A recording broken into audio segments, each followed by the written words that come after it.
game battles. This is your host, Chocolatenova, and I'm about to play Darksouls 3. Um, Today we're probably going to be talking about one and only on Tiff. A good friend of mine, Science, he's going to be in the room with us. I'm about to join the room in a minute. It's our chat.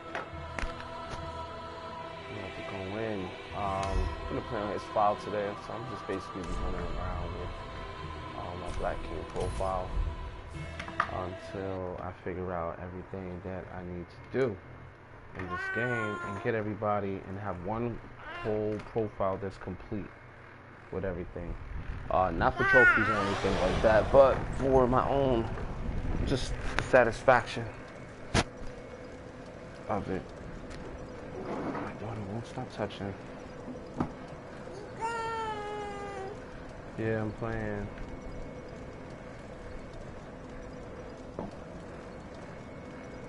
Stay from back there, okay? No.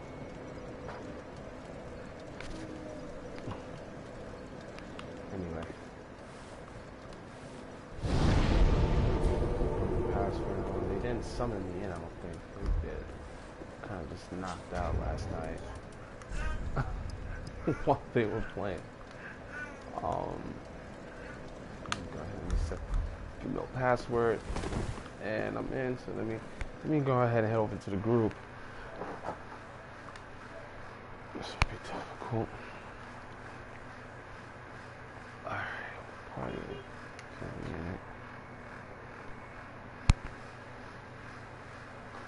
Science, what's going on, man? What's going on, Chuck? Chocolatenova, what's going on, man? Chilling. All right, I'm already logged in. Okay, yeah, like, I didn't really get a chance to text you, but, like, we can do whatever you want. Darksouls or Okay. but I really want to talk to you about something.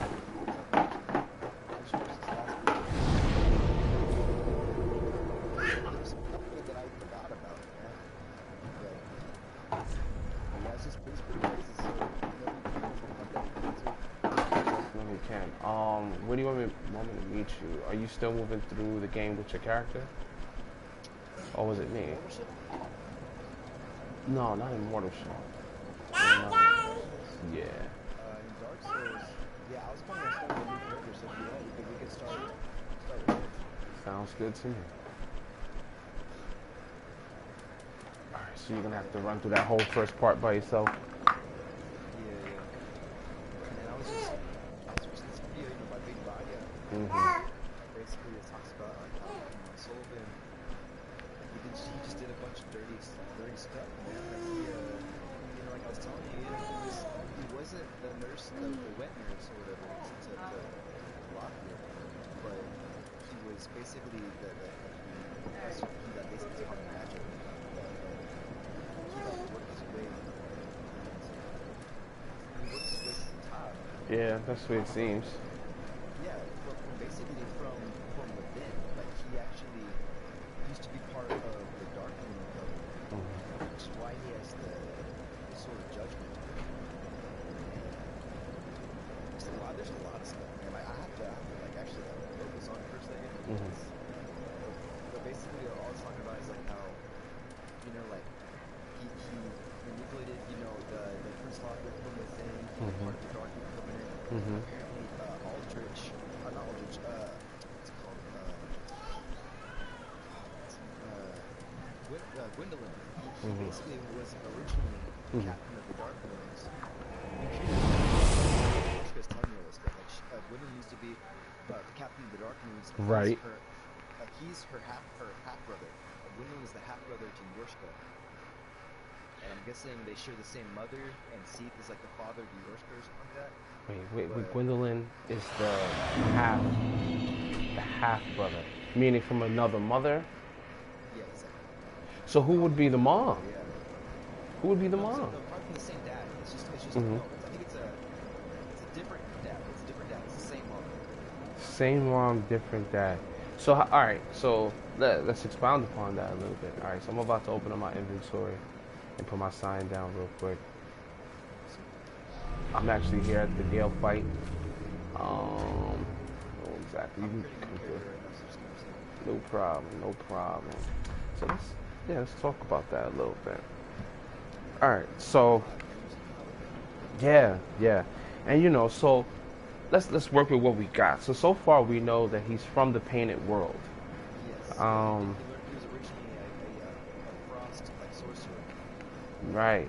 Now it looks like in the painted world, it looks like they have gone through problems. Like this used to be a place where they actually lived, and you know, and I don't want to digress too much because you know how Dark Souls gets.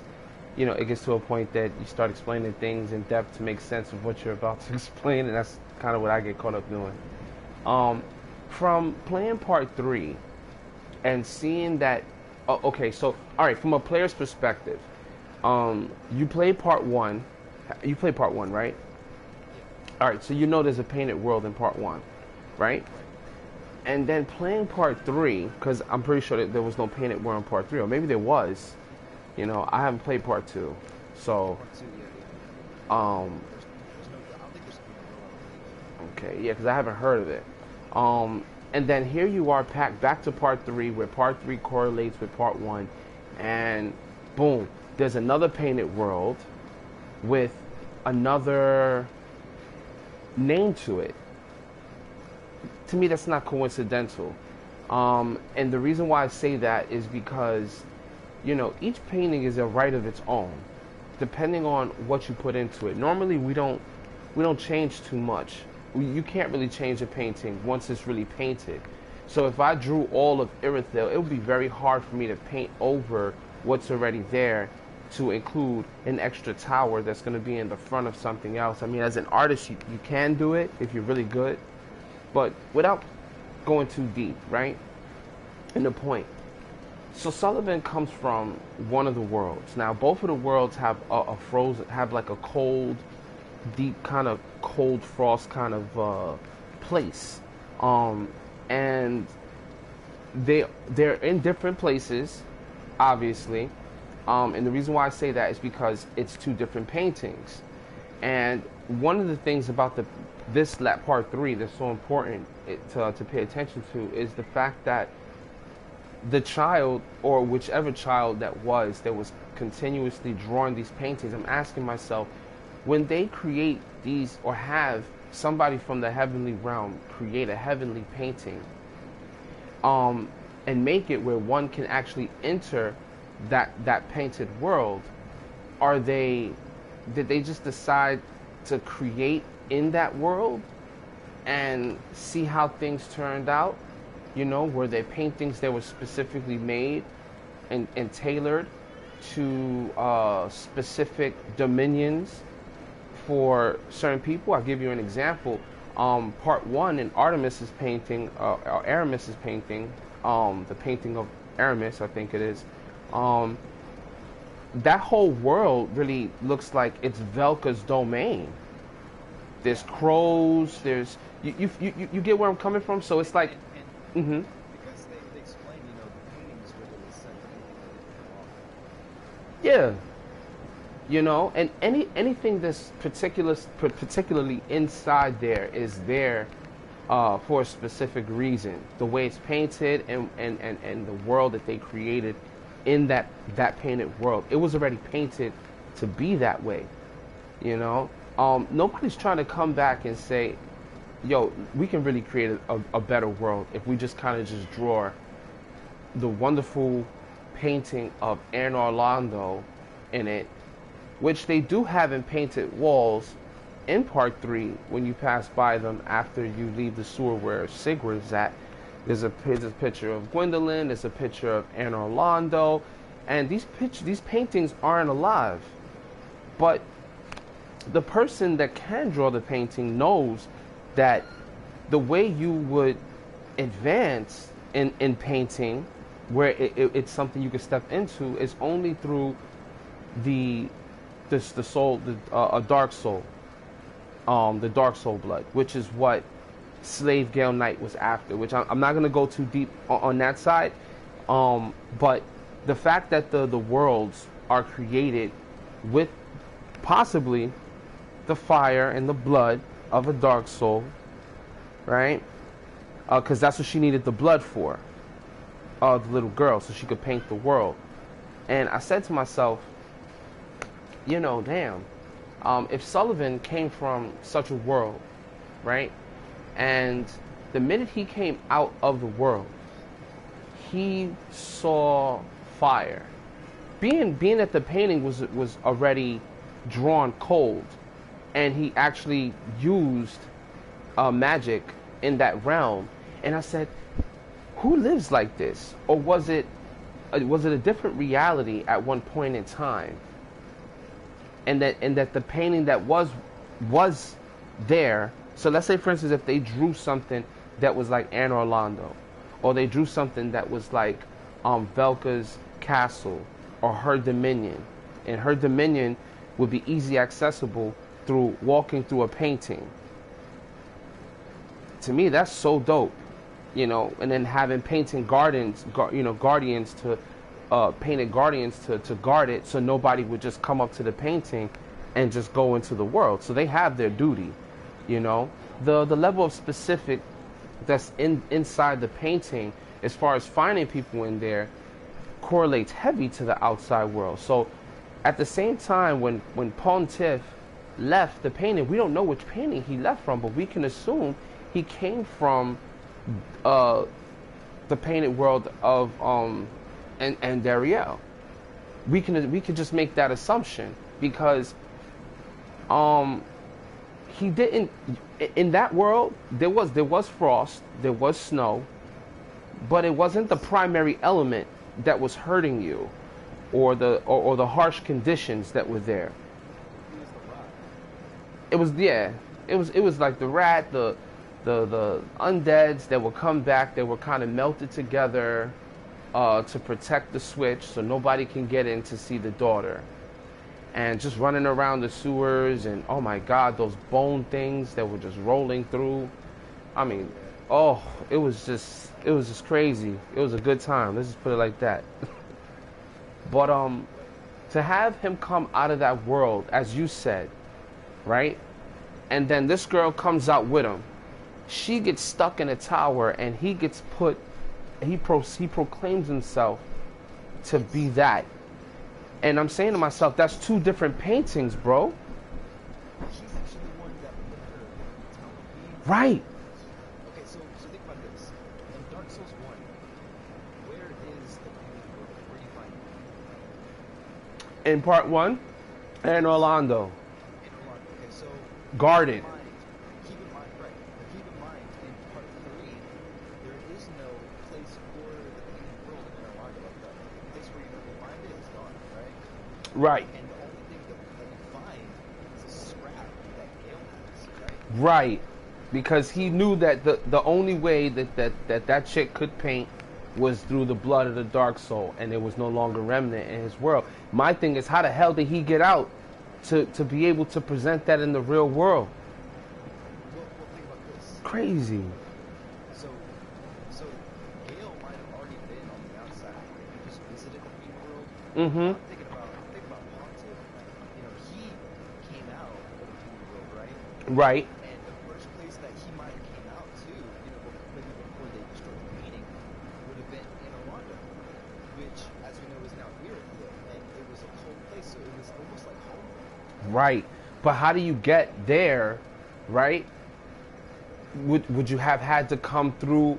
Which painted world do you think he came from? This is the part that I was trying to get up to, because they say a painted world. They don't say which painted world he came from. And then I guess after he got out, you can say that he found the other painting in Anne Orlando and got her out because she was imprisoned in there, or kept the secret. Well, he has to have come from the most recent painted world, because his spell is found in there.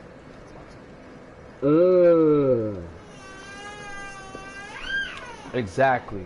And that's the snap freeze, right? Okay, so we know that he comes from there. That's dope. Yeah. That. But we also know that he took a visit to the propane capital and messing with that flame, which I did a little bit more reading on it. Basically, the propane flame is a flame that comes basically from like the abyss, and it triggers Right. Basically, whenever he found that flame, it just triggered something within him to start manipulating. Exactly. And this is what I was trying to tell you. This is why I said, like, I didn't want to digress. The idea that the painted world is being created with the Dark Souls blood. Remember, I'm gonna hang on the topic of that whole thing with the Dark Soul being those soul dregs that are in the. You understand? This is blood is inside the marrow of the bone.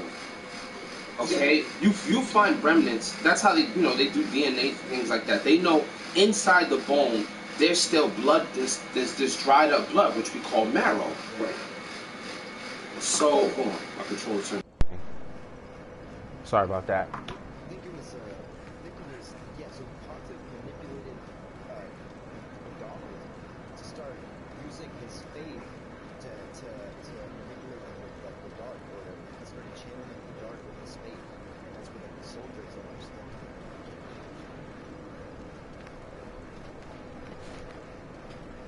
Wait, so you think Sullivan taught McDonald all of that stuff, or it wasn't passed down?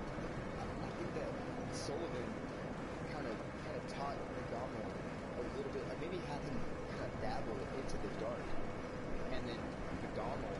So where does Aldrich come into all this?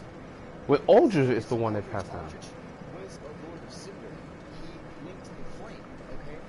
And McDonald and all Remember what Hawkwood said? He was like, they did not name him a Lord of Cinder for his might. They named him that because of his ability to eat. Or no, they said it wasn't for he used a different word. Trying to think of that word. He said not for virtue, no, but for might, because of how he ate human beings and stuff like that, which means they gave him that. he was corrupted by Sullivan, and then he ended up corrupting the rest of the church, or Church of the Undead, or not, it was called Cathedral of the Deep. Cathedral of the Deep. Mm-hmm. Yeah, he ended up corrupting the Cathedral of the Deep, and they were all waiting for Aldrich to be born. Right? Because he left and he went to Anne Orlando, so they would protect his tomb until he returns. So here's what I was getting to. So after Pontiff started messing around with McDonald and had McDonald learn some of these dark miracles and soul drag and all that stuff, he also taught, basically he taught everything that he had learned from that point, like the soul dregs, the profane flame, all of that stuff. He taught it to his knights, like the knights that are guarding, the spiritual and the word of God. Not only can they use the soul dregs, like the little things that they shoot up the road that follow you, but the freaking fire witches are using the profane flame. Not only that, I mean, they're drawn to it. They know how to manipulate flame, I'm sure, at that point. But you are right. They are shooting out. They're shooting out fireballs that follow you, aren't they? Right? You know. See, this is the. Oh my God. I'm glad you mentioned that. I'm so glad that you mentioned that. And then, Sullivan, he had his own ambitions and everything like that.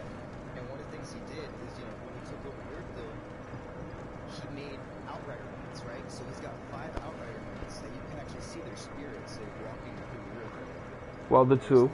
And then, we have 3. One's in the Grand Archives, one's it's in the Lothic Castle. You got one that's before the. There's a couple. There's like 5 of them, I think. Yeah, right? There's 5. But the main 2 are Gordon and the girl. The girl is actually one of Gwyn's daughters, who has been transformed into a beast by the eyes of Sullivan. It basically talks about if you peer into the eyes of Sullivan, it brings out the beast within. Right. Well, yeah. You were saying, like those dogs, the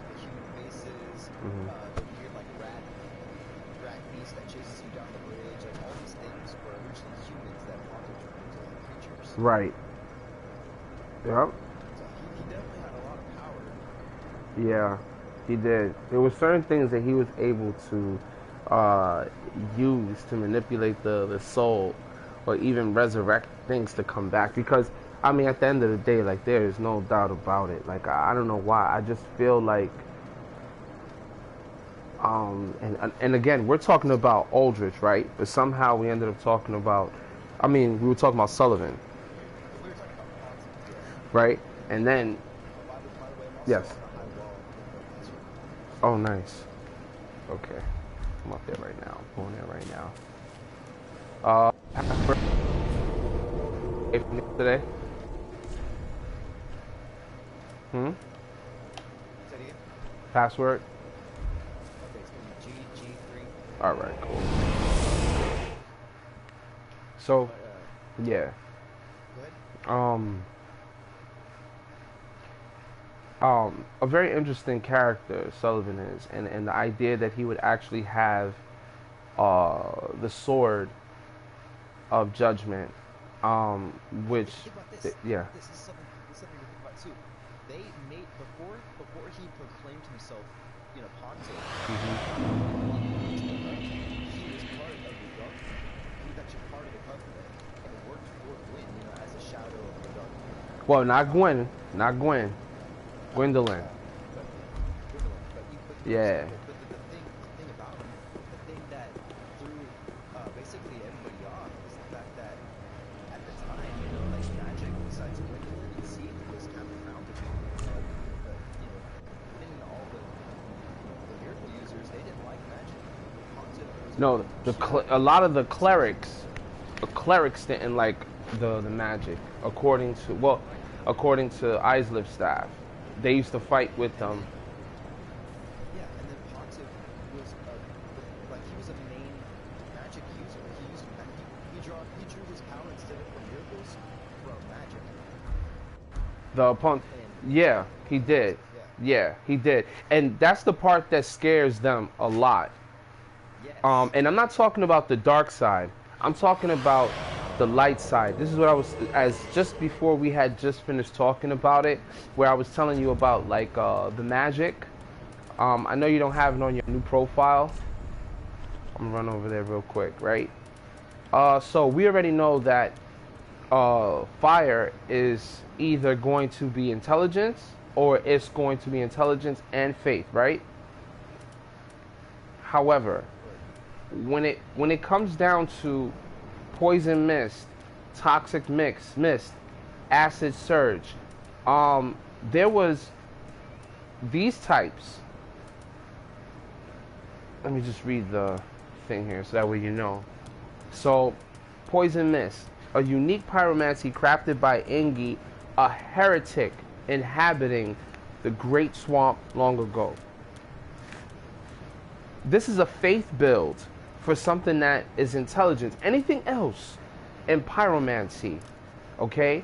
I'll give it to, okay, what is one and not the other? Firestorm.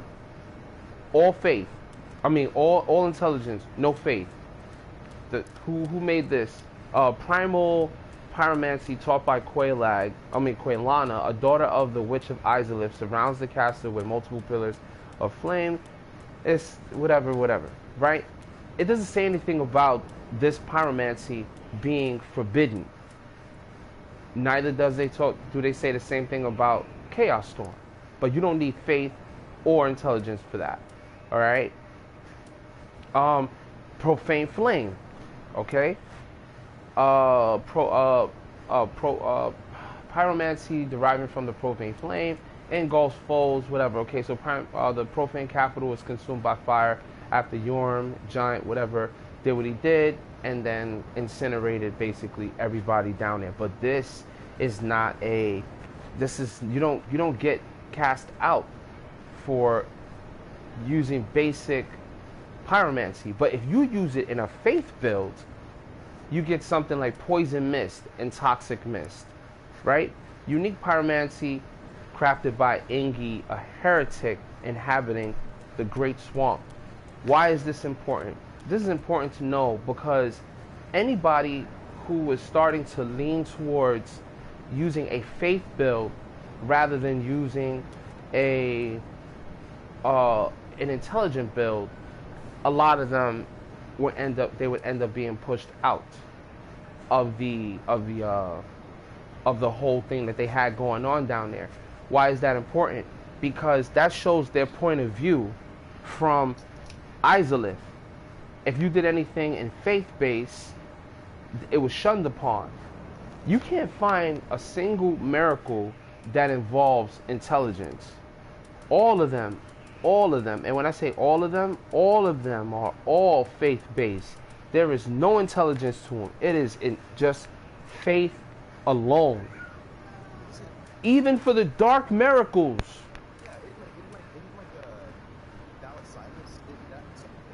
I don't know. Let me see. I'm near my fire. Oh no, I can't even find it. Yeah.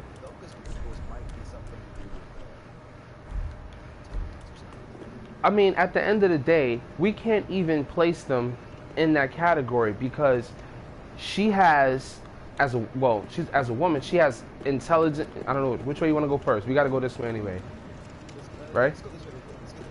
All right, cool. Velka is she's faith and she's intelligent. So I mean that speaks volume. Oh. Alright, go kill that thing before it's too late. Before we can't kill it.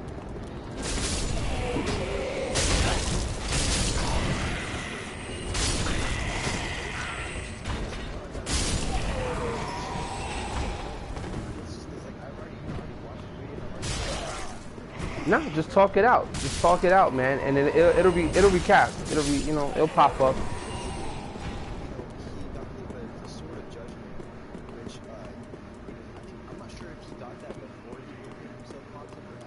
Mm-hmm.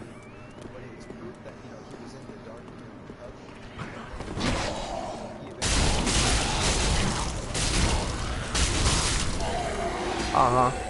So who did he get the sword from? Who did he get the sword from? Yes.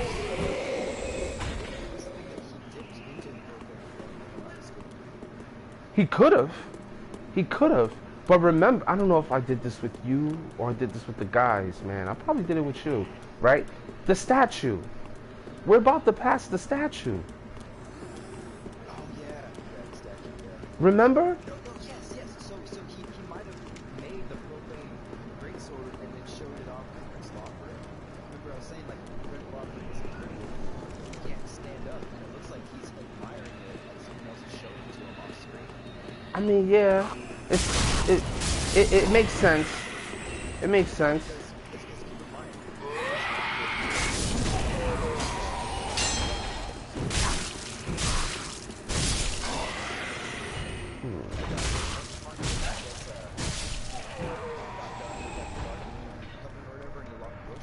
Hold on.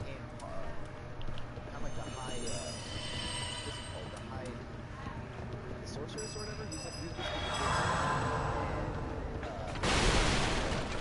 rights to top dog or whatever. Like we know for a fact that Islam was trained by Haunted used that as a way to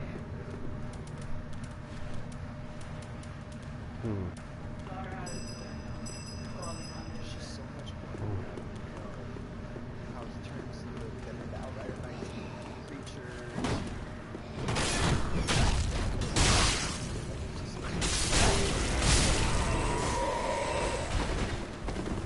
The blades of the knights, like how people get away by the bugs or whatever.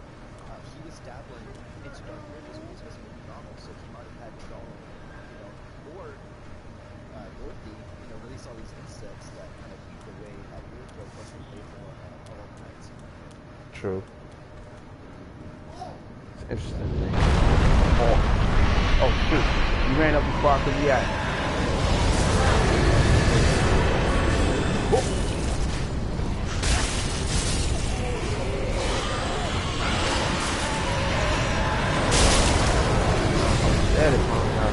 God.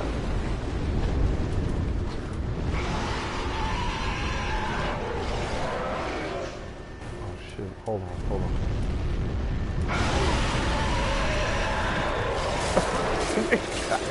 Magic.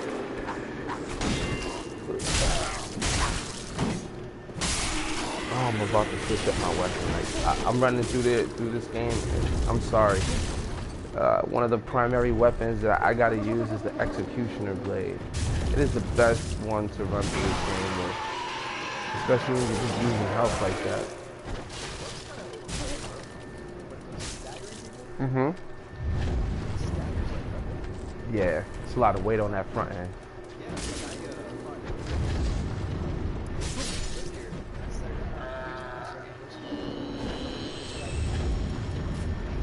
Oh, damn, you already? Okay, let's see where you're at. Switch off my range real quick, man. Hold the phone, hold the phone.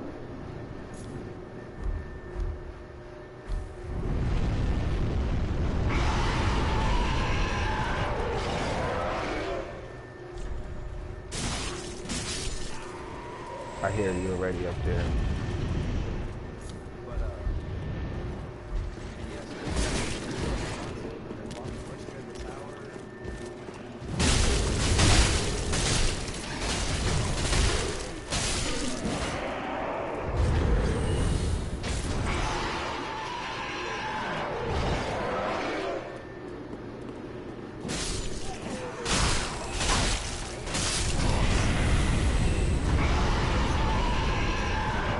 Gwendolyn was already done though. Gwendolyn or Guinevere? Oh, Gwendolyn. So, okay, see, this is the part that confuses me about this aspect. Now, in part one, they say that Gwendolyn it was just like an illusion that he cast, and there was an illusion in part one as well. And I said to myself, all right, so if they're illusions, or the illusion breaks after you kill Aldrich, so that means it's done. We know for a fact that you can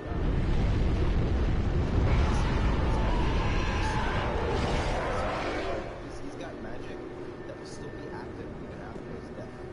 Even after his death. Yeah, we know that for a fact because whenever you kill him, this real quick here, his son will still be this guy. She'll still be alive, even though they're both like illusions. They're both illusions. They'll both still be alive even after you kill them. Literally. Right. Because his magic is that powerful. And before the part 3, Mm-hmm. thought that the dwarf was part of this illusion as well.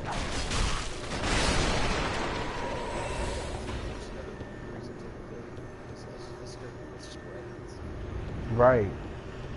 I mean, an illusion is just that. It's an it's an illusion, which I understand, magic and stuff like that. I do. I'm just trying to make just on a common level of sense. In other words, like if he casts a spell, right, and the spell breaks once he's gone, right, or when he's not even there, he casted it so it looks like we are fighting, like the whole situation's still going down, with making sure that these guys get to the bonfire and do his father's duty and things like that. Why do I feel like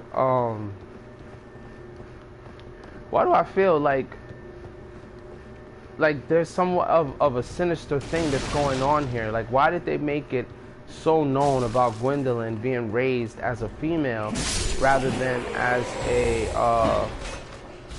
male? Just annoying. I'm like, what's the significance of that? And that could show that this individual probably was harboring feelings for something. Now, would Gwendolyn be on the side of his father for all we know? I don't know. Like, it's just weird. Why would he be a double of some sort to his own brother? And why would he, I don't know, man. It's just really weird with Gwendolyn, because Gwendolyn and Guinevere have the same type of name from their father Gwen, but the Nameless King doesn't seem to have anything familiar to that at all. He's Faram, right? And I said to myself, like, okay, so then I guess we could just look at these two as being like maybe twins, and I don't want to go too far to the left with guesstimations when it comes down to dealing with Dark Souls.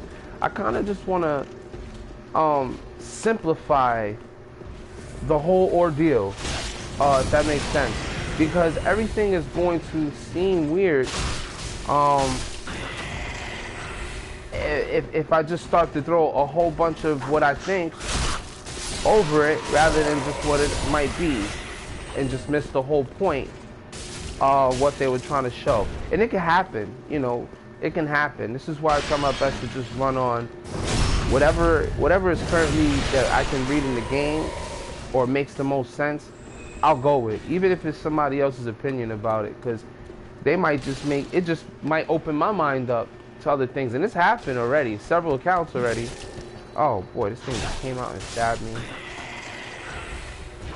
Yeah. So Gwendolyn and his magic and stuff like that, I can see how he would cast a spell on the whole kingdom just to have people walk up there, and he can cast it several times and you'll never know that he's, you know, that it was just, he's just doing it behind the scenes where you can't see him. And he did the same thing for his sister for part 1. And then you look at the future as it is now, because really Dark Souls 3 is like the future. And this is what I was trying to tell you about the shields, is that they all have different ages that pass, even in the idea of, like, all right, I'll give you an example. I learned this from this kid that I had put in the group, a young kid, because he was playing part 1, he played part 2, and he plays part 3. And he said, you know, there is a difference in each character that you play in Dark Souls. So this particular one, what do we consider? What characters are we playing? I'm asking this to you, Science. In regards to what? What are our characters like? What are their, you know, like a human being? Like what is the status? They're pygmies, and we all have, you know, dark abilities. Some of us choose to go with it.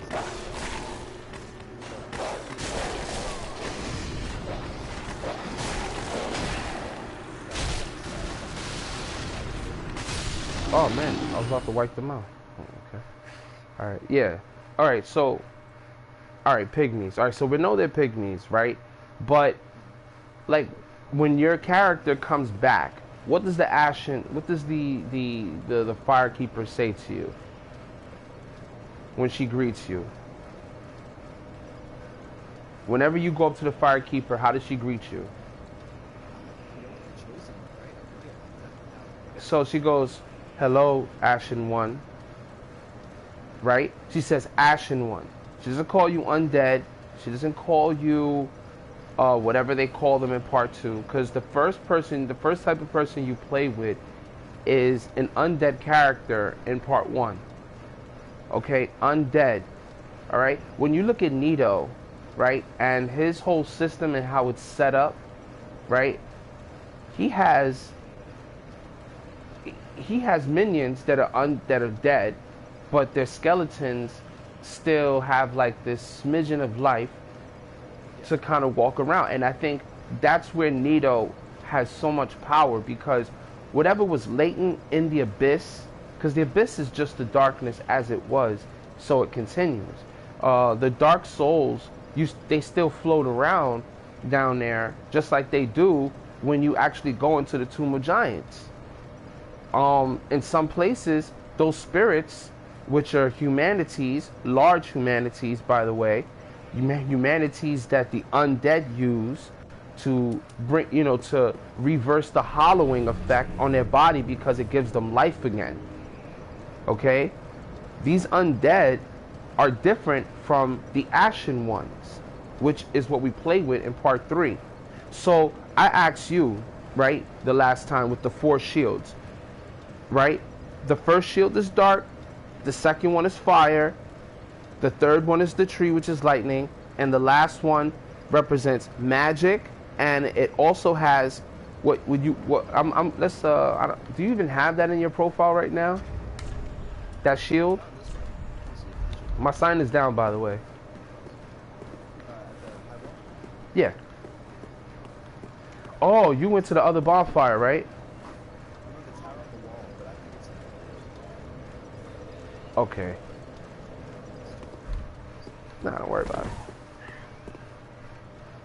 Can I keep going? Or Yeah, keep going. alright, so the last one is magic, and it parries magic, and it has a high magic defense. Okay, this tells a story. I'm talking about the crush shield, the crush shields. Okay, so the crush shield, the fourth one is like a golden green. Okay, it's like golden green, and it's a nice trim, but it's still considered a crush shield because they threw an extra coating on it that turned the blue green. It's, let me see, I know what they say it inside actually. It says a blue knight's shield engraved with a golden crest. So again, blue knight. These other ones just say knight shield, right? But it says a blue knight's shield, right? And most of these shields are all blue knight shield. The spirit crest tree, knight shield. You know, and then it says one of the enchanted blue shields. The spirit tree crest shield greatly reduces damage. Now, you go over to the golden wing crest shield, same thing. A blue knight's shield engraved with a golden wing crest. Okay. Yeah, when they say a blue knight, I think they're talking about a knight on the way to the blue. That could be a possibility, but I tried that. I did try that a little bit, but I couldn't really find too much of a correlation between it. It would make sense in a way, but because the way of the white are always in their whole thing is it used to be clerics versus the sorcerers.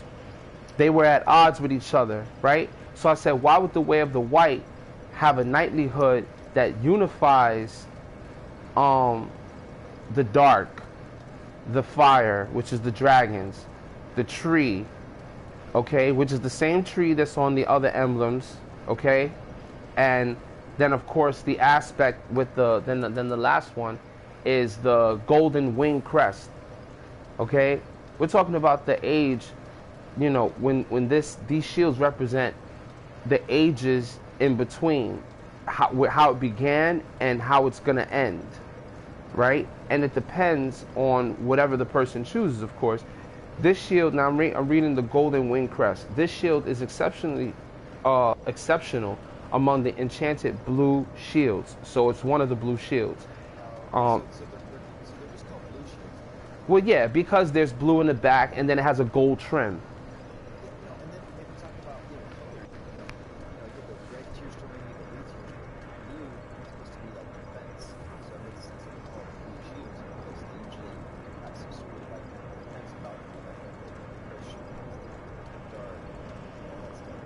Yeah, you know. So, and in this case,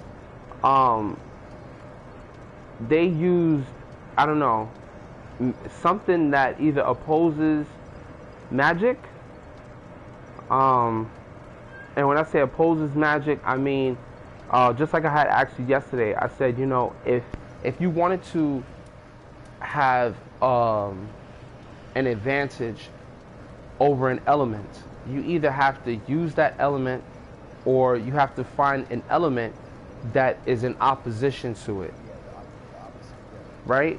So let's say, for instance, my mom used to tell me, wear a white t-shirt outside in the sun instead of wearing dark colors, because dark colors are going to absorb the sun the white shirt is going to reflect it, so you'll be cooler longer, right? Have you ever heard that before? Yeah, of course. All right, so let's just say, you know, not that's just an analogy, but let's just say in this case, when it comes down to these shields being made, we could say, oh, this shield has has deep protection, not because somebody threw magic on it, but because they use the correct elements that allow the shield to be deflective towards that particular element. And either they're going to use dark, so that way whenever damage does come to it, it's not a huge damage, because the shield takes in so much. I'll give you an example. We have different elements on our stats, right? So we have lightning, we have fire. The higher that number is, the more of a hit that we can take, which means we have an affinity towards that dark. And those points raised through raising all the other different types of stats. Is that to say that we have a dark character? Maybe. Is that to say we have a lightning absorption type of character? Maybe. My stats are different. Like, for instance, for the defense for my character, my dark defense is 198, unlike my lightning, which is 167. This is all based on how you build your character, because only certain stats raise certain stats in certain things. So it's because they correlate with those particular type of traits. Like, there are certain things that I see in here when it comes to magic and, well, sorcery and magic, that correlate with something dark. And I found that very weird inside of the items, like Keitha's chime. Okay, a quick description run through. Okay, affected by intelligence, a rare thing for a miracle catalyst, and also agreeable with miracles, which is good, and leans towards the dark. So in this instance, we could say intelligence is dark, because it's in the opposition of faith in this case, right? And we say miracles because we know miracles, you can only use it if you have the number that correlates to that amount of faith, and you only need faith. So this allows You know that in like Dark Souls 1 too, the powerful sword trees that you can acquire are dark sorceries. You said the most what? The most. It's like that. Say again? In part 1, oh my god, some guy. Yeah, man. Sorcerers in part 1 are way OP, man. They are overpowered. The sorceries in Dark Souls 1 are dark sorceries. Mm-hmm. It's like basically kind of like the purest form of the sorcery. Yup. That's what Logan, Christopher, There you go. We were talking about that. Remember, we were talking about the soul mass and the soul. Right. And I said, and he obviously he started losing his mind more and more. The deeper in the depth as he got closer and closer, he ended up becoming a hollow. And I see a lot of that happening within the church. I have a theory that see, he might have already known about dark sorcery, Mm-hmm. because it was in direct opposition to him. He was already kind of an enemy of him. He decided to like unlock and like dabble into a different kind of sorcery, crystal sorcery. Maybe we could definitely stretch on that. I don't know much about that. I also have this crazy theory that I was just thinking about with Pontiff. Mm-hmm. Maybe he went to the profane flame to try to find something powerful enough to burn away the rot of his spirit. Maybe. And then he got corrupted. How did he even? I mean, you get to that capital through Irithel dungeon, and he must have been doing some crazy stuff down there. Again, when I think when we took a trip down there, I don't know. I think it was I was showing you like the bodies and Be the Mercury Chapel. right now, and mind you, to me, that's the primary place that a lot of these things keep manifesting, and they try to make sure that they they lock people up who, or things up that are transforming, like those things with the big head. Like there's two of them down there that actually have wands in their hands. And it's a dark wand. It's radiating purple, I believe, you know, and it can spew out some sort of toxic mist.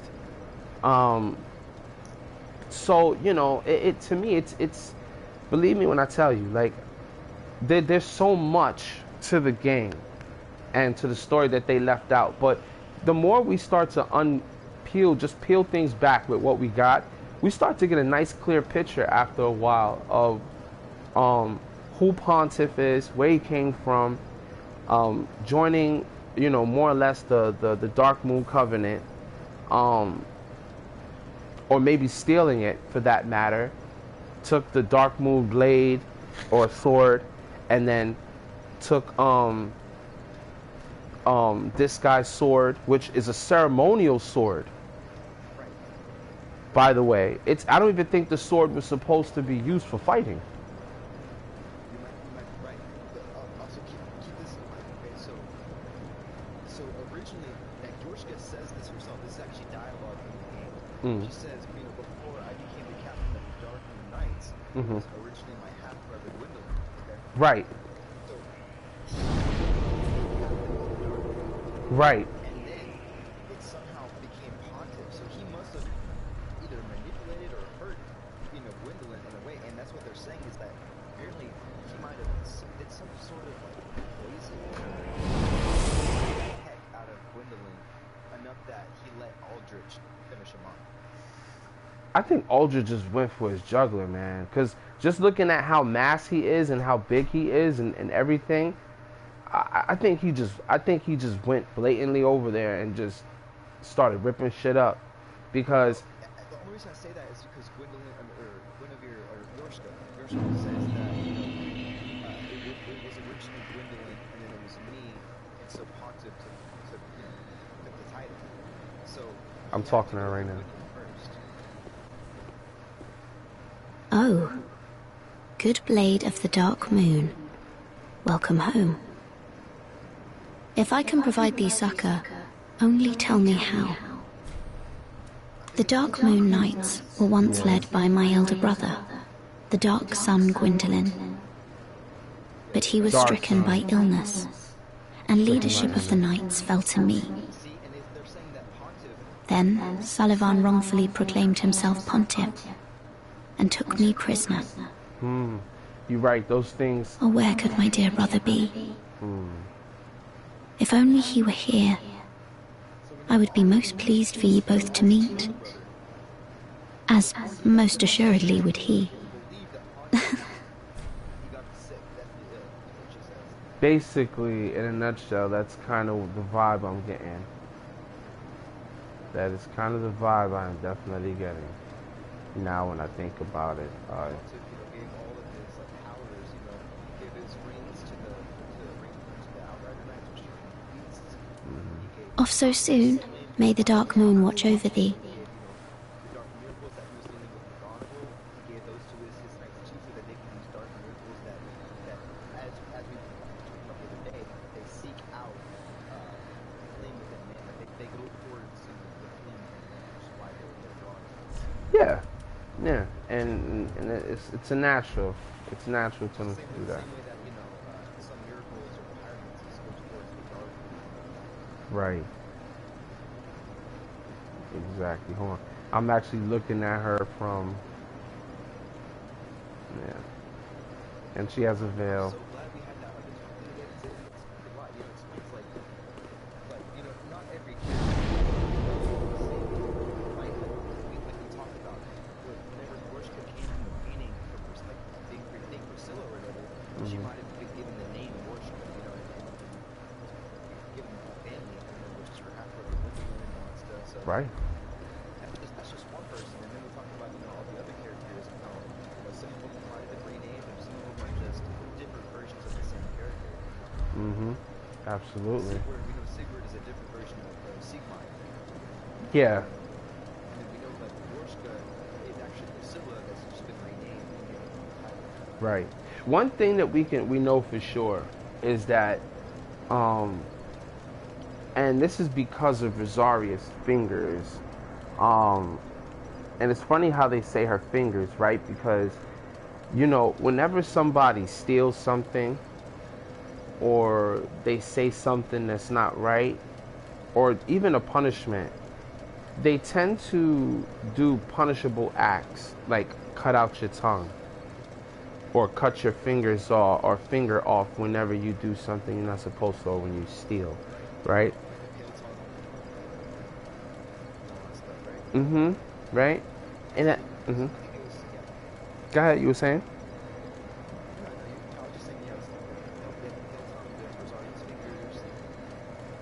Yep. And the funny thing is that this particular covenant, which is the Dark Moon, they have you cut off their ears, right? So, you know, I haven't been looking at characters closely, you know, to see how affected or when or have they ever been affected by a NPC in the game, a non-playable character. Like we made a great assumption off of this guy who's rocking with Henry, right? He can't really talk, right? Always keeps his helmet on, but we know he can hear, right? But he can't speak because he has no tongue. That's no different than Rosaria. Rosaria can't speak, but she can hear though, you know? A lot of times, you know, whenever I do think about Rosaria, and I try not to touch too much on her situation because I'm still figuring out the others, but I don't think that she would have given birth to a child that would have chopped off her tongue in that sense. You know, I think mhm.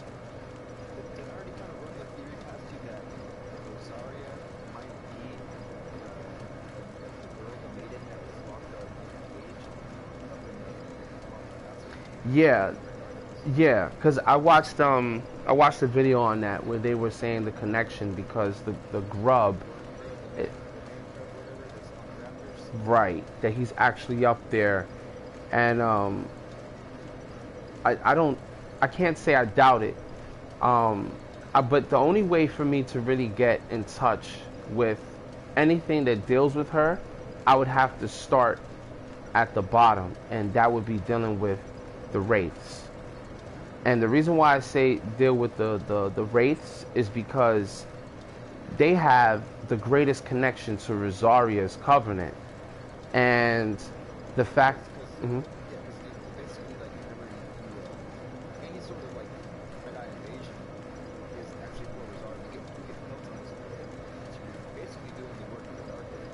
Right, exactly.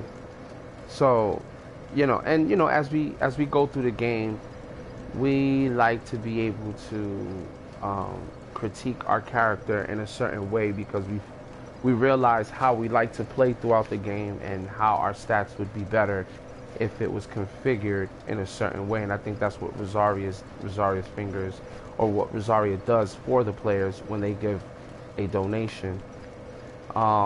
I haven't really tried it because I haven't really delved into anything about why I should do that and what kind of effects it will have over the game, if any. You never reallocated your stats before? Nah, I never did it before.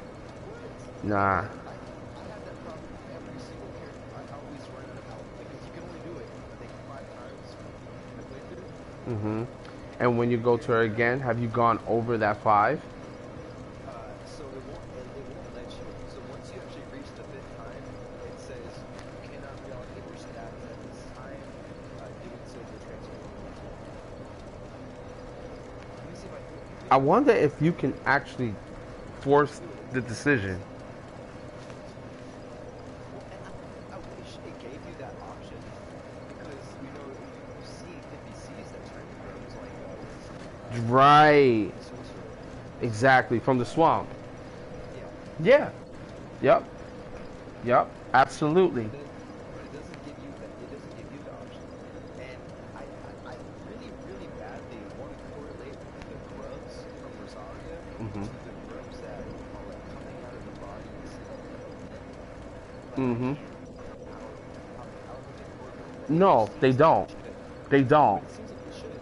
They don't. And this is the bump in the road that I was telling you about earlier on before having and even though we ended up talking about it, about where Aldridge came from and his whole situation. And when I look at it, those are the only two things that I know that waddle around on the ground with a body like that. Now, man grubs don't have arms except for the priest. And you're right, all of them do. Right. So at this point in time, in my mind, I'm saying, okay, so she ends up transforming these people into different things in their life. If she looked at like Guinevere laid on her side and was giving people the ability to do that with no consequence, she would look like a benevolent God. But this woman has the ability to bring you back in rebirth, but there's an expiration that happens that has nothing to do with her. It has everything to do with you. Like, how many times do you want to keep rebirthing yourself and rebirthing yourself and rebirthing yourself? I forget what it actually says. Uh-huh. I'm not exactly sure what it is. Uh-huh.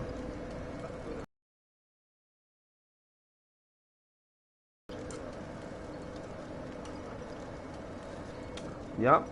I mean, these are all questions to ask because Aldridge situation, and I think I'm a hold firmly. I'm provided with some sort of information that will deter me from this concept. That Notice that she's got cradles. absolutely, absolutely, because she's the mother of rebirth, and she's gonna keep on bringing people back, brand new, without. Because remember, just like life. Right? We can't take away our experiences. There's like no way possible for us to do that because the experience shaped and molds us as an individual. So, even though you felt like, oh, I should have did this or oh, I should have did that, you're actually going to her, telling her, look, I made all these bad decisions and I want a brand new start, but I want to keep my memories. And of course, everything comes with a price. So you better go out there and catch an invader or invade some worlds and bring me back a tongue. Yo, here's a question. Here's something to kind of think about. Why does Rosaria have random streaks of light in her hair? It's because she's either getting old from doing that, one, or I mean, if you ask me, again, it's the same thing we were just talking about, rebirth. The whole process of rebirth is so profound to do in this game when it comes to doing that with stats, because you're reinventing the character into a brand new character, but not really, with just the same stats. Instead of having to start the whole game over, you could just reallocate your stats. And it's like brand new character off the bat. Life, death. Yeah. In the room, Mm-hmm. all along the sides of the room, Mm-hmm. there's like, it looks like dead, small, like grubs. Yeah. Small worms. Yep. Yep. The same ones that are like leaching your blood, right? Yeah. Yeah. Yeah. Yeah. I pay so much attention to, now mind you, I'm going over there right now to where you are. Right? Another question. Yes, yes. You said they lock the main like grubs, like the ones that are transforming in the Irithel dungeon, but why do they have them? No. No. Those things that are inside of Irithil Dungeon are transformations that took place within the human body. This is just theory, in the body, and they're keeping them there because they might develop further. I'll give you an example. Like the ones that you see that are all dead on the ground are all the same ones you see at the cathedral that are crawling in the waterway around the church. The ones that are crawling like that in the cemetery, those are the ones you see laid out dead to the side. But yeah, what happened? I'm sorry. I don't mean to cut you off. No, it's cool. Like in her room, man. Like she's got two statues on either side of the room that are both covered. Yep, it's a woman holding her face. Is it? Yes, it's a woman holding her face. And again, if we start talking about that, then we're gonna have to start talking about, you know, who the Lady of the Forlorn is, because that's who Gale was talking to. That's who Gale's talking to. He's kneeling down at that altar thing, that front part right there. But behind that altar is the statue of the woman. He's asking her, he's pleading to her to bring fire to their world. And I'm like, okay, so this is like a play on words. Lady of the Forlorn, so forth and so on. Like you see in my file, she's dead. I'm supposed to resurrect her and bring her back. I'm just trying to see, like I've been looking. But I haven't. Scouring this room right now is because I'm looking for like feathers like that would correlate her to being in that cage. And mind you, her hair grows all the way down to the floor, and from the bed, right? It grows all the way out onto the floor, and you can see the gray and the white. And these things may not be, her hair may have been all white at one point in time. Yeah, for a second I thought something like some bird shit in her hair. You know, it could have been just all white and it turned black because of the darkness that's spreading. It could be all white. Like you said, she right now, like what she's doing is kind of affiliated with dark rates. What she's doing, bruh. Yeah. The only reason why dark rates exist in the first place is because they're doing, I feel they're doing her service, and they eventually go mad. They go mad. This happens. Yeah, completely hollowed and just running around continuously doing the same thing, never ever really returning to her for any type of rebirth, because they're so happy with how their build is. They keep doing it and doing it and doing it. Now, here's the thing. Here's the correlation, because they have the dark hand, right? They yeah, sure. What's up? So like if you're gonna run with that theory, how do you explain the dark rates in Dark Souls 1? Okay, so in Dark Souls 1, they don't have right, but Dark Souls 1, they didn't, from what I heard, they don't have the dark hand. No, they do. Oh, they do have the dark hand. Okay, yeah. So then that explains a lot. The idea of them pillaging and going to different worlds, okay? The Abyss is a place you can travel. There is no place in Dark Souls 1, okay? In Dark Souls 1, you travel to the Abyss to kill the 4 kings, if I'm not mistaken. Right, but keep this in mind. Okay. In Dark Souls 1, there's 2 different abysses. There's the abyss that you fight the 4 kings in, and there's the abyss that you fight Manus. Right. And if you can reach there, why wouldn't Dark Race reach there eventually? We got to make sense of whatever it is that we have and what we deal with in the world. People who invade, when certain areas get bored, they go to other places. Think of yourself as an invader when you go to play this game, like West, the way West plays. West gets up, the first thing he'd be like, yo, what's up, who's da-da-da-da. He's down more for PvP than he is to do the actual walkthrough. So there's just people who are chaotic like that.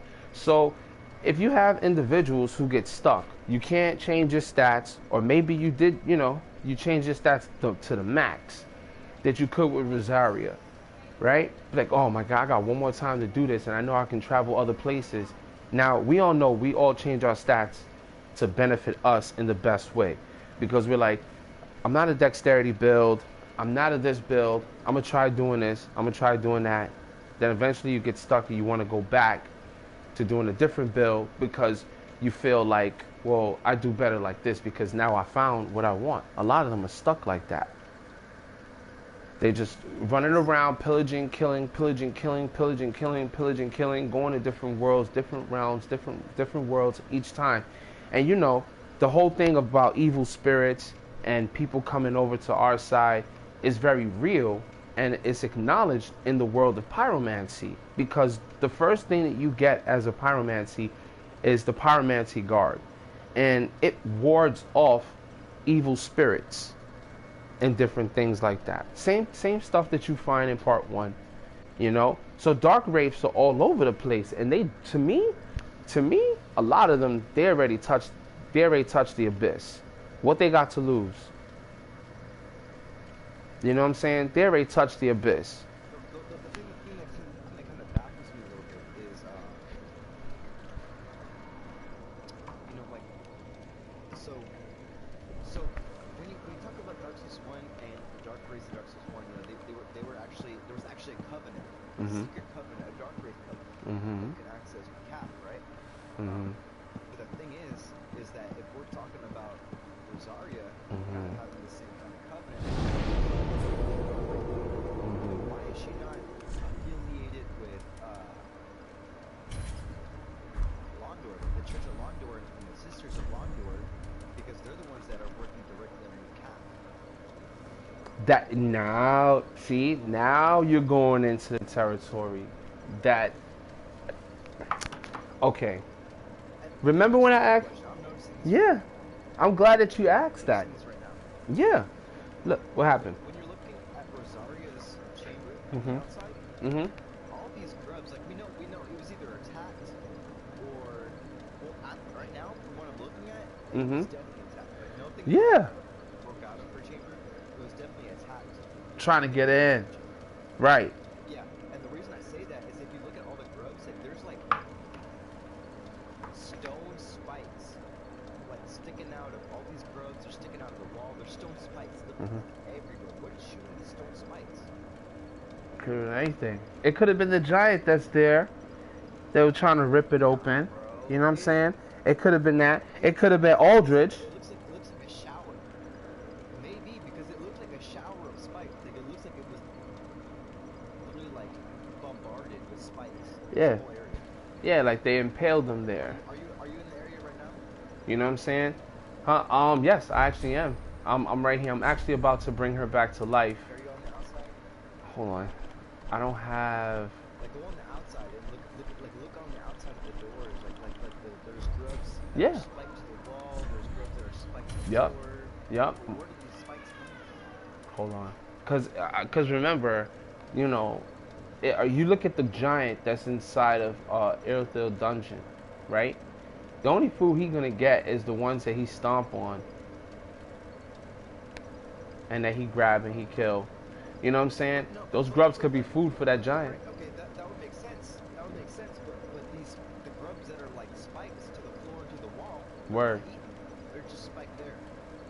Yeah. They're just laying there dead. Yup. Hold on. I'm gonna get there right now. Because like in these spikes, they look like they were like shot. They look like they were like projected by something. Like they don't look like they were just like stabbed into, you know? Right. So what shoots spikes like that? Hold on. Probably a catapult. I'm gonna bring this chick back to life. Hold on. Give me 1 second.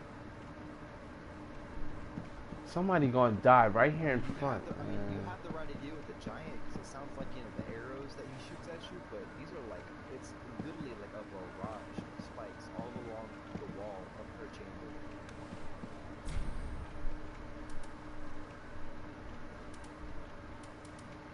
Oh my god. Yeah, Wait, hold on. Hold on. They're all grubs along the wall of her chamber. Maybe it was like a miracle. You might be right. Hold on. I'm wondering. I'm trying to figure out why is it I can't resurrect her. What, Rosaria? Yeah, she's gone. Is she dead? Did she die? Yeah, I already killed this guy. Oh, okay. Is that like a later character? This is Black King. I'm trying to tune her. I think there's an NPC that actually kills her. There's an NPC Yeah, that kills her. I got him. You don't. I got him. I killed him. But I mean, if she's dead, I don't think you can bring her back. Yeah, you can. I watched the video. Yeah. I'm trying to find the miracle, and I know this is it. And this is the reason why I got it in the first place, but it's not letting me. So I'm trying to see if I can do something different. Or maybe I don't have enough in my stats to bring it back. I have enough stats. Maybe I should just do it and just bring it back. Oh my god, somebody gonna die right in front of her thing, so that way it's hard for me to actually walk up to it and bring her back. So I'll just use it anyway. Nope, that didn't work. Oh my god. Really?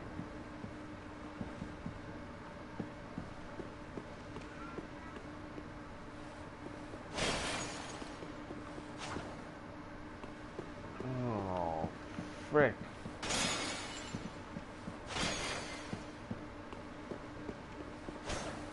That's it. Oh my god. Yeah, so this guy that I follow on doing the walkthroughs to Everything's Possible, he shows you how to do it. I already used the black eye orb, and Oh yeah, yeah. See, like I never really do that storyline, but yeah, I do remember the if you use the black eye orb to get it back. yeah. But I don't ever do that storyline. Dude, what shoots these freaking spikes? I'm trying to think really hard. Like I'm thinking really hard. What would shoot these spikes? Because they're literally pinned to the wall. These ropes, so they were shot.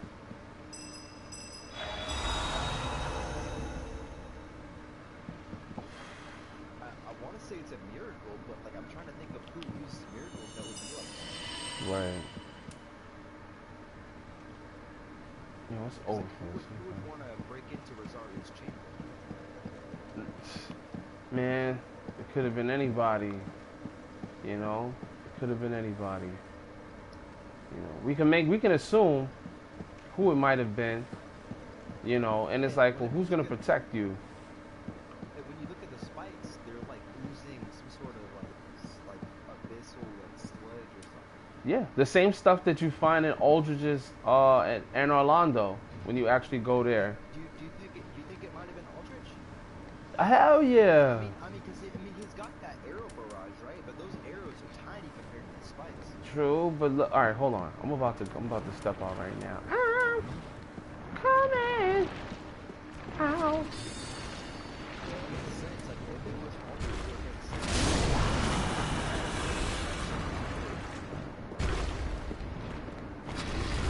Oh boy. Okay, yeah. So they have arms.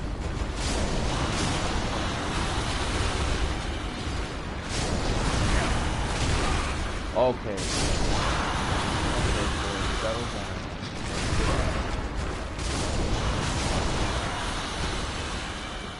She just goes about stuff, and the way that these doors look, it looks like, you know, something big and like you know, something just bursted through these doors. The only reason I'm kind of confused is because he doesn't have the potential to shoot out these spikes, these stone giant spikes. You know? Yeah.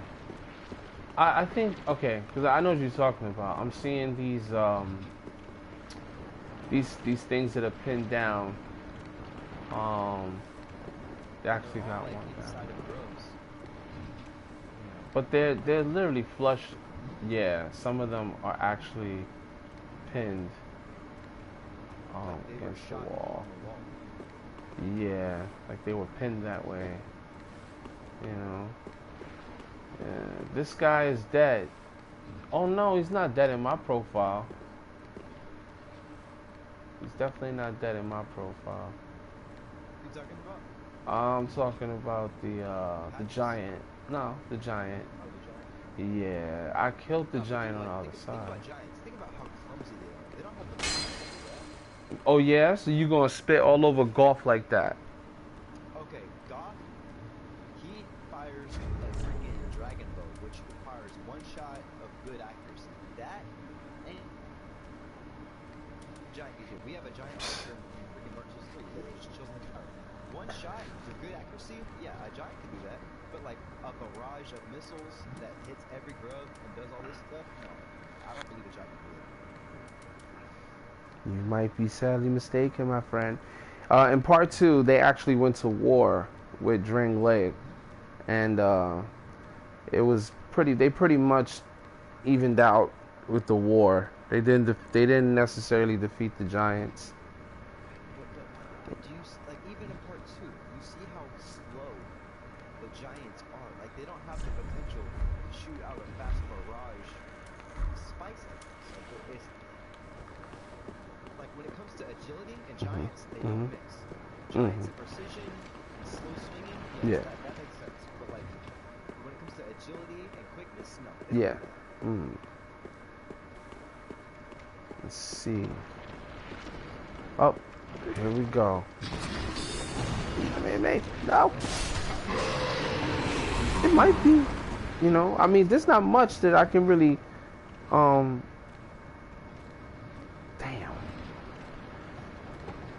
Yeah, I gotta do 2-player, man. I gotta do this, man. Can you see? Oh, all right. I don't know. All right. Right now I'm on my old profile. I was over at the wall, but got too distracted, so I stopped playing. Where you at right now? No, so I'm actually on the bridge in my game. It's where Patches lowers the bridge. No, I'm in the church. Okay, so you want me to go to Cleansing Chapel or the Deacons of the Deep? Deacons of the Deep. That's where I'm at. I'm inside. But you don't have to literally come here. You don't have to come here because I can't summon you into my world. Oh shit, I thought you said you didn't. No. I'm on my regular character. I was gonna help you out, get through your stuff. There's definitely, cause I'm looking from the bridge that Patches lowers, and I'm standing in the middle of it, and I'm looking at the man grub on the wall. I'm looking at the giant. He is tall enough. To reach the top. But not necessary. I don't think that he would be too much of a problem reaching over. He was probably there to try to protect her in that room, more or less. So nobody gets through. There ain't much sludge. Yeah, you know, but I don't know if he was there to necessarily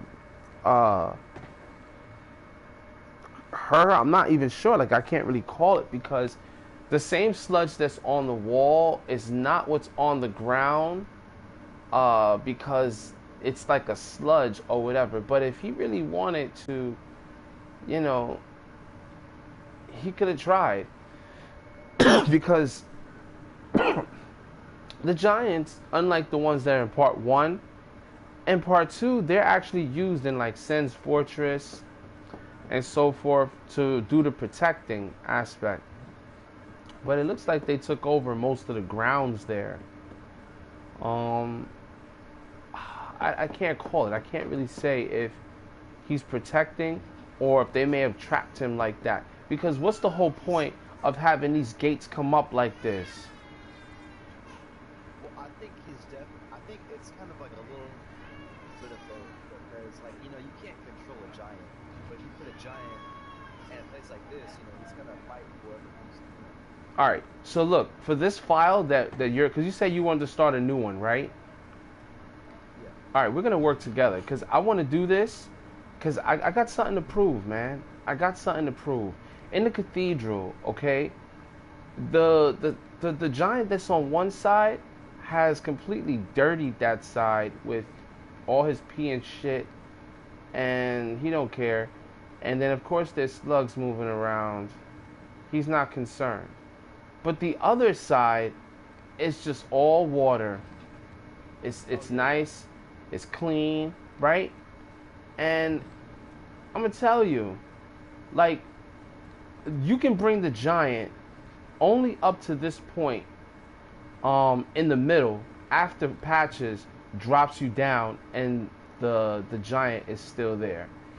If you can lock him in on one side and then get his movements to readjust, you can pull up this second gate that's on this side.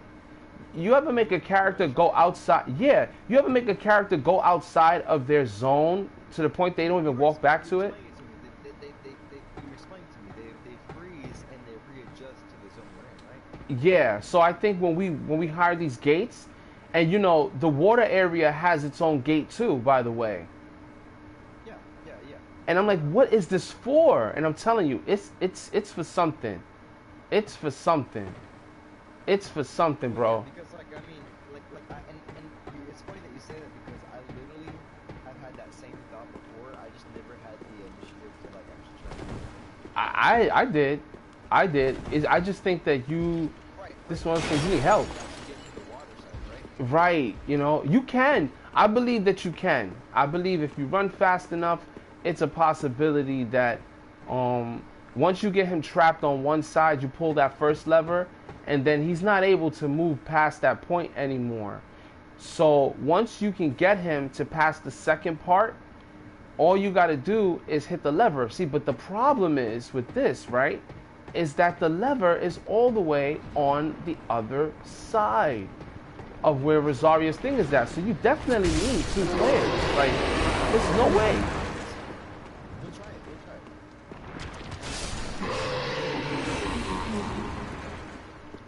Is I'll have you go to the other side before I activate the cutscene.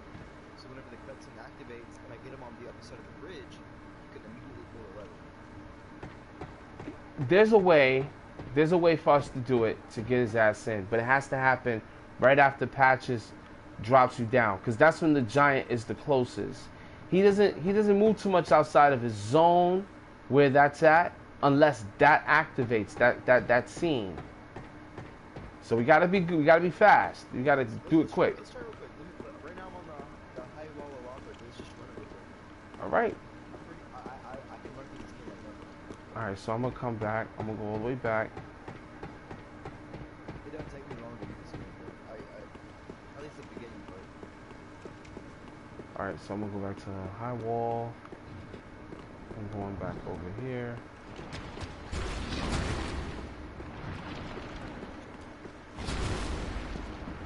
Okay. Maybe Aldrich was just like really pissed off and he activated instead of using the regular arrow barrage. He got so pissed off that he decided to just do like a barrage of stone spikes.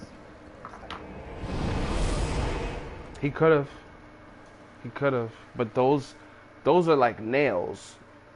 They look more like nails than they do look like arrows, because you know when we go to even the guy in the tower who's shooting anything that gets close to those white birches, yeah, those arrows are still big, like they're long.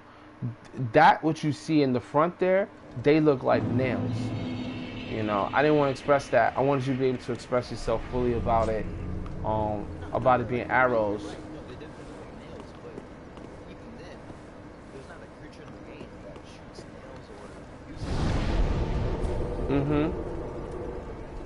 Absolutely. The only thing I can even compare or get close to is Aldrich because it's got that barrage of arrows. I put it to you like this. The makeup of that scene, of that place, you know, they pinned certain worms against the wall. Even at a height on the wall, some of them were actually like nailed in.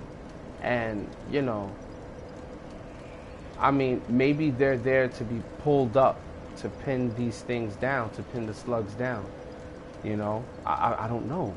It's just kind of a weird thing, because only the giant would be able to actually grab those and pull them out of their place, and then grab another man grub and pin them onto the wall, or you know, something like that. Pin them onto the walls and kind of give extra warning to do that. Mm-hmm. It looks like they were done, like they were dealt that way, like they were shot that way. Here's the question. Yeah. On the high wall of Aldrich, on the tower of the wall, Mm-hmm. that's where I'm at right now, waiting for your sign. It's down. Yeah, it's down. GD3 on the password? Mm-hmm.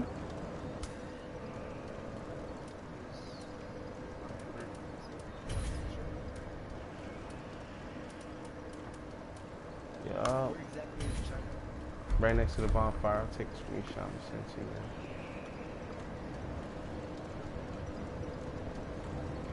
Right. I'm hit reload, dude. But on the tower, I'm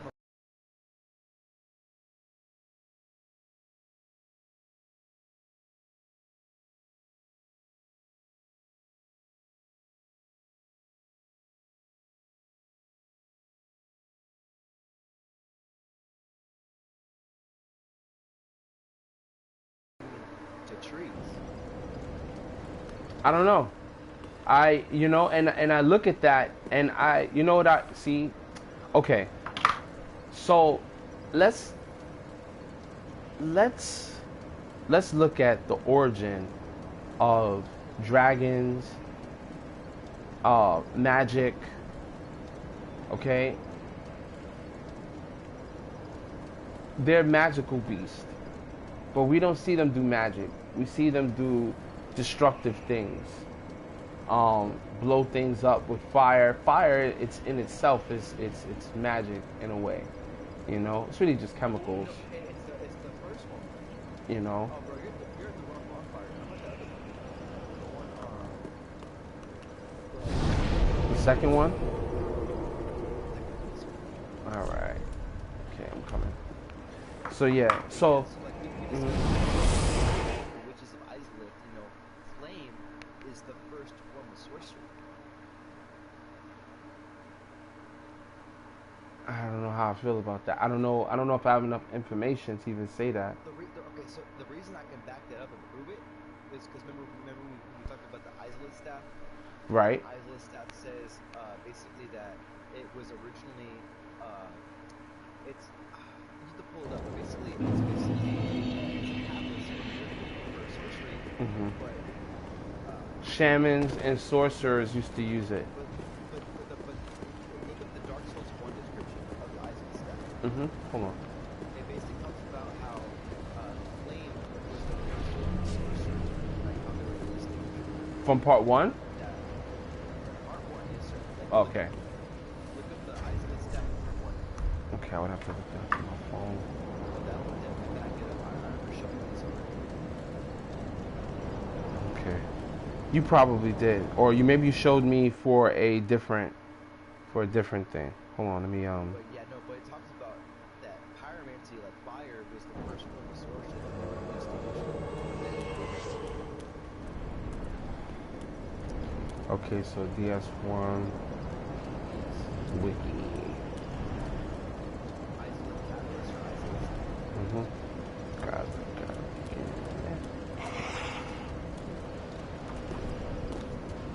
I heard something. Okay.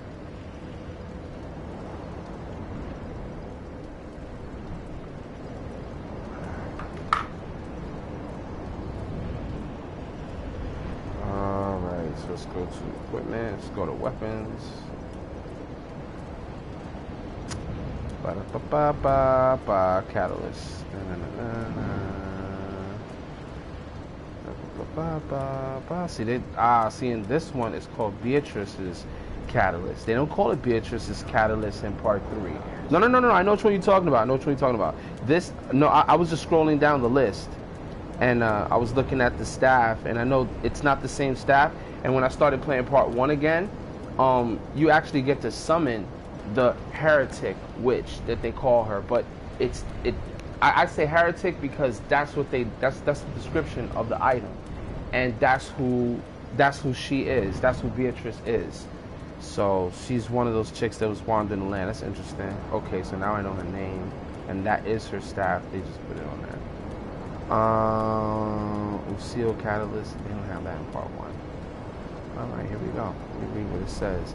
It says catalyst of the witch of Islip a long time ago when her daughters were still flame witches, before they were engulfed by the chaos flame, before the birth of pyromancy. Okay, their wands were mediums for sorcery. So sorcery existed before flame, but knowledge of this flame sorcery, flame sorcery was long since vanished.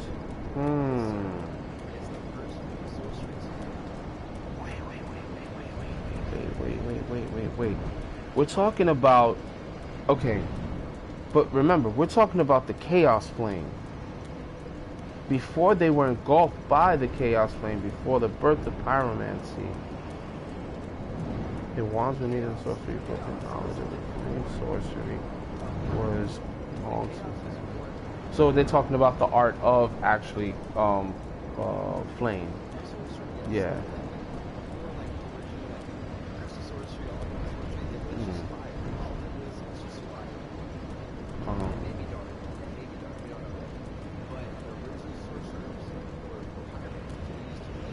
Right.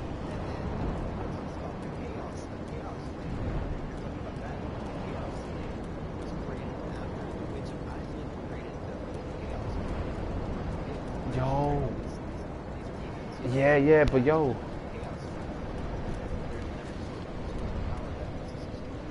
Right. Now, here's what I'm thinking now, right? Now, remember I was telling you about what is considered a forbidden pyromancy? Right? Forbidden pyromancies consist of acid, burning, right? It's just another form of burning, right? But they use miracle. What if they use miracle?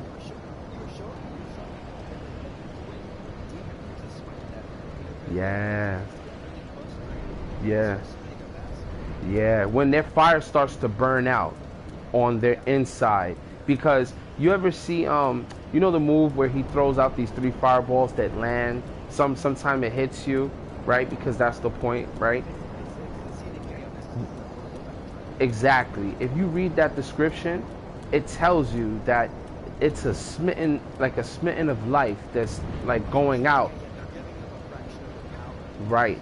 Exactly. That's the flame that's inside of them that's actually dying out inside. That's why whenever they actually run out of that flame, right, they like almost slam onto the ground, and then it kind of just blows out for a while, right, and then eventually it reignites again, right, and it keeps on doing that.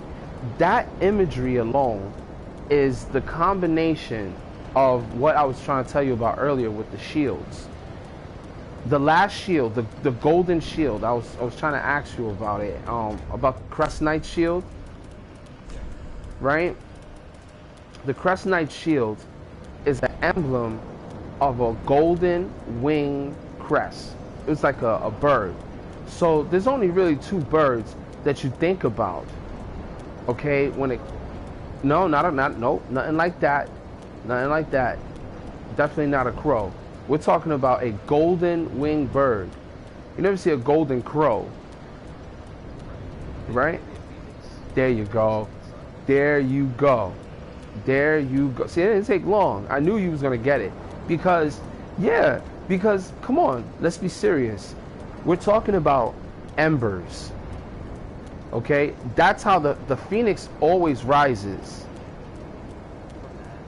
From, thank you, from the ash. Okay? And here's where I was trying to tell you the correlation is when it comes down to the what they call humanity in part 1, and the soul dregs that they have that's developed, a more developed version of it in part 3, right? People were using humanities to bring back their from hollowing their physical body. So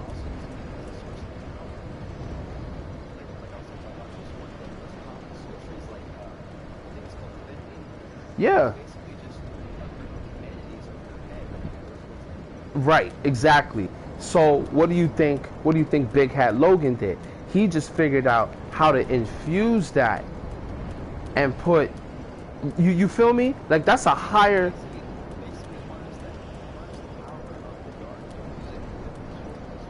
Exactly. And this is obviously it's not what they consider a forbidden pyromancy, right?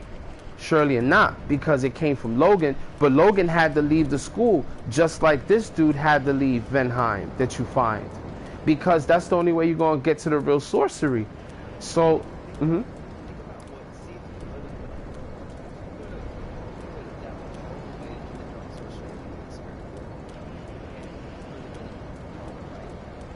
Absolutely, absolutely, absolutely. And I think one of the things that rivals him was probably this guy that he had locked in the tower.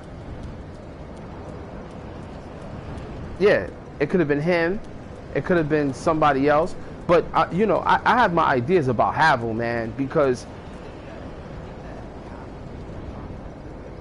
Hmm.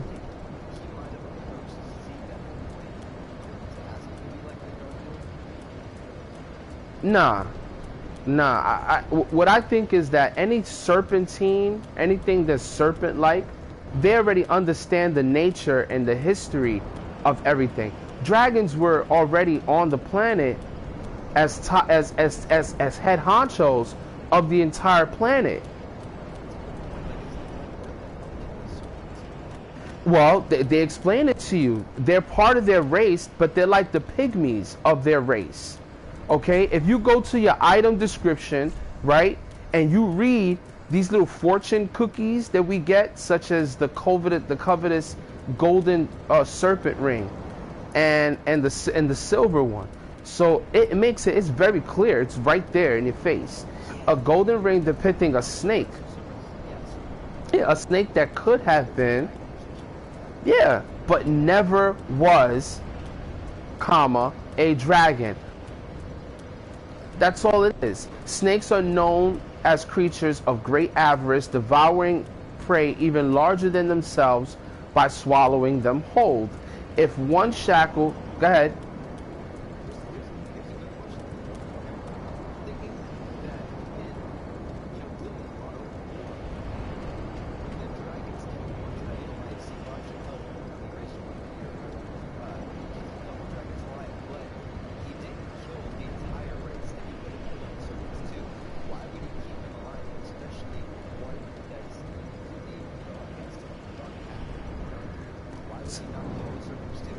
Okay, so here are the things, right? I mean, this is what we can kind of take from it, right? There's two types of people that you meet in war. You either going to meet the opposition where they're willing to fight for their territory, or you're going to find the ones that are willing to negotiate. And, you know, if you understand their nature and that you guys can conform to each other and live side by side, I think that, you know, something can come of it. The same thing that the situation with Naruto. I don't know if you know about mangas and stuff like that, but yeah. So that whole idea of trying to bring villages together that are kind of separated is a beautiful thing, as long as the foundation stays strong. In this case, why? I mean, come on. They built their temple maybe a couple miles away from their temple. Like, you can literally see Dragon's Arch Peak from their temple. So they tried to usurp them in a way. You know, like they were there first, and then as soon as these guys came into power, it's like, oh, we're gonna start the fighting, because it's like, well, where does the dragons take place in this whole war that they have going on? The dragons they don't care about the dark, because it's not one that they deal with. It's just like, it's like a separate thing. You don't find anything dark on that whole plateau. Nothing.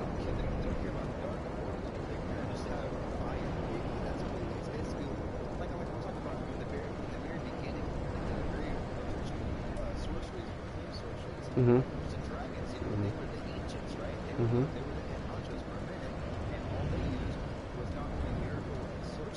Mm-hmm.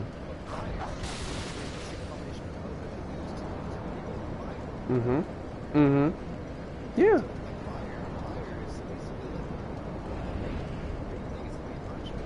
Right. And again, like I said, I don't want to say that fire is magic, because it's just chemicals, right?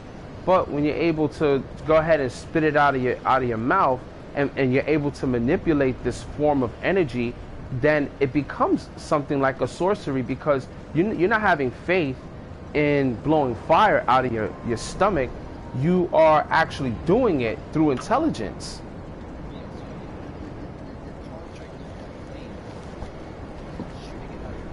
Right, exactly. So that doesn't take faith for you to do. That's why it just makes so much sense to use intelligence when it comes down to manipulating fire. And that's why I think there was just a lot of bad stuff whenever they started to separate how you decide to manipulate the energy of fire, which correlates very heavily to the soul. Because that's when you see flames, they look like souls.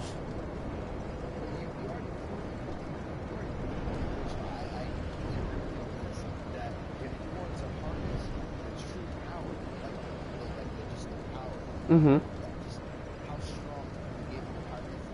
Mm-hmm.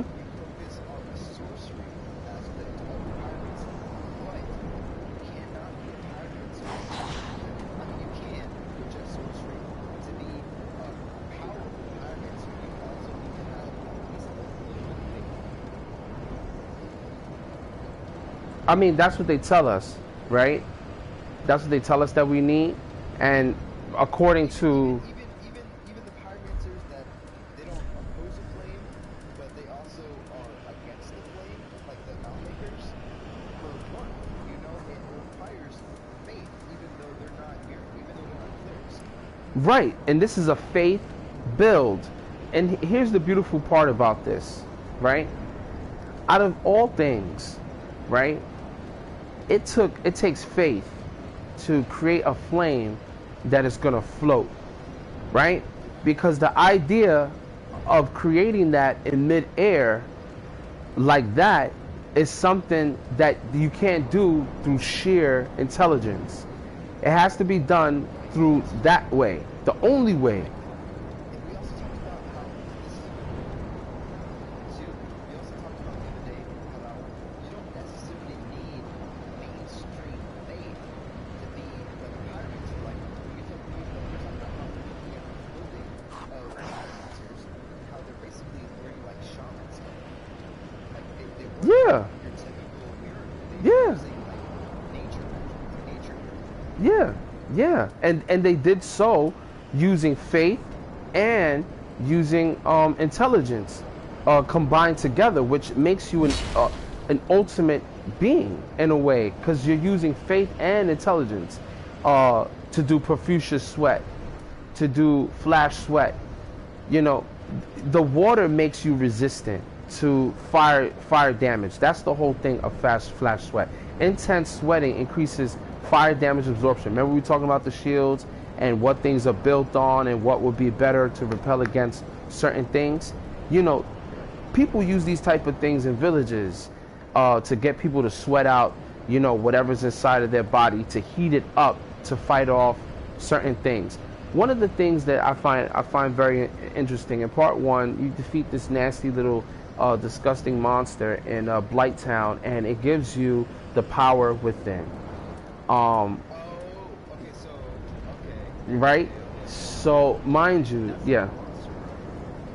What happened? That's not the monster, but what I gathered Yeah. is that is a person that's been transformed into a beast. I mean, From what I'm gathering, it's supposed to be King, basically a relative of the guy that you might be, the guy with the weird hat, Lanthos. uh-huh. He's supposed to be like some sort of either relative or like enemy of Xanthos that has, it's basically, okay, so this is all going all the way back to Demon Souls. It's a little bit off topic, but in Demon Souls you find something called the Old Monk, and he's wearing this long yellow robe that basically attaches to, and you become basically, it's kind of like the Church of Fortune fight where you're basically summoned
And this is in part 2? Yeah, Part 1. Okay. and Okay. so basically the parasite that you kill to get the power within was basically a person that was transformed using some sort of maybe not the power, but it was like another parasite that transformed. Okay, so let me ask you, right? When you go to when you go down inside of the layer with the with this lady, what is her name? Where you fight Quelaag, right? And then before you get to her sister, there's these things that have their things on their backs. That's a parasite, okay? If you become infected by it, your whole head turns into this parasitic thing, and then you can't swing your arms to fight. And you will feed on. Oh, you can swing. So, Just can't use a helmet. You can't use a helmet. okay, you can't use a helmet, right?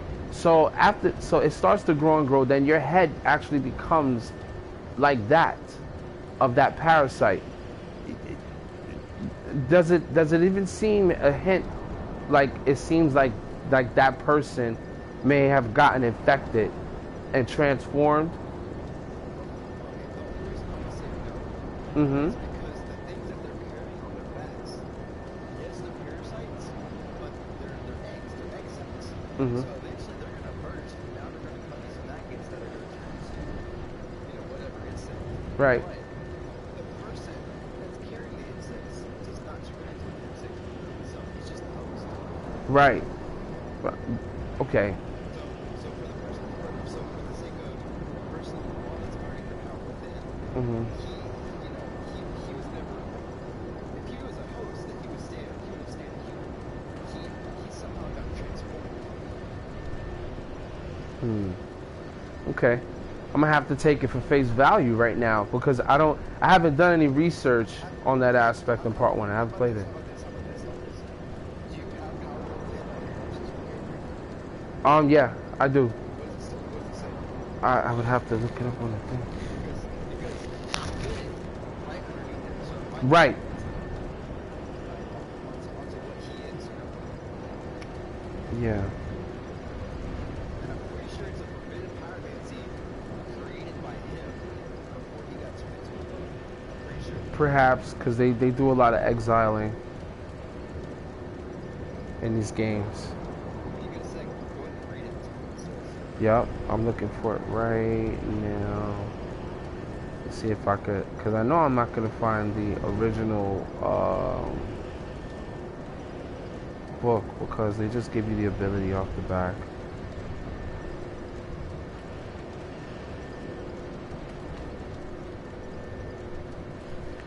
Wow, I didn't know there was all these different types of magics. There's dark orb, there's dark bead, Yeah, dark fog. I was telling you about those are the most powerful sorceries that you can get. Which is one. Mhm. And they're dark based. They're basically the ability to be dark. So Yep. when you're talking about how sorcery is the ability to be dark, you're absolutely right. Yeah. Powerful sorceries are dark sorceries. Right. Directly opposes miracles of light. Right, exactly. And faith leads on to a different thing. Hold on, I don't want to jump off because we were talking about pontiff. I still want to go back to that. I'm looking up,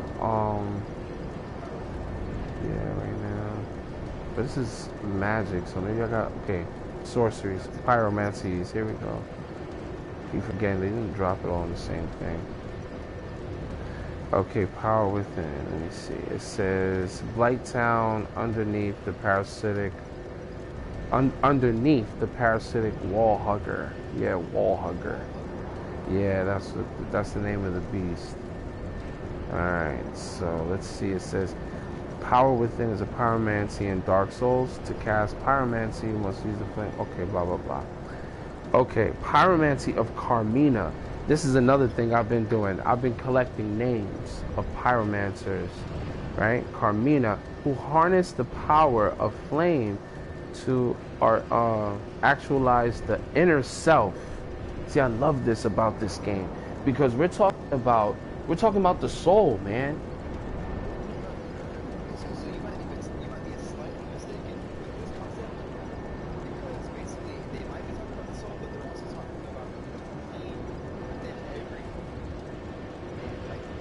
Isn't that the soul? Okay, so it might be, but okay, so all I'm saying is that every man, eventually, the Fire Racer, every man has the ability to use combustion and basic fire, like pyromancy is, because we all have that fire, that flame within us. We do. So when it's talking about accessing and harnessing the power within you, that's what it's talking about. Is that flame within you. It might be the soul, but also it might be something separate. Like they might have a soul in it, but it might be the same thing. I personally, I mean, it's just me personally. I feel like it's the flame within every person. Look, when we use tears of denial, it burns in our centers. It's where our heart is at. You know what I'm saying? It gives us the ability to still go on. They say, oh, you gotta have a lot of heart to do stuff. You know, symbolism. You know what I'm saying? Just having fire in the back of a heart. Just question. Let's just say, yeah, you need your heart to live. It's where most people get the soul, they get a heart. The soul, yeah. Mm-hmm. Right. But we're just talking about the murder shadow, the dark soul. The dark soul Mm-hmm. lives in the murder shadow. So if that's the case, then why would it be in your hands? It is. That's where they take the dark essence from.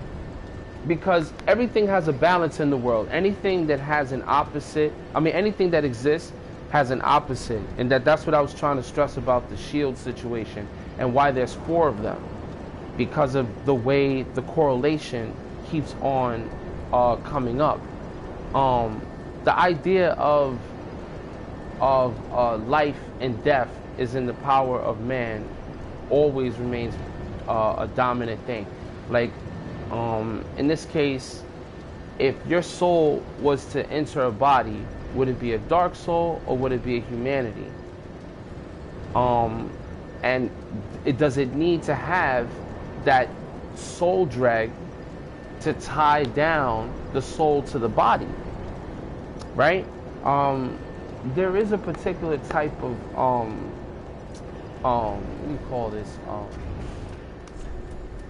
Magic that talks about not the evolution of the soul per se, but like just to give you like the idea of the soul being like the dark soul, because they don't really separate them.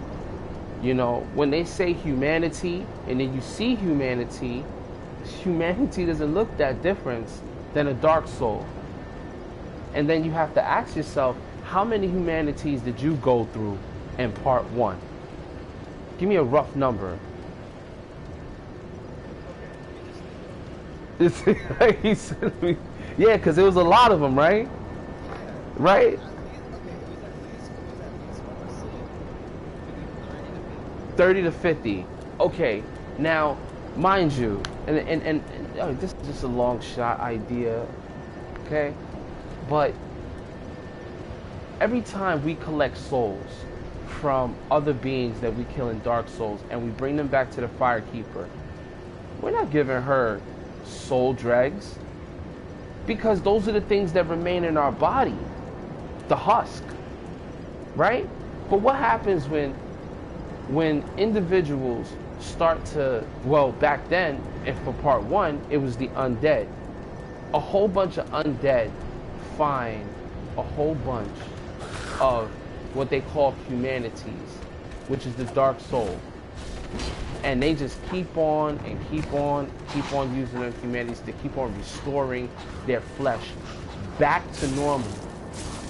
And then these warriors are constantly popping up and dying. Some of them don't make it, some of them make it, you know, whatever the situation may be. Okay, I see that you died. Yeah, so, you know, on and on, right?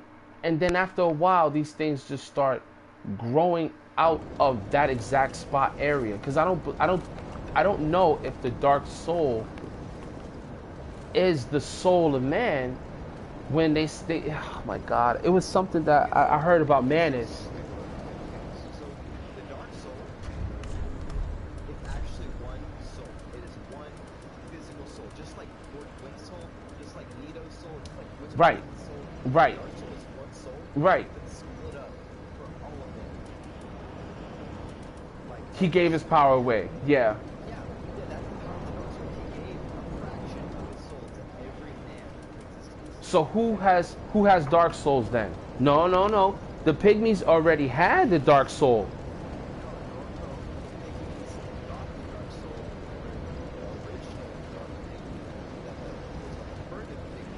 Right. Right.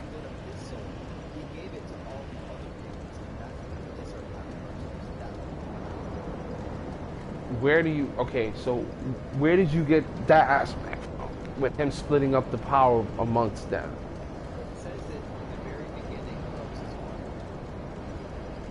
That they split up their power the way Gwen split up his power. Right?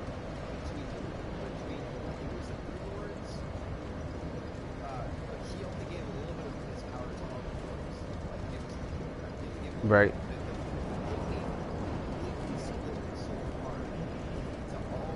His soul.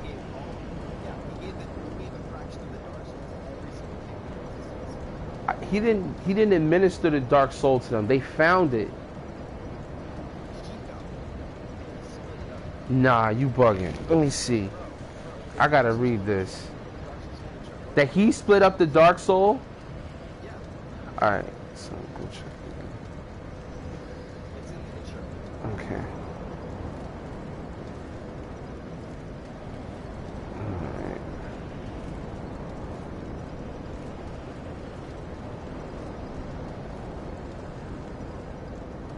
I bet it's better that I'm to be right than to be wrong at this point. If I'm gonna do this, I gotta do it right. I gotta make sure that this is good.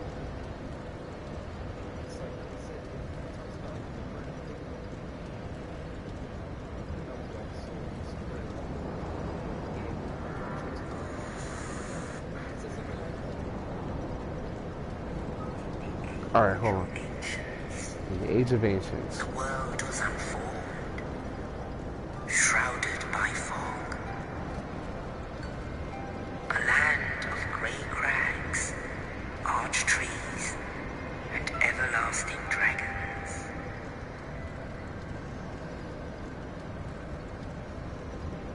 But then there was fire, and with fire came disparity.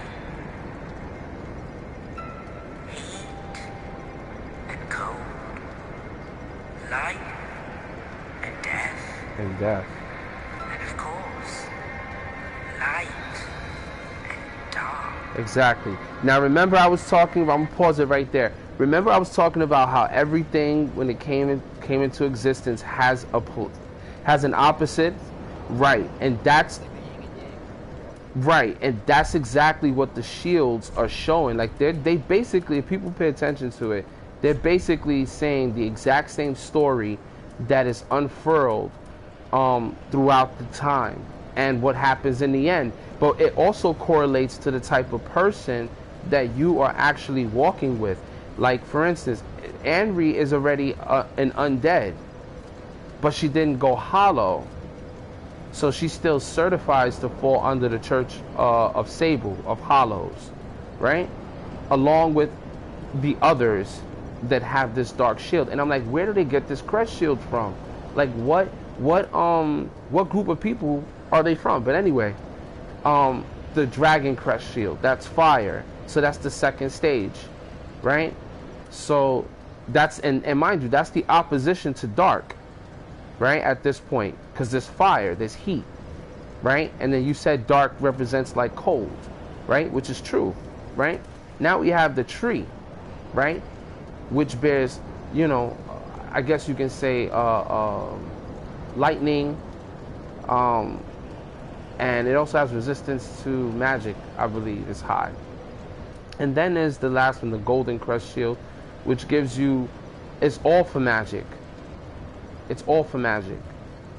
And I don't know exactly if it means specifically that this phoenix rising from the ashes kind of thing represents the character that you use, because it's they're all called Ashen Ones because they're from the Ashen.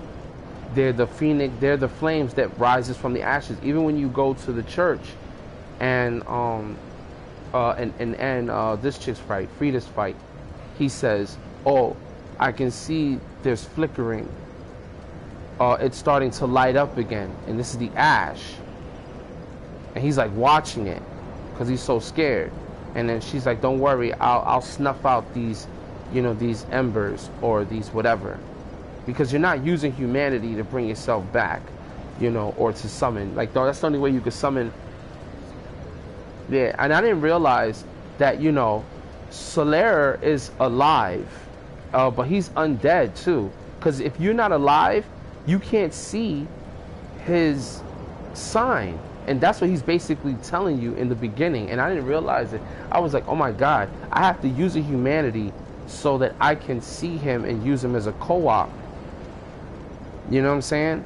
If I'm not a human, that means I'm becoming a hollow. I'm becoming dead. And I wouldn't be able to see his sign. So it's almost like he's encouraging those who are on this mission with the Brotherhood to use humanity to keep going in this whole thing. It's just... Right, exactly. But to me, it's just getting darker and darker because Gwendolyn is starting to take over certain parts because other things are dying down. I was stressing before, and I know it didn't make sense in the beginning because there was just so much that was really pressed and compact behind it that needed unpacking. And I was saying how when you first reach this lady at the entrance, the dancer, she gives you your first covenant, basically, but not really. And why I say not really? Because she's not indoctrinating you. What she's doing is that she's making the covenant look good by creating a pact that will have individuals come to your aid and protect you as you go on your mission. If you woke up undead one day and you're like, oh my God, what am I supposed to do? Any help that you get is going to be good. I don't think that there was one person that played this for the first time that didn't equip the Way of the Blue, which to me could have just been the Way of the White. But it's a slow indoctrination to becoming a Blade of the Dark Moon because it goes in 3 different sections. First, you get the Way of the Blue, right? That means that you're protected by Blue Sentinels. Then you find the Blue Sentinels agreement, and now you can be called to help somebody else, right? Only if they have the way of only if they have this cloth that you got, which says that they're part of the Way of the Blue. And then when you meet Yorshka, that's when she indoctrinates you into becoming the Blade of the Dark Moon. And I'm saying to myself, like, why would Gwendolyn, or why would Gwen, or why would the castle need 2 types of individuals that are helping people along their path of everything? And I'm not gonna say Gwendolyn was unhappy with the way he was being treated up there, but why did they have to put that in the description, saying that he was raised as a female even though he was a male? And there is no statues of him anywhere. But yet we have Faram, and then we have Gwendolyn's, I guess you want to call, twin sister, if you will. And I just find it so weird because they're depicting Gwendolyn as being this spellcaster. And I'm gonna be honest with you, when I started looking at the different magics and the different types of spellcast, we already know what's considered like a dark spell, even though it's a faith spell. The Deacons of the Deep made 1 spell, and it doesn't look very... Not the Soul Drag. Soul Drag is sorcery, I believe. Yeah, no, not that. That's a Soul Drag. Deep Soul is a sorcery, and the Great Soul Drag is a sorcery as well. the dark sorceries such as Gnaw, like it's a miracle, but it's not your typical type of miracle. This is very dark miracle. They locked this individual up because of it, and you know, it is what it is, right? And then we have deep protection. We know that this is a miracle, but it's not. It didn't come from a benevolent place. Show the item description info. Slightly boosts attack, damage absorption, and resistance. Also, while increasing stamina recovery speed. The deep was originally a peaceful and sacred place, but became the final rest for many abhorrent things. This tale of the deep offers protection for those who worship amidst those horrors. So, it's not a very nice tale, and I think if you were to give this tale to the maiden who's blind, who says, "Oh, these little things, they keep eating at me," that's going to affect her, because it's not a good miracle story. Miracles are supposed to be of benevolence, you know.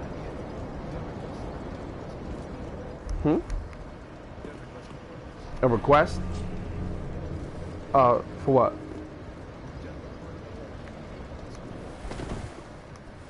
You mean the quest in the storyline, or for what quest?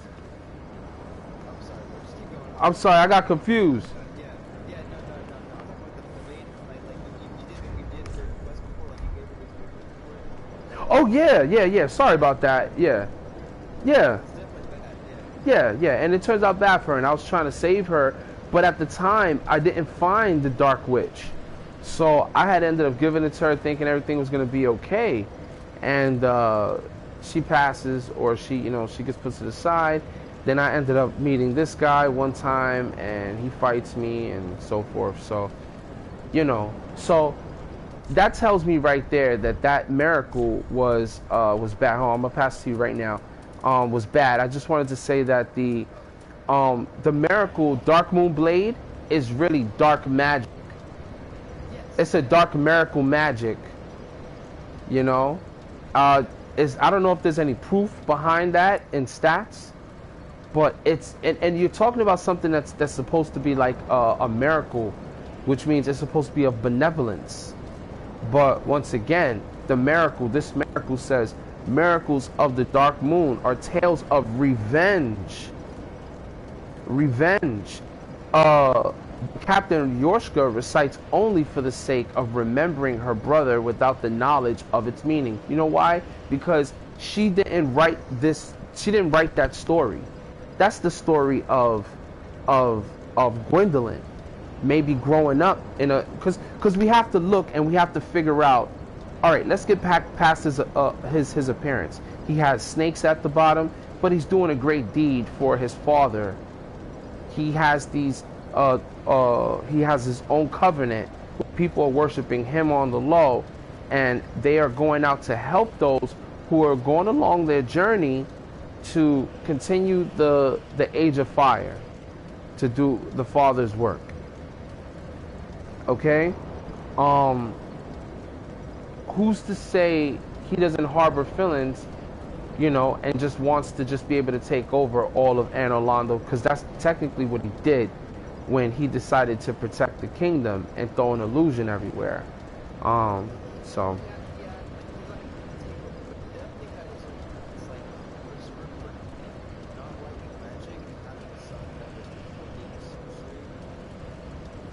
You broke up there for a second.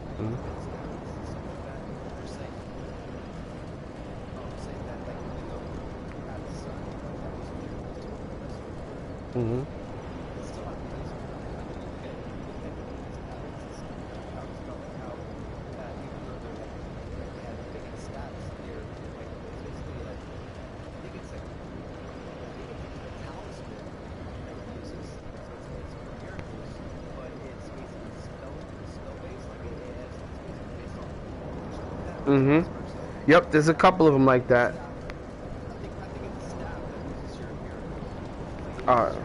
Faith, yeah. So he basically used sorcery with faith. Used his faith Mm-hmm. Mm-hmm. And you know, it's sad because for them to be able to do these miraculous things interchangeably, um, to be able to manifest something through faith, right? And be able to manifest something through knowledge, right? Which is probably why he didn't want to make it, you know, because like you know, you're doing everything's backwards. Why would you not want to do everything backwards? Maybe, but I think his power, the power that he had, or that he came with, or whatever his power was, because remember, he represents the dark moon, right? And I wanted to be able to expand upon that, which I kind of did when I was doing my other videos, because we have. My name is down. Oh, on the very first bonfire? Not in the very first. Did you make it around by yourself? Oh shit! Damn, bro. That shit without me. Oh, I'm gonna drop you a whole bunch right now. Okay. For real. Shit's on. But yeah. Yeah, like the last time I died, I was out of energy, so I was like, crap. It's cool. Don't worry about it. I'll dump you a whole bunch. Yeah. Yes. So keep going. So like, you're saying with Gwendolyn. Yeah. So his magic is basically dark faith. Yeah. And I mean, there's no. I try to put it in a category like, oh, it's dark miracle. I mean, that's the only way I can really put it. It's dark miracle base. And I'm like, so how does somebody like himself be up in the higher, you know, kingdoms, and his father is just like, I'm not even gonna treat you like a boy. I'm gonna treat you like a girl. Probably understood like, this is your son. Probably because he used fucking sorcery. He wasn't like his firstborn. He was like a warrior of the sun, you know, and like really fought with a sword spear and a shield, you know, like did like a macho, like, you know. Yeah, like, yeah. His secondborn was using magic and was like learned from his mother. He was a mama's boy, so of course he tried to treat him like a girl, you know. Yeah, which is dead, but that's kind of messed up, man. He should just let his mom raise him. But I mean, in a way, that's kind of what, you know, the way things went down. It's kind of messed up.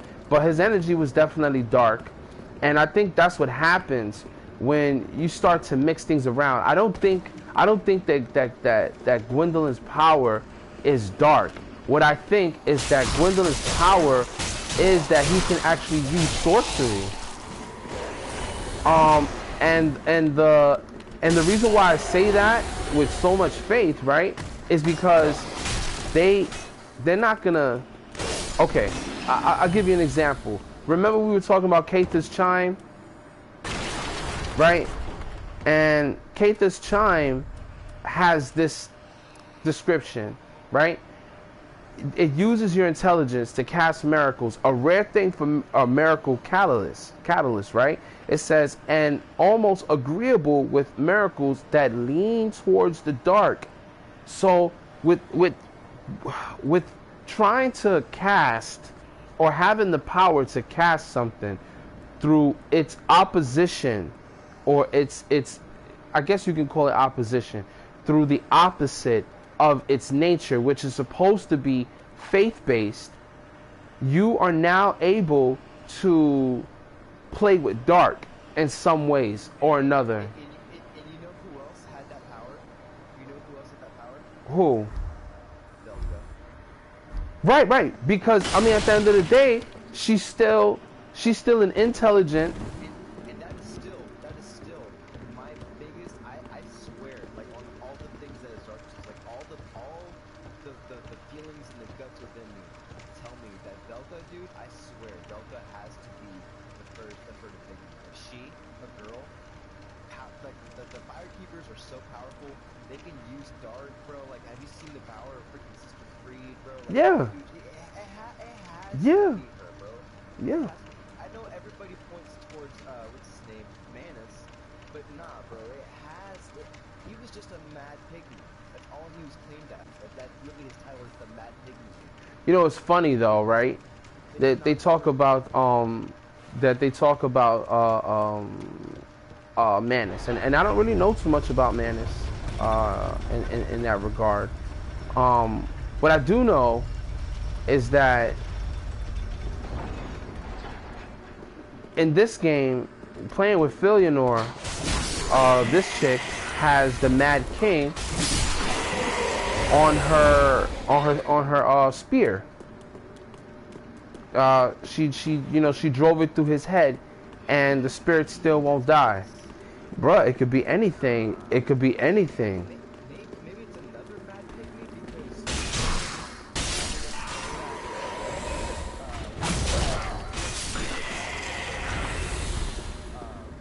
his name Artorias.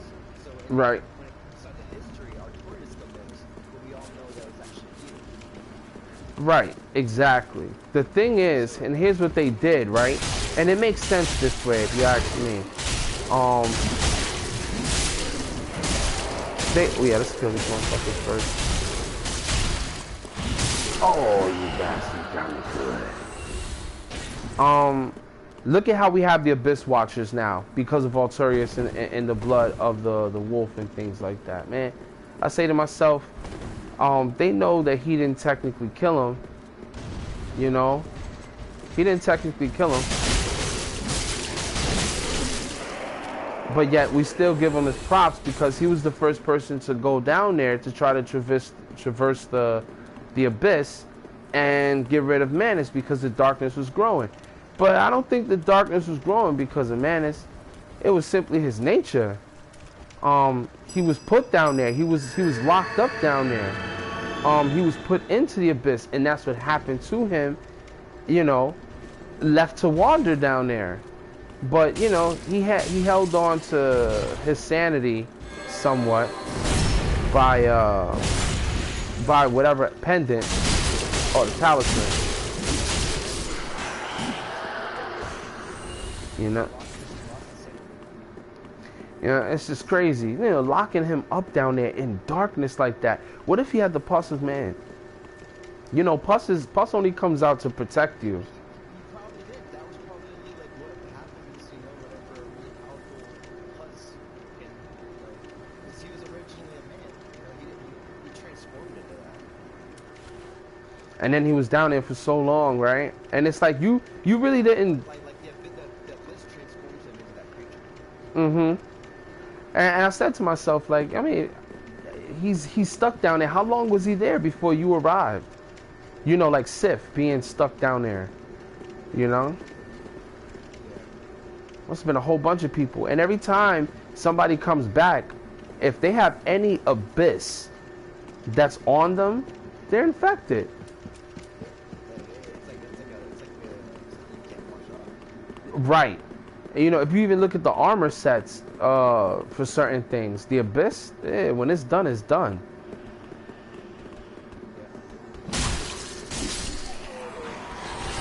Ooh.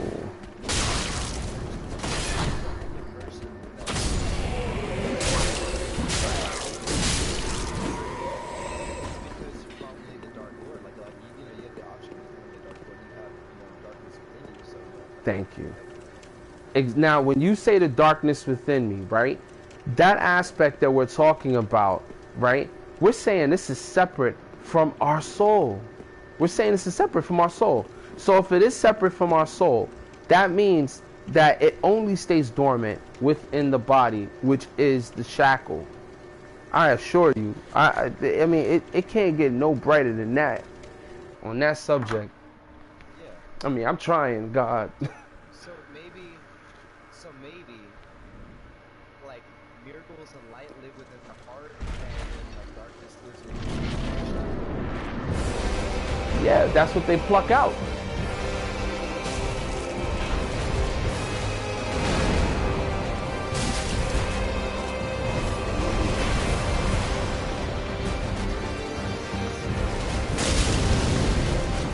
Right.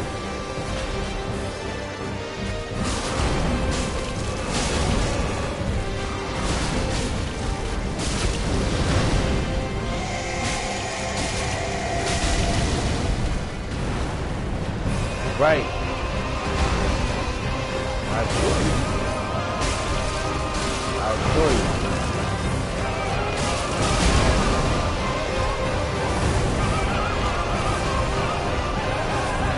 Died.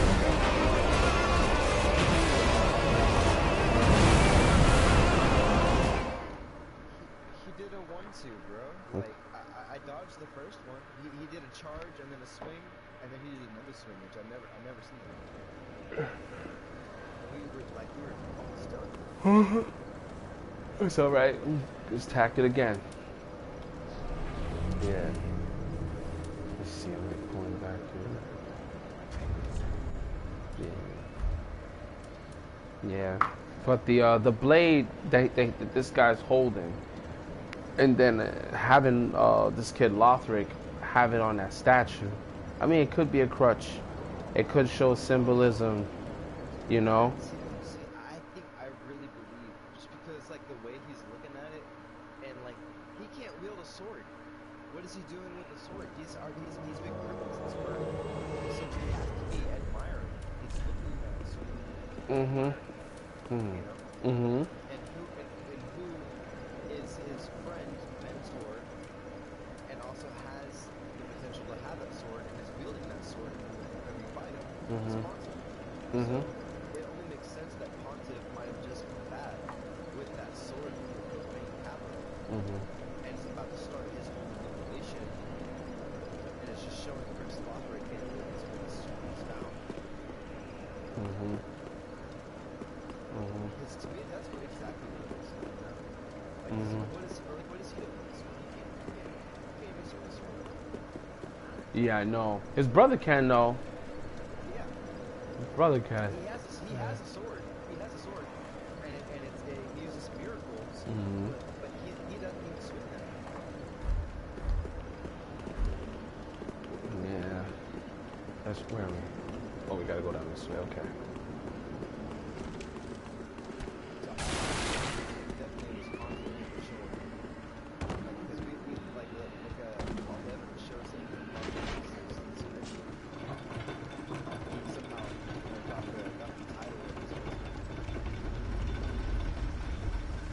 Yeah, it makes sense.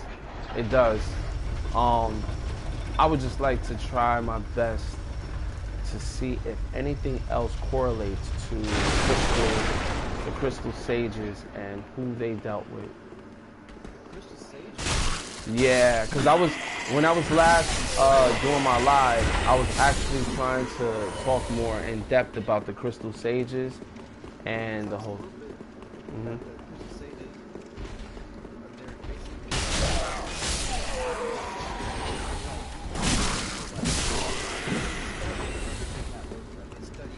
Yeah. Right. They all self-proclaim themselves. Yeah. And believe me, I get it. You know what I'm saying? I think. Oh snap! I don't got my shield. Come on now.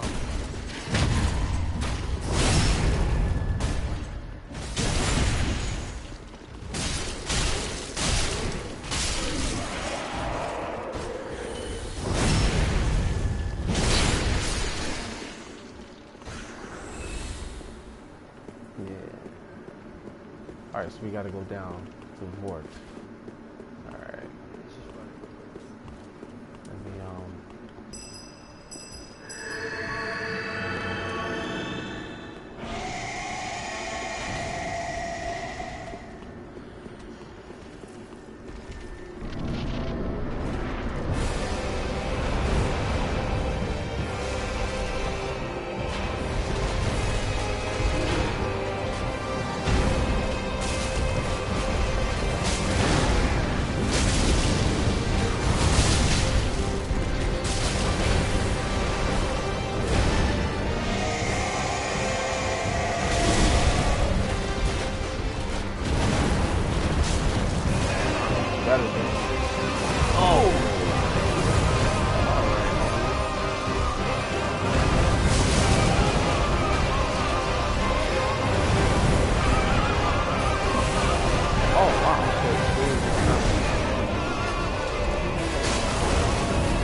Alright. Hey, bro, give me like a minute or so. I got my door calling, okay? Okay, cool.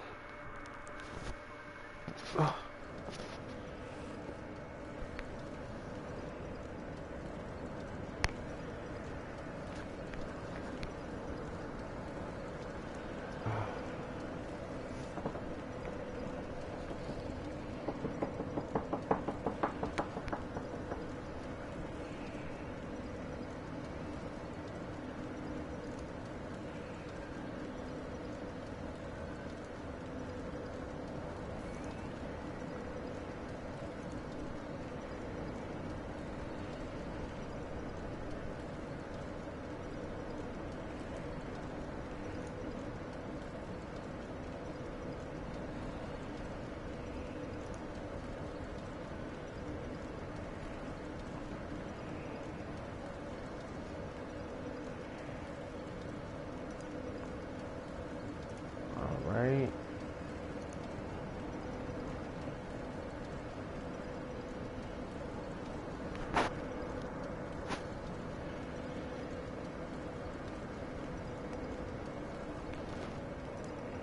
Mine 64-bit.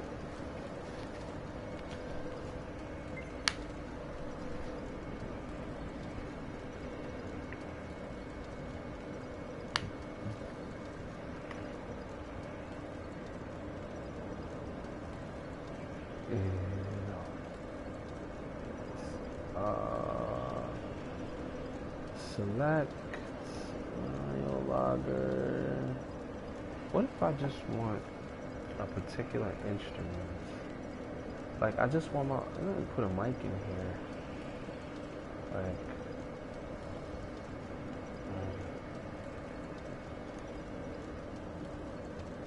what is this? Into Edison audio editor recorder into playlist. It says audio recorder requires audio input, thus only work through AOS drivers. It says please adjust your audio settings. What do you mean? It says driver for media, USB jack. It says access and drivers is not good. So let's go here. Switch buffer. Okay, highest driver sync point. What is this? MIDI. You don't have MIDI connected. You have audio connected. Input output. Okay. Let's go with playback devices.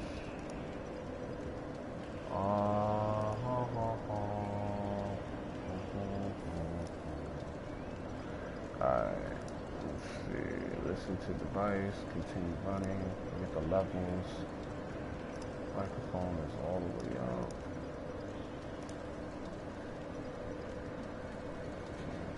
Use this device, but it's not. It is a default device. Oh, okay. It's on. I'm here thinking that it's not connected.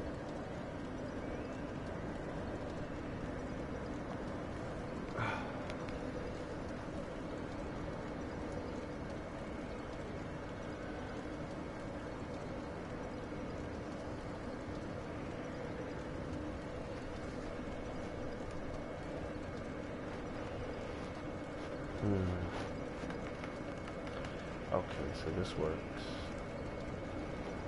How do I get to open this? So open it on my side.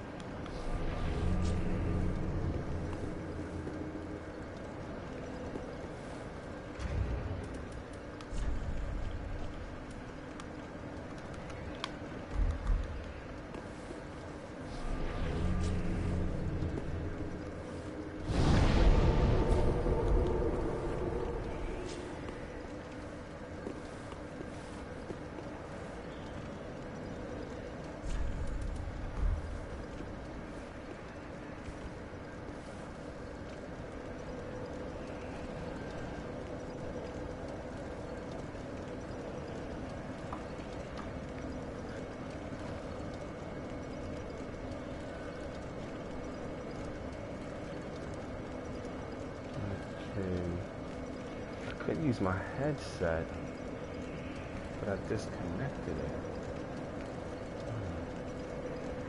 Alright. Why can't I use this?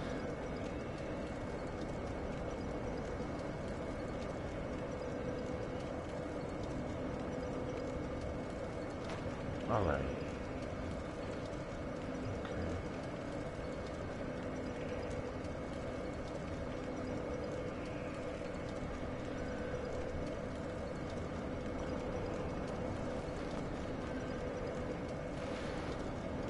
Oh, nice.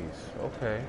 Bluetooth handset audio, and for my snowball, why don't I want to take the snowball?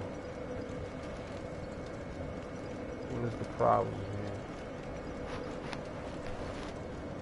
Hardware buff always works. And force the drivers. Why is it? I said status unavailable. Why is it unavailable? Come on now. Come on now.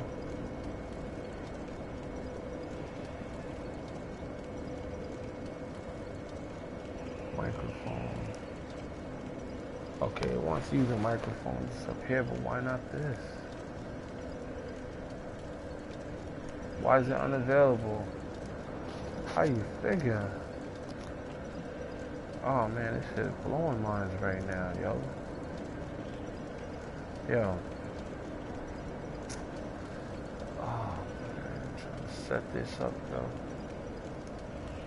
It's not working for me. And used by another application. Another application? What you mean, dog? Hold on, son. Look at that sign real quick. Ain't nothing else using it. You know what? Now that I think about it,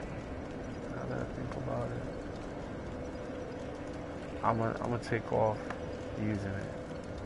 I'm gonna change the default. I get it. I think I get it.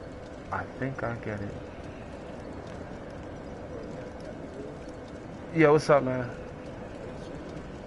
I am. Okay.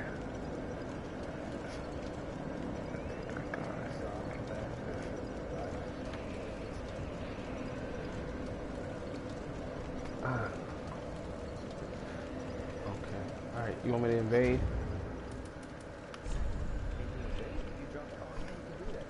Mm-hmm.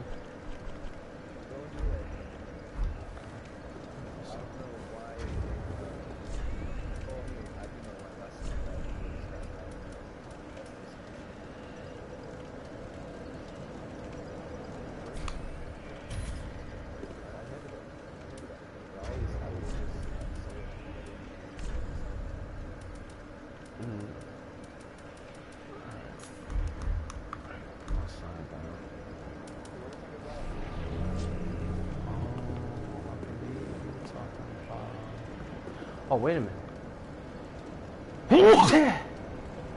Wait, you can still... Oh, shoot. Right.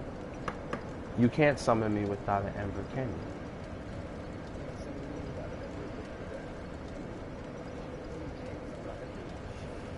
No, wait.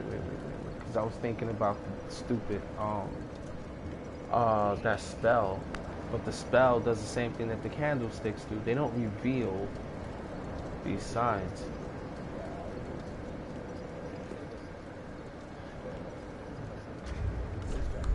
No, come. I'm invading your world right now. Yeah, I'm going to. If you can summon me in. Nah, you should still be able to see it.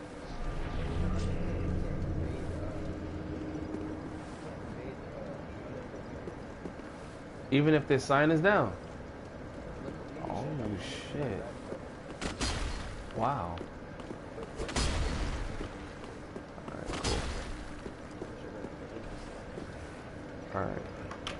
Alright, I'm here trying to, I'm actually not, I'm on the game, but, This is normally what I do every day. It's like a double thing. I just put my sign down somewhere and hope somebody will summon me in. But I'm trying to get my audio settings going on.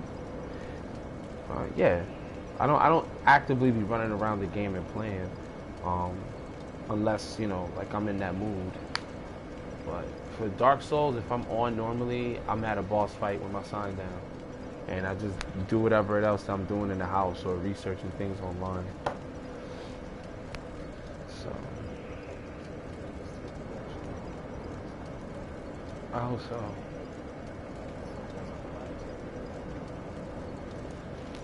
What are these guys talking about? My sign is on. Restore default. No.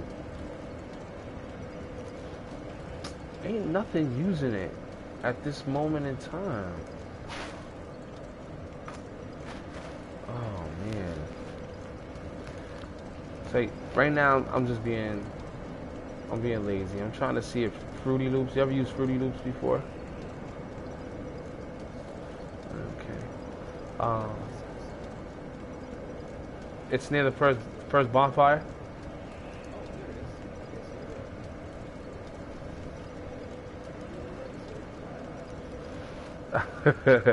It's cool.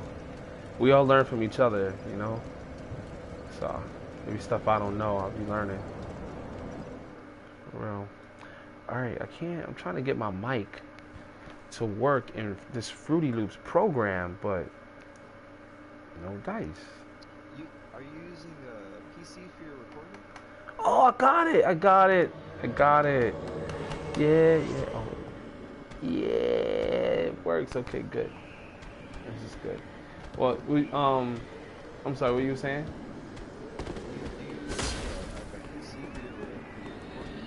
Right now, yeah. I'm using my little laptop that I got. And, well, that's what I'm trying to do now. I'm trying to get Fruity Loops to actually work for what I want, because Pro Tools is basically the same when it comes down to like making beats and doing recordings. So I never really knew how to drop the mic into it because the previous versions just didn't have everything. I'm about to drop this for you right now, bro. Yeah, I'm about to drop this for you right now. Hold on. Leave, right? Not discard? Yeah, leave. Alright.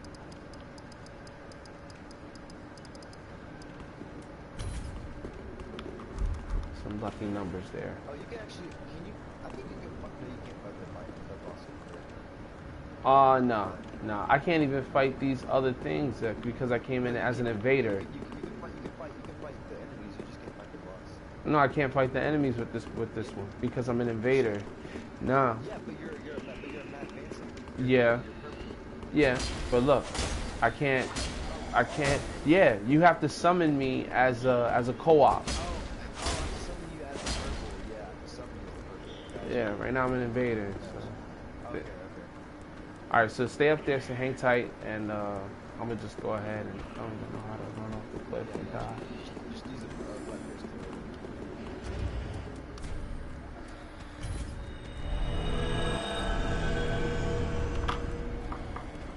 Yeah, I got it to work. Anyway, like, That's cool. gonna be holding So a. it's just helping your audio out? Yeah. I mean, not for the recording aspect, for the live. This is for something completely different.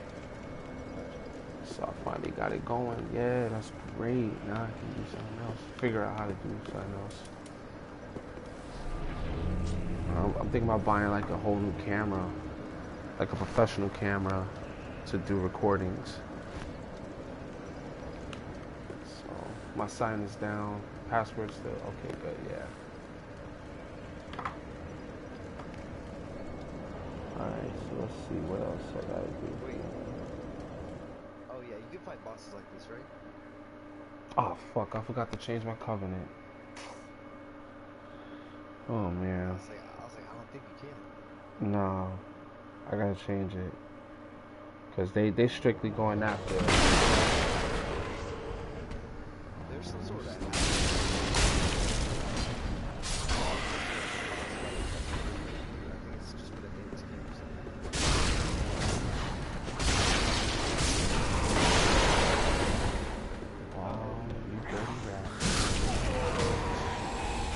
are. Let it be. I'm clearing the way for you. Solving my soul.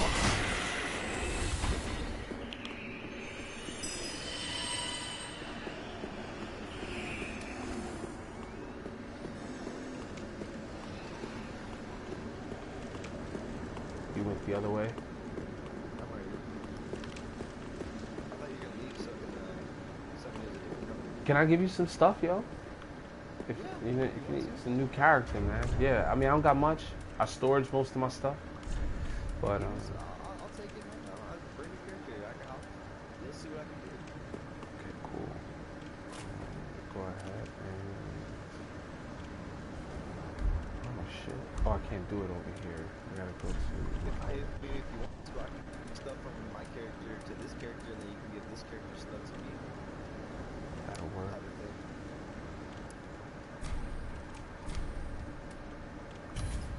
Got a whole bunch of those. And I don't know how this is gonna do you justice. It might. Any armor would be awesome. Okay. Oh, you okay? Yeah, I'm a big Fashion Souls guy. Plus, I have literally nothing. Me too. I don't have any duplicates on me. Okay. Oh wait. No, wait. Hold on. Usually, everybody has a lot of ring knights and stuff that you kill a lot. Yeah. Let me see.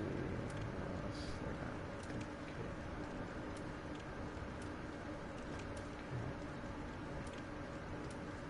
Okay. Try to keep to a minimal. So that way I'm not like sifting between a whole bunch of different armor sets.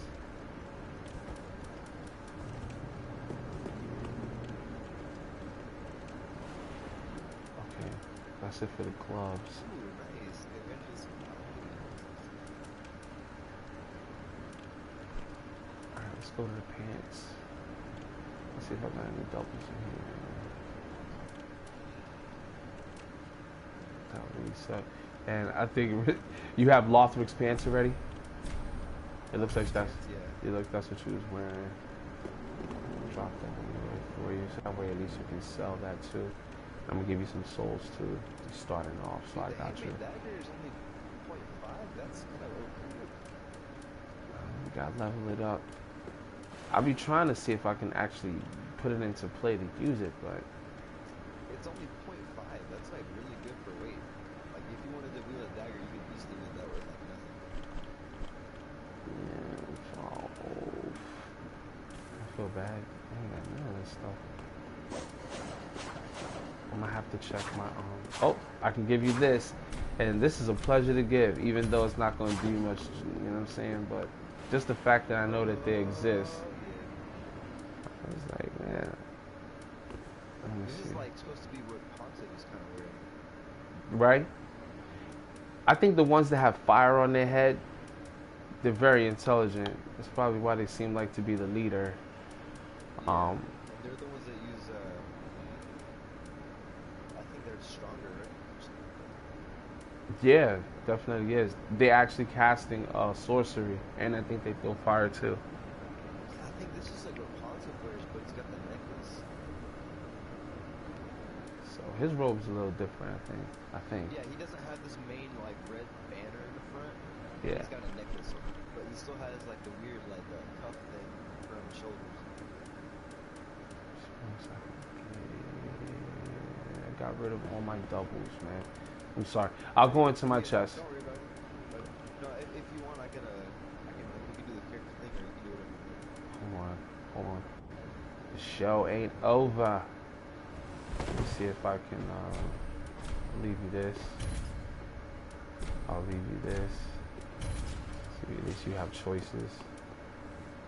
I'll definitely leave you this. And what else? This is an optional. Do as you will.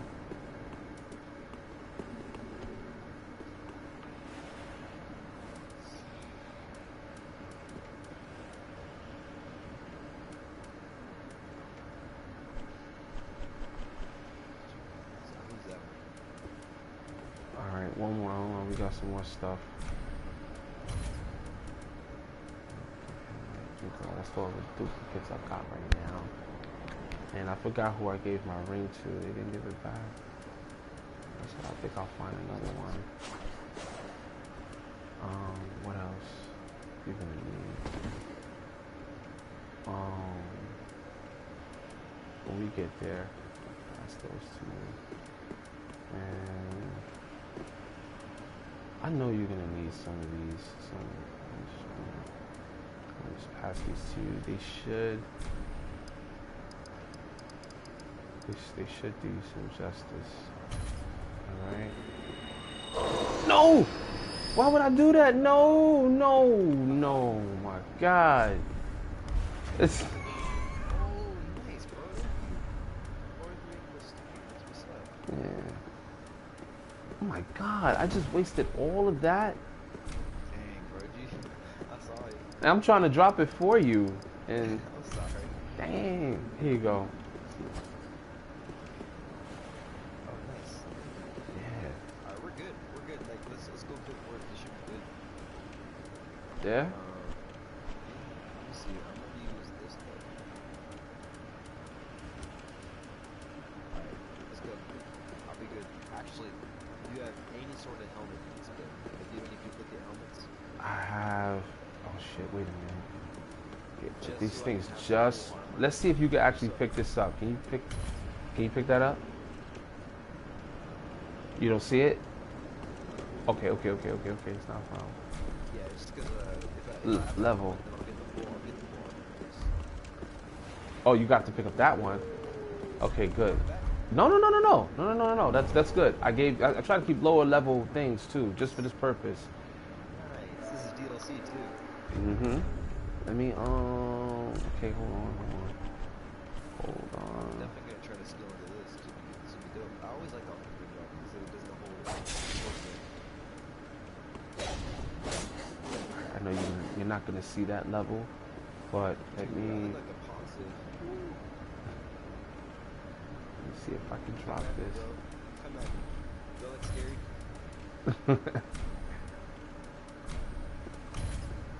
I'll be like, is that Wax Dope, Man? You like Luke Skywalker over here. That's pretty cool. Sure. Alright, I'm gonna give you something. No, that's okay. I think this would be the best thing to actually give you. So I'm gonna leave this. And I'm gonna leave this. I'm definitely gonna play around with this armor thing. Oh It's shoot. really good damage too. Like it's what is this? What is this one? Like it's like almost it's 180. Let's see. Oh, I can't wield this one. Okay. Never mind. Just kidding.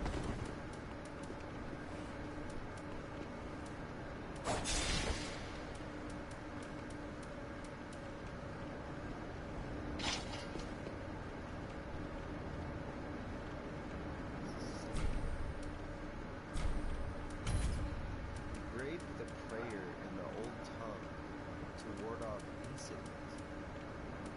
That sounds like something Delta would do.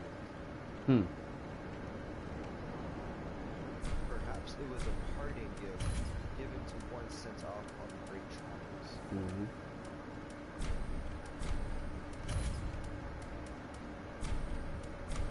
Shiver me timber. Alright, scaling. Smoka's the god of mischief. Say sin. Yeah, mischief sin. Yeah. Mischief is a sin. You're doing bad things. Right? Oh, you doing mischievous stuff.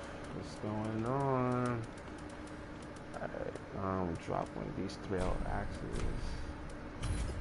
I gotta make sure that they're like a decent level that you will be able to carry on. There's gonna be certain things. Don't give me any like plus weapons. Like, if you give me any like plus weapons, it'll definitely stop my PvP aspects. I got you. So let me leave. You might not be able to wield these things right now. Yeah, so he has a dagger, but I'm definitely gonna try to skill into it. How about this pick? Agent's pick.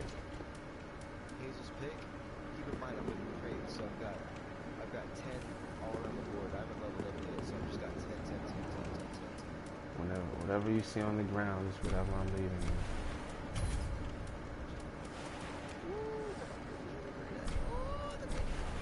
Ooh, dude, okay. The Thrall Axe, that's pretty cool. Oh, damn, this all looks good. Gosh.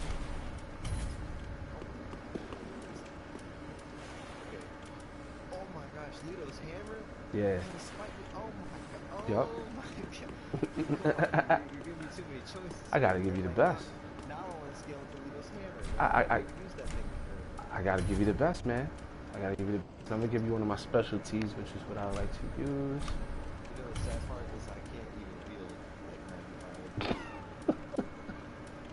It's sad, but hey, at least you got it. I'm definitely gonna. This is definitely gonna become a strength build with what you get in. Perfect. Perfect. I'm gonna give you this as well. I do have 2 of these, so I'm gonna leave you one. Thrall Axe, bro. The Thrall Axe is so OP. And It's one of the most damaging weapons that has cost. this might do you some good too. I think. I don't know how you like punching around, but I'm gonna leave that on the ground for you. Here's a fix up the Mad King, bro. Come on, you give me all the good stuff. I'm getting all the good stuff, man. All the good stuff, man. Follower javelin? Okay. Yeah. Someone in our group had blessed me with a lot of stuff, so a lot of stuff I'll show you. What's up? Like, I can wield the Gargoyle Flame Hammer, and even though I can't wield it, it'll still do more damage than any other weapon I have without being able to. Oh wow. So I'm just gonna use it. Good. Oh, here's another But one it's for gonna, you. but it's gonna drain my stamina like there's no.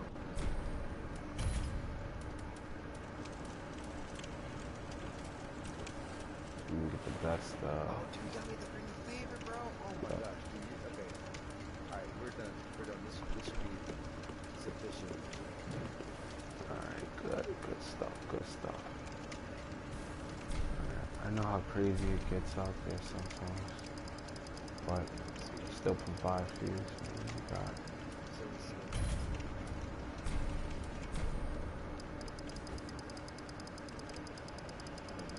Okay, so now the deep circle's going to go to the.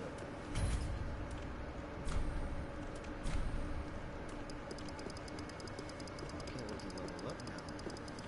Yeah, that way you waste your souls on whatever it is that you need. You could look at the stuff and then build your stats around Yeah, them. I can do that now because you already gave me the souls. Shit, Exactly. I didn't think about that. Hold on, don't leave yet. Oh, we got invaded. Yeah, here we go with the bull. Alright, don't drop anything else. Don't drop anything else. Alright, can you see all of that? Can you see this right here? Can you see this right here where I'm standing? No, pick it up, pick it up, pick it up, pick it up. Oh no, we got a lap. We got a lap. He's got a parries too. He's got a parries like on.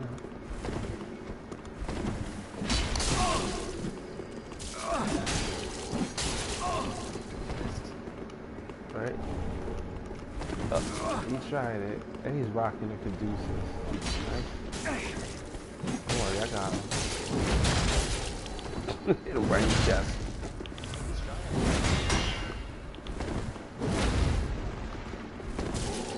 Yo, how do you hitting me? Yeah.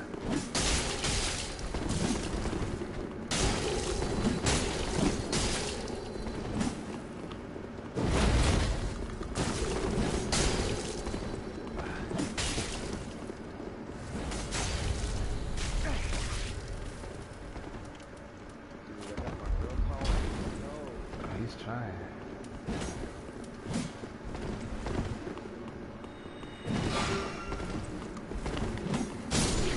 I knew he was trying to do it to me. That's alright. He's taking an enormous amount of hits. He's gonna keep drinking, bro. Yeah. It's gonna be over. Yeah. It's all good. I'm putting my sign back down.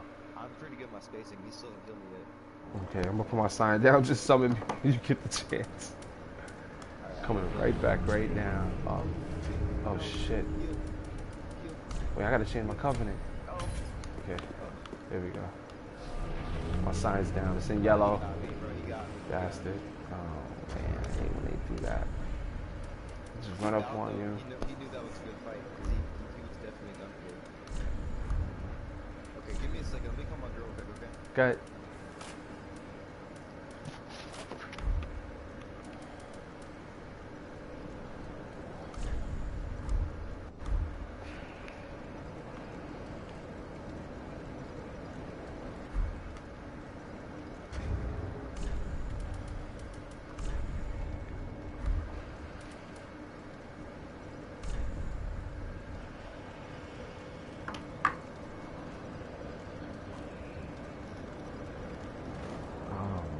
So it's actually inside of the inside here, and I can do some minor adjustments as far as how the outcome is pushing the sound. I don't know if the sound is working.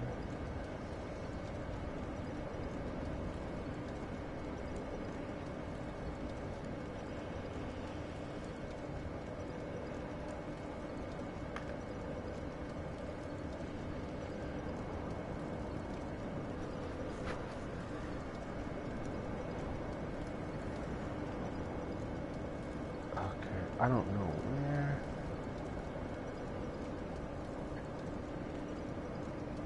Do I have to wear headphones according to make sure this works?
Yeah. Okay. Yeah. It's not like he took anything from you, so. I've had people be like, yo, come help me out. I'm gonna help them out. They're like, yo, do you have, let me get this item? By any chance, I just want to borrow it for the fight. They're like, alright, yeah. Or somebody wants to make a trade. We were supposed to make a trade, and the guy just leaves my world. Okay. But did you okay, so I'm level 1 on this side, okay? And I've got 0 scaled weapons, okay? So he's done what I have tried to do on my character, times like 10, okay? So that means that he is like at least level, like what? It has to be 10 levels above or below, so he's at least a level like 11 max, okay? And he's got 0 plus, like he's got 0 scaled weapons, like none of the weapons are at least even, oh, they have to be in the +1 range, so he's got like at least like a +2 or +3 weapon, and he's at least like a level 11. But other than that, he beat the game like that. He's got the end-game armor, he's got all that stuff. He's a big one. Yeah. That's kind of hard. Extreme.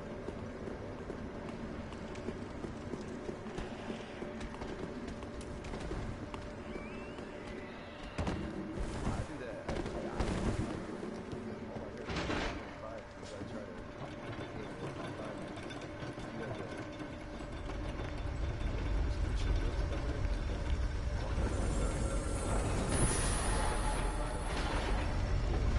Whoa, whoa, whoa.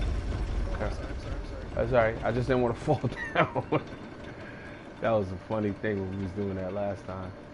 I think all four of us fitting on this little ass elevator. Oh, yeah, that was funny. You'd think they would put a sign like 3 people capacity. Yeah, we did. Yeah. I think at one point you were like floating on top of it. Yeah.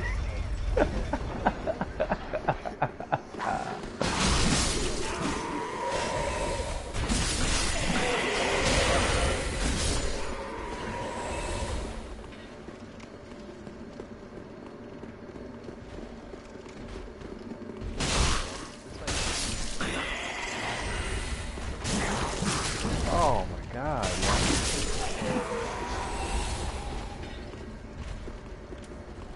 So bad. I got something for the ass right here. I got something for the right here. Yes.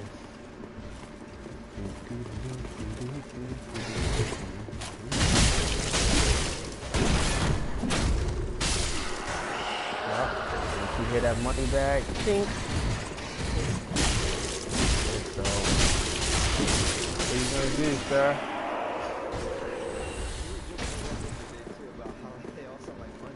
Yep. Chink. But yo, as soon as you hear the coin purse. For real.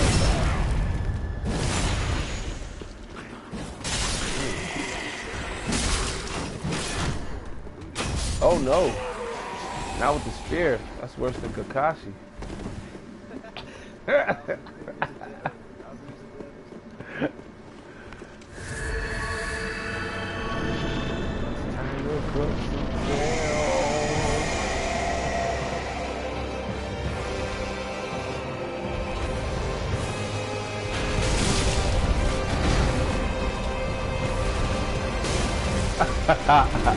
You know what? With all of the stupid games I played with my past and stuff like ball tech and shit like that, I'm like, man, it don't even matter. It's just different customs and different stuff.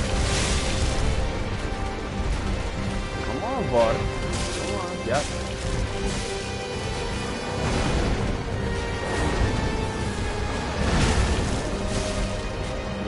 That's why I'm okay doing this.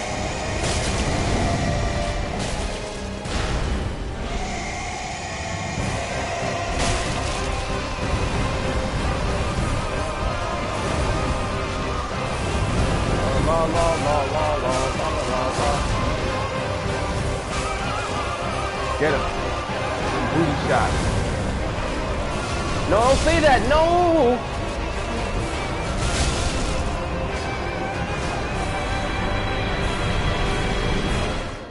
think I got the souls. Oh, thank God. I hope you did. You got the souls good, and we just walk up to the bonfire. We good.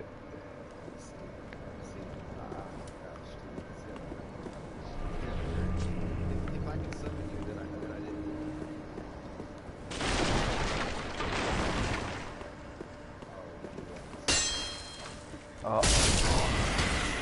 Whoops, there goes another robbery. I've never had this problem with Fort before. I probably should just solo him. Get him, you want? We almost had him. I think I was too far away from him. It's just the HP. He's got way more. Yep, new game. Okay.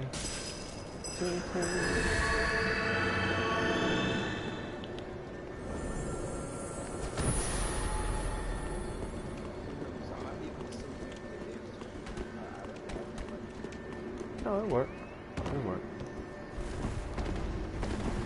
Oh shit. Once you fall off and shit. Ah! Go ahead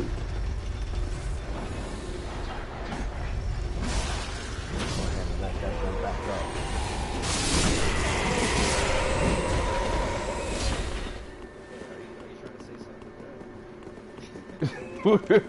What? The demon, what happened? Undead? Nah. That's just in case.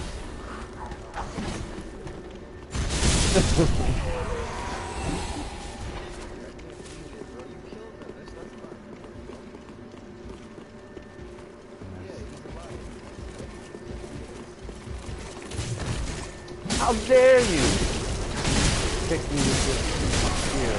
Unbelievable. Oh, you still trying to crack at me, buddy? Oh.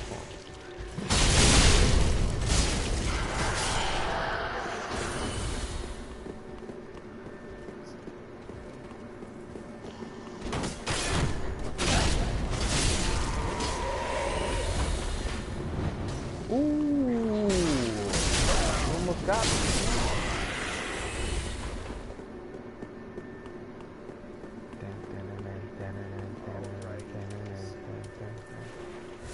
Drink some tropical Kool-Aid.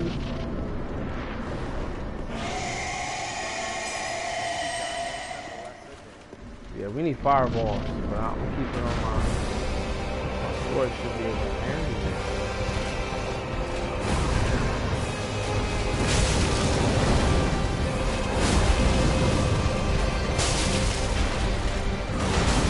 Oh man.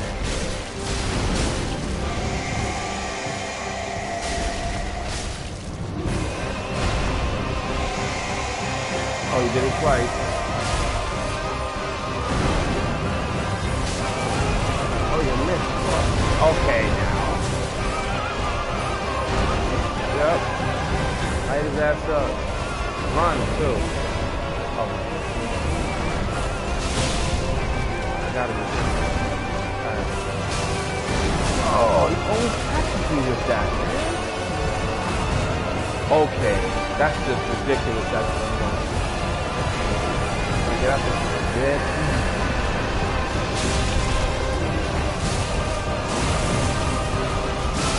God.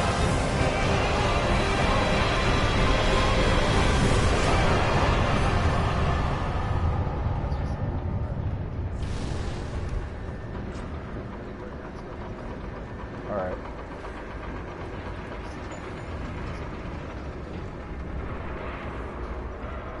All right.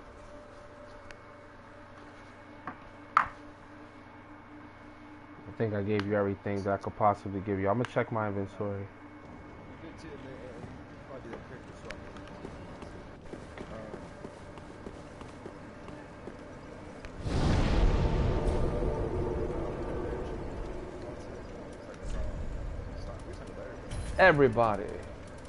Everybody, for real, man.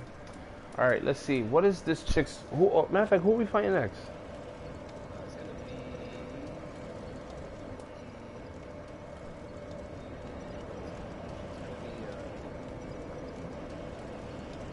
If you just want to dibble dabble around, we could do that. Yeah, like that. I'll just sit with you and But you want to say you want to go and get Grey Rat, or you good? Yeah. So make sure you buy whatever you need, and then then we go back into the castle. We'll chop it up. Oh shit! I can't even run around with you in there because you already beat the boss. We're supposed to be trying to fast pace it out to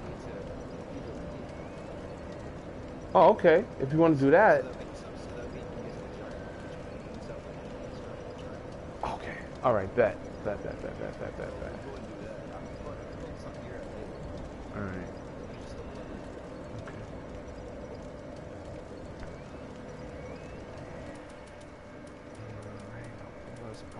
What was I gonna put?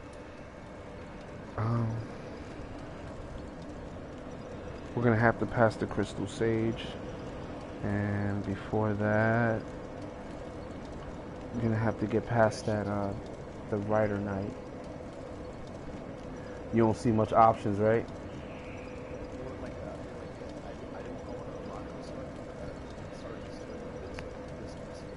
Okay, so yeah, you're gonna have to run back into town for that one. Dolo, man, damn, sorry. Could've ran around with you.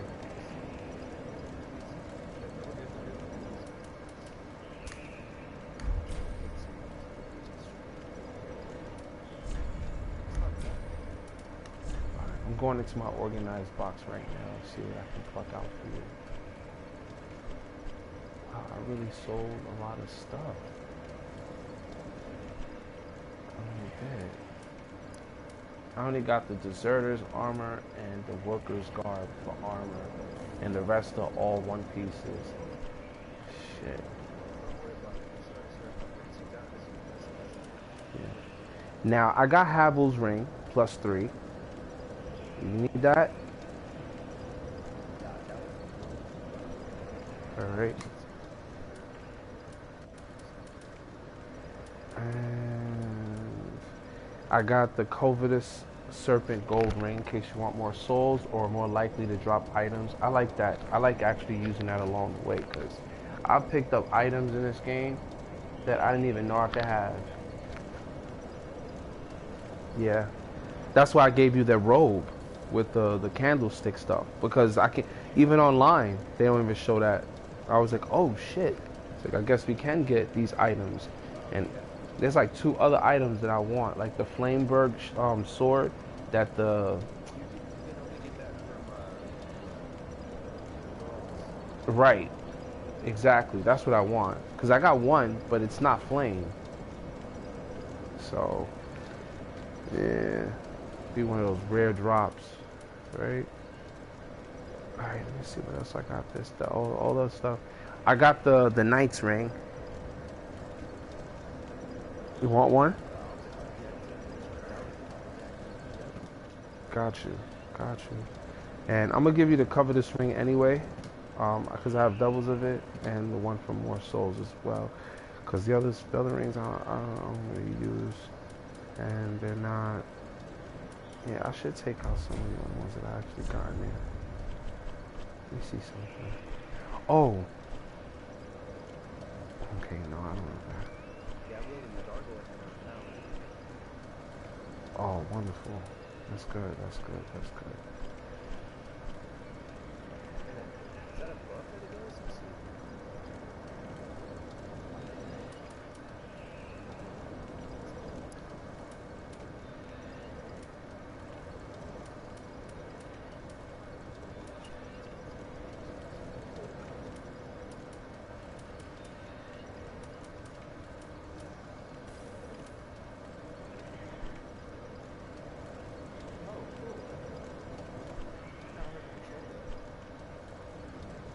Be like that sometimes. So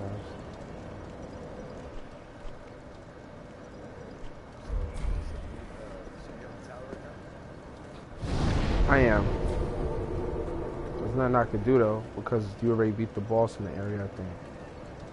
No, not that tower. The next tower.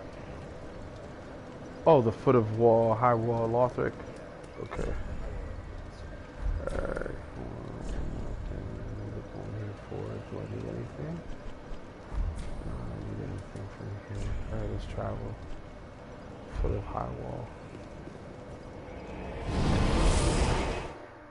I was gonna go back to Firelink Shrine to see if I could buy you something. Oh man, I mean, you don't have to, but if you'd like to, that'd be very, very nice. Yeah. So that way you have everything you need. You set out. Make this process easier.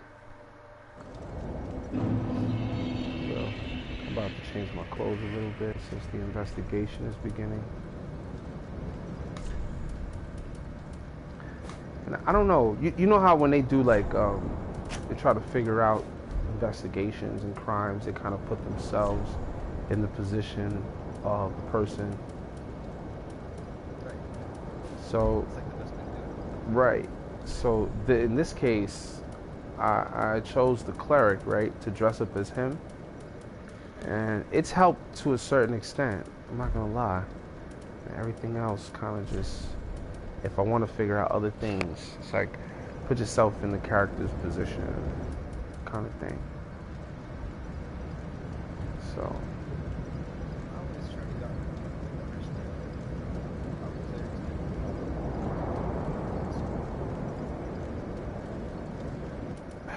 It's totally obvious that he's manipulating the church.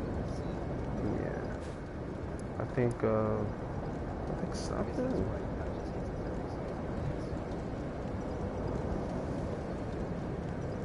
Perhaps. He doesn't rot. Yeah, because the clerics are undead, and they're doing the job for the church by killing off the undead. Yeah, I think it's righteous. Yeah.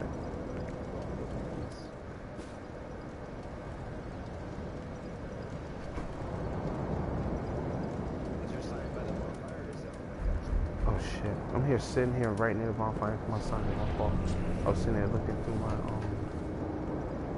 stuff. Definitely look like a haunted little bit.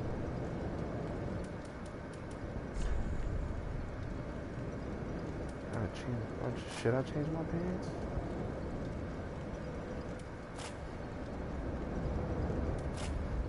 I kind of like that theory that like maybe haunted went to the profane flame like with good intentions, trying to burn away the rot in this world, and then got corrupted. That's what power does. I don't think it holds any water though, because he had obviously a duty to serve his father.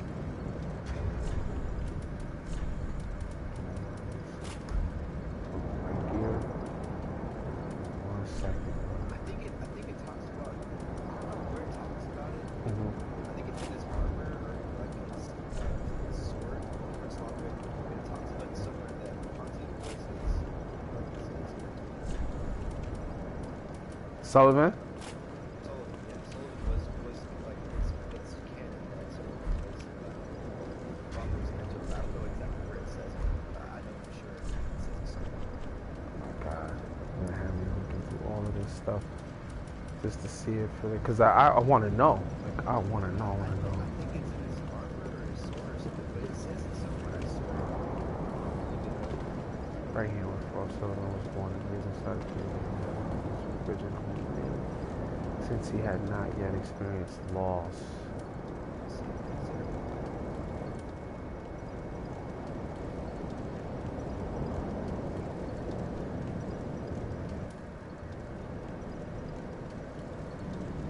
Because I'll go to the first thing that makes sense to me, like the crystal soul spear, which is what this guy shoots out.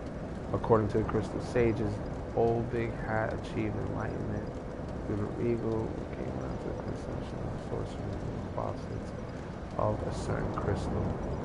Oh no.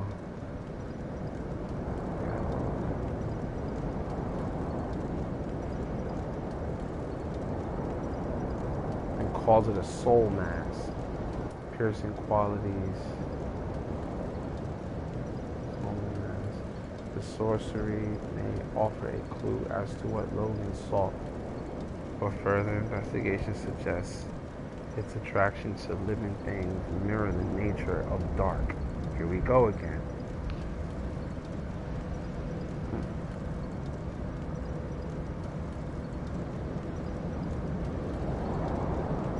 So he started finding these dark souls too and manipulating them to actually be used. This is crazy. He was slowly moving into that realm. Is it to say that sorcery is bad?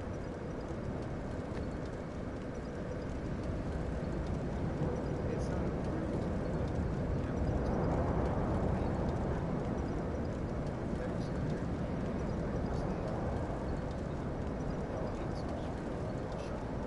Yeah, they do. They do.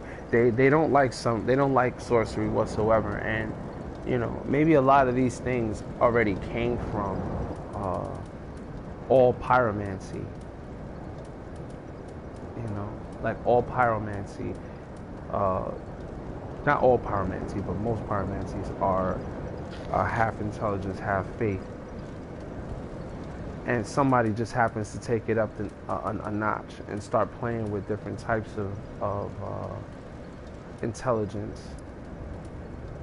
Because at the end of the day, most sorcery, or all sorcery, is they're all intelligent based, every last one. Okay, so I was wrong. It might have been a video that I was watching when he said it, but what it does say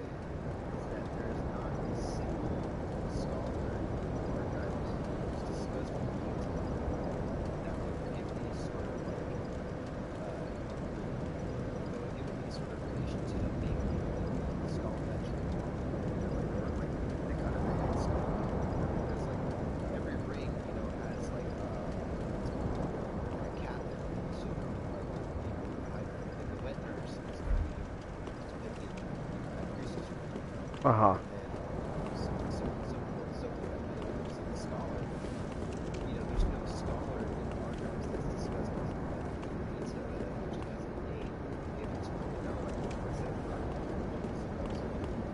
Right. But other than that, there's no other details actually talked about in the mental block. It's just highly very I figured as much. However, I didn't doubt it because again, we're running off of speculation as is. So any one of those ideas could have worked, you know.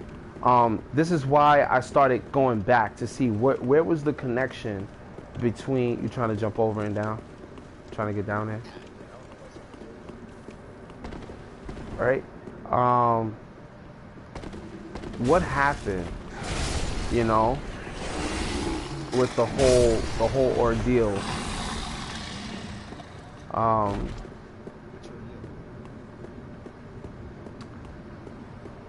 Oh God, I'm getting confused. I'm getting wrapped up in my words.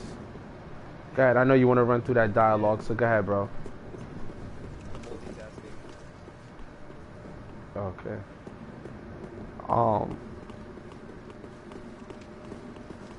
Okay, so we're talking about Lothric, and we're talking about, we're talking about Sullivan. So, Sullivan, that there is no, right. So this is why I went to the Crystal Sages, because the Crystal Sages have access to the archives, right? And to be honest, I like to close that. To be honest, go ahead and like that. To be honest, you know, like they had already made their way into well, not the cathedral. They made their way into the Grand Archive.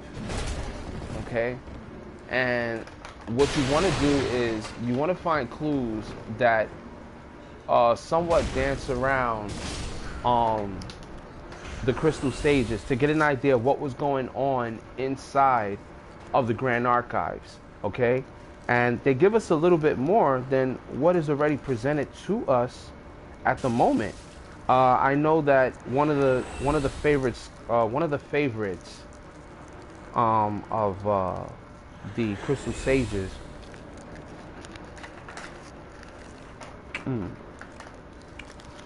is her name, or his name.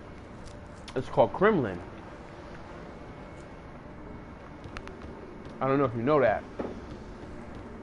I did not know that. Because it doesn't really have significance. It's not like you're supposed to know that. You know what I'm saying? Like, it's not like we're supposed to know unless they tell us. And, you know, it gives a certain level of significance because you're like, well, why is this important? To tell me this person's name? Like, what significance do they have? You know? You see it when you look at the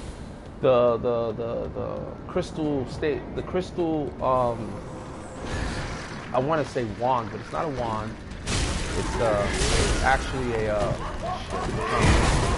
and they're actually all over. Wow.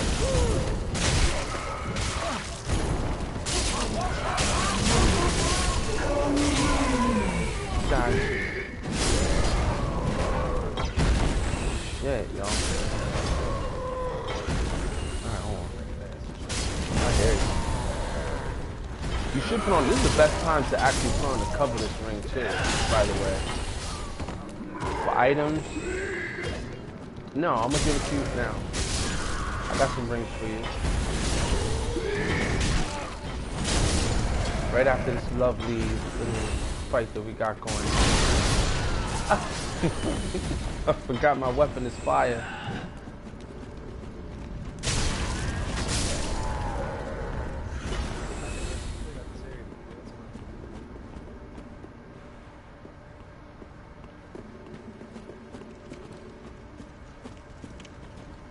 What else? Alright, oh, you want me to drop it now?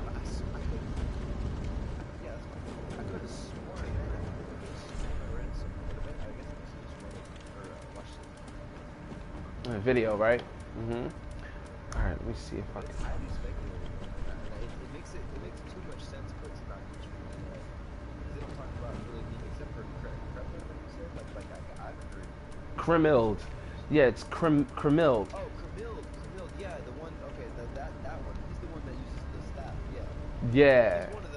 he's one of the four knights. Like he's one of the hands. Whoa, whoa, whoa. Whoa, whoa, whoa. Wait, Now, is no, that because that she's standing up there? no. Camille is.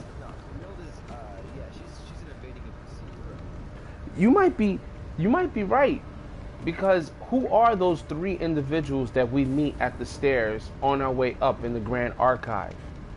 One of those you can actually summon in the beginning of the game, which has Faram's armor. And I think they're supposed to represent the knights of the rings. Exactly. So where's the then there's missing one. One of them is missing. The maiden, the priestess. And guess where she's at? Is she the hand? She's the witness, right? Possibly. And guess where she was at? At the very top of the Grand Archive. Oh, like in the cage. Thank you. There you go. You see, anybody who went up against the church or anything like that, or with the who decided to go with the heavenly people, were slaughtered and cut off. And that's the reason why that she was caged, to prevent that. And I said to myself, well, who is she, right? But it didn't make any sense until you actually started saying, because it's like, yeah, where is she? And why are those three right there, and they're guarding the one that's all the way at the top? And mind you, there's 3 hunters. You know, the hunter ring is for dexterity, right? There's 3 of them. One of them ends up dead. Gothheart, you can summon him for the fight with the Abyss Watchers, but we still don't know, like, was that Gothheart that died at the front door, or you know, or was that somebody else? Because Also, who's the sorcerer that's on top of? that could be Grim. Oh, the profane. To be honest with you, the clothing does not speak much. I was just wearing it. The court sorcerers are the closest. Yeah, it's just I think that it's the clue that leads us to understand the connection between the school that they had there and the sorcerer school that they had there, and who was running shit, and the oracles who actually started the profane flame. Because, okay, I'm gonna go to the armor right now. I'm gonna just read it out to you so you can see what it talks about. Because I that piece of armor is dope. Let me drop you what you need, right?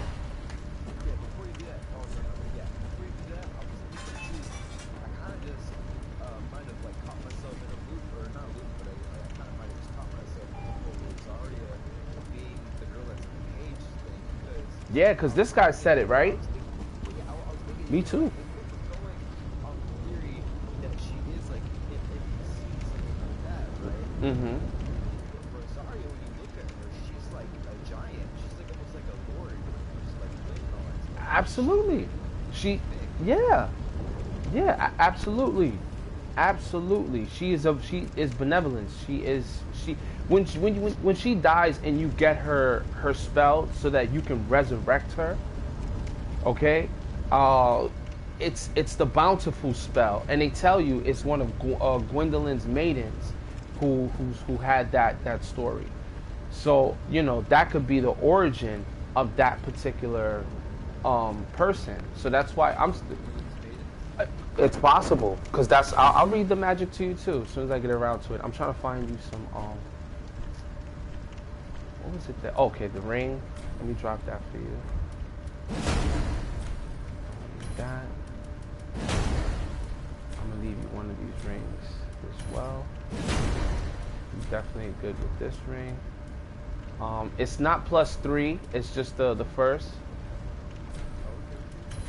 Okay, and I'm gonna drop you And I'm gonna leave you one of these just in case that, you know what I'm saying, like, just in case you don't want to lose all your souls in a bad situation. Because it happens, bro. It happens. There's another one.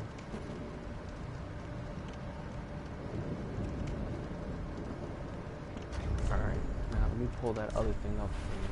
See what I'm talking about. Maybe. Yeah. So for Rosaria, you get special miracle granted by the princess of sunlight.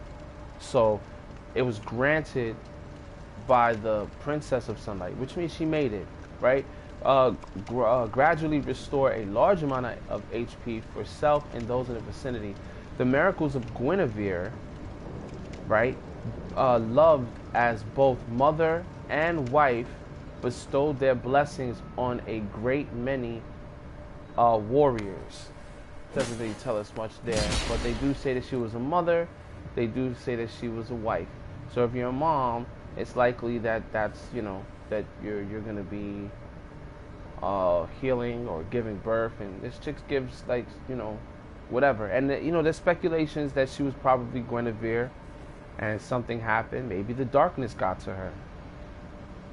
Yeah, but she didn't have the same abilities. Haha. You see, yeah. Guy knows a girl. No, I get it. I get it. Trust me, I get it. And you know, you're right. That would be too much of changing on the appearance aspect. So, Right. nah, I completely get you on that, bro. But there's another item that you can get besides the bountiful sunlight, and I think that's what would help.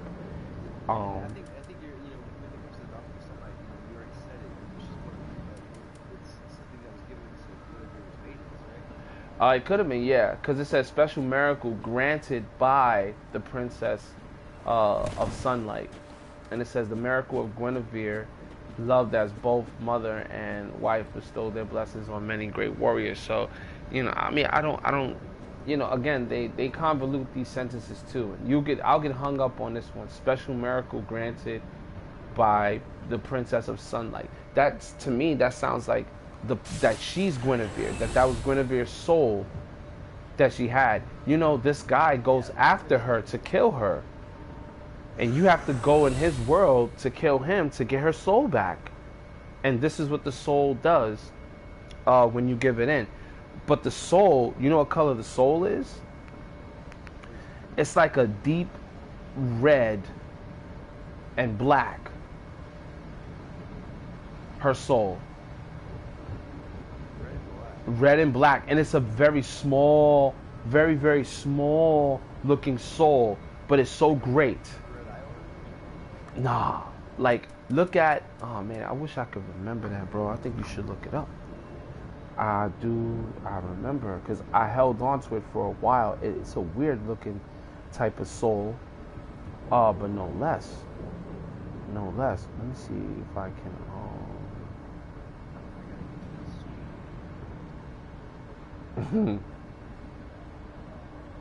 You're in Airthil already? Talking about soup. Oh, you're inside the. You're already running around, man. My fault, yo. Okay, it says, special miracle granted to the maidens of Guinevere. See, this is the second thing that you can transpose her soul into. And it says, soothing light from Darksouls, cast miracles. Alright, so it says, restores high HP for self and vicinity. The miracles of Guinevere, the princess cherished by all, granted her blessings to many warriors. Definitely. So it says maidens. So she's definitely the princess of sunlight. Right, she's the princess of sunlight. Right. Special miracle granted to the maidens of Guinevere. Mind you, that's when you get that's when you choose the other item. Because you know, when you go to Ludlip, you have two choices to use for the soul. So that's one of them. It makes sense, you know, for her to be like a maiden. Yup. Sorry to be a maiden. She could be. You know, I mean, I'm still trying to find. Yeah, I wish I could send you a picture. I'm gonna take a screenshot of this. Because what she's trying to do is what, like, whenever you're dressing, like, she's trying to soothe the misfortune. Yeah, something happened to her. Something happened to that particular maiden. I don't know what happened, but whatever it is that she's doing, she is. She's doing like what Quaylon did in Dark Souls 1. Not Quaylon, but Kareem or whatever. Yeah. She's also doing what if you ever play Demon Souls, you know, there's one of the great words or one of the great demons that you can kill is actually this maiden that's kind of gone against her fate. It's helping these creatures like just kind of be soothed, like they basically they live in like a swamp, like kind of like White Town is a poison swamp. Right. And she basically is there soothing them and kind of healing them, kind of taking their sickness away. Right. But she's become exiled from Shunpei, and there's a knight who's sworn his duty to her, and he stays beside her, even after all that. But it's kind of what she's doing, basically what Quaylon does, and then you're like the Spider Girl, and the Spider Girl's doing what Mark is doing. Like she's like nurturing these grubs and like helping these. Keitha. Keitha, yeah. Mm-hmm. She's being like a mother to these like creatures, you know. Yeah.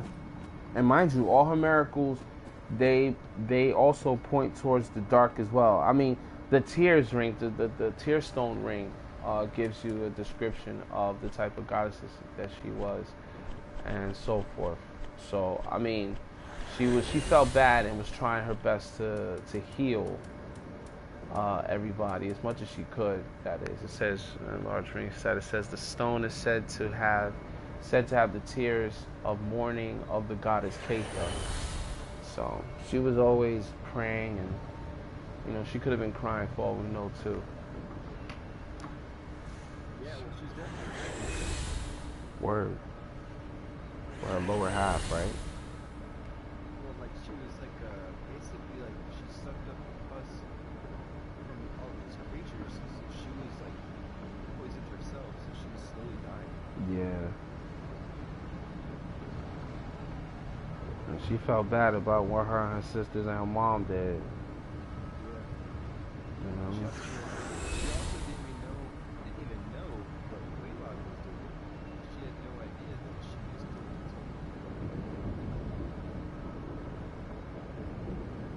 I'm trying to find her soul.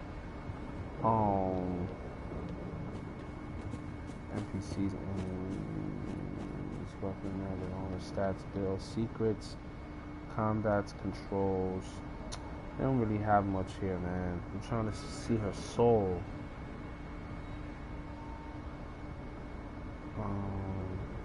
Soul of Rosaria. Here it is.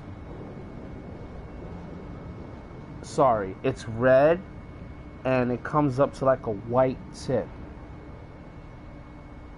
Almost, but the essence of it is unlike any other soul that I've seen in the Dark Souls game. Did you die? I think, you know, the people, yes. I think that the characters that have the most interesting storylines have the craziest, most souls.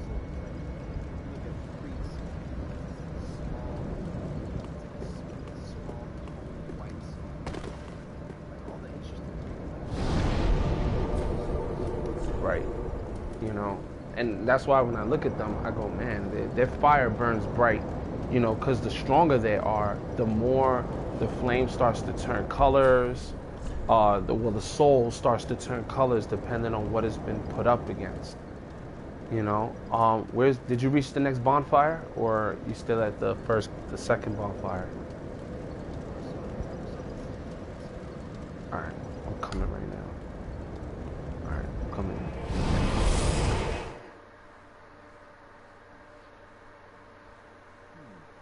It's really interesting. Yeah, it is. Did you see? Almost looks You looked at it, right? yeah, it almost looks like a grub. Yeah, it's like a weird twisted thing, and I'm like, this is her soul. I mean, this is her soul, and mind you, you can trade that in for another, for those two important, the highest healing abilities in the game.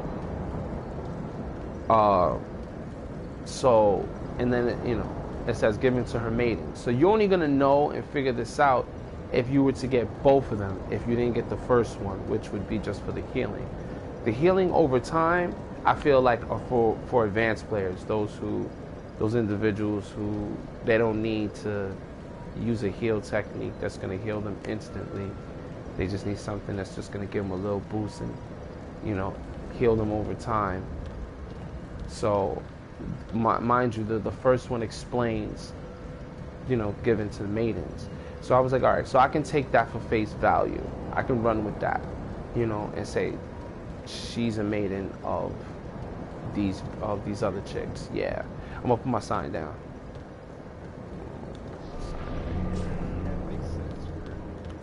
And it also makes you ask the question, where is Guinevere other maidens? Part one, I heard that they were in the archives. Siege was now, mind you, this is off of someone else's lore. Okay. But yes, you might be right because he did mess around with maidens. But if that's the case, they're all the size of NPCs, whereas Rosaria is the size of a giant. They all what? Yeah. Rosaria is the size of a giant. Right, and here's those are the parts of the game that makes me like look at things differently, because those maidens were mutated. It's hard to put something on that and say, well, this is this and that person is this, and you're like, well, what the hell is that? That looks like a squid, So that's pretty weird.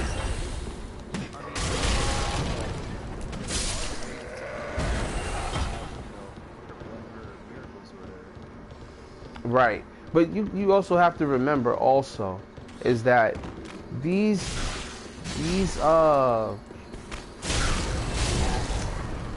individuals in the game that are able to cast miracles, right, don't necessarily need to be a maiden according to cast them. I'll give you a perfect example, right? And this is when I was trying to explain in another video about these demons that are down in the ruins. How is it that these demons are able to cast heal on themselves? You see what I'm saying? I didn't peep that at first either. I didn't peep it at first. Playing around in Dark Souls for a while, you kind of just, you just play around a little bit. What happened? You got hurt? Well, no, I'm thinking, okay, well, when it comes to like with the demons, they use fire mostly, right? Yeah. Well, think about this, like they're pretty much pyromancers, and there is a spell of pyromancy that allows you to heal yourself. That's one because of the work that we're playing. Right, but they're not using one. So let's just say, for instance, for a second, the difference between the demons that are in part one and in comparison to these, first off, these guys that are inside the demon ruins are not demons. Let's call it for what it is for a minute. Those things are not demons. Those are gurus. Or gurus.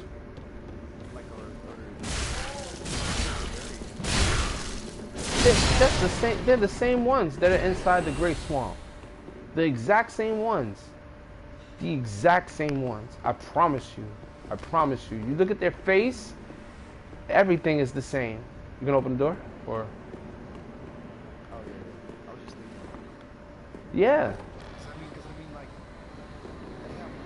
they're like kind of like the opposite. They have the same creature, just a different type. All right. Let's use what we got for instance, right? Oh, wait a minute. Do you want to ride the back of this thing to go down into under the because you can only do it now, not right now, but Oh, that's how I did it last time. Yeah, I did. That's how I did it. okay. I was trying to do that. All right, hold on. Let me get my javelin. I already know how shit gets. Let me go. Let me see if I could take out some of these. Well, I just run. Yeah, right. Oh, he's running. Get off the cliff. Get off the cliff. Oh, that's two off the cliff.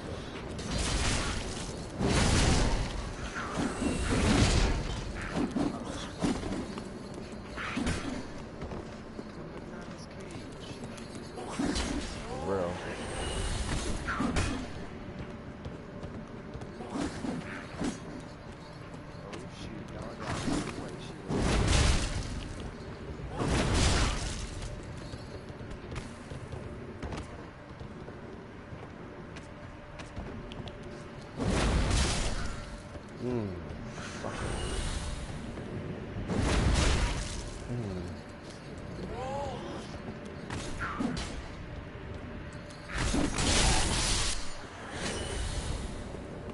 Okay. Alright, so that's over. You gotta pay attention to these little guys. They'll get you. They'll get you real good. While you're here. Yeah, I'm about to get up out of here. Okay. I'm going. Alright. So, so you know that the whole idea of those maidens being like maidens is kind of weird. Them things look like squids that you release from the cage. Yeah, because like Comparison to that. What it says is that they were experimented on by seed. Right, and of course now we could take that, we could run with that, right? Because that makes sense. That only makes sense. So, you know, I could definitely run with that. Like, that is definitely not a problem because I know that for a fact. Yeah, as long as they say that. And you know, when I do play the game, and I start to look at what exactly the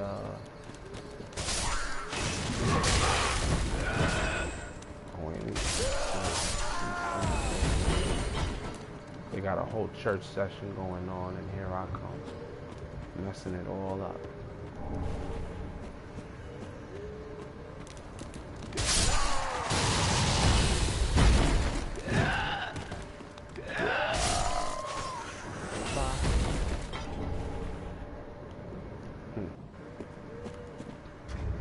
I'll be forgetting when I'm walking around.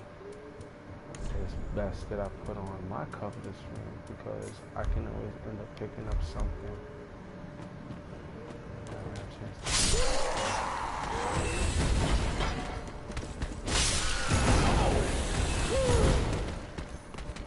Come on, you bitch.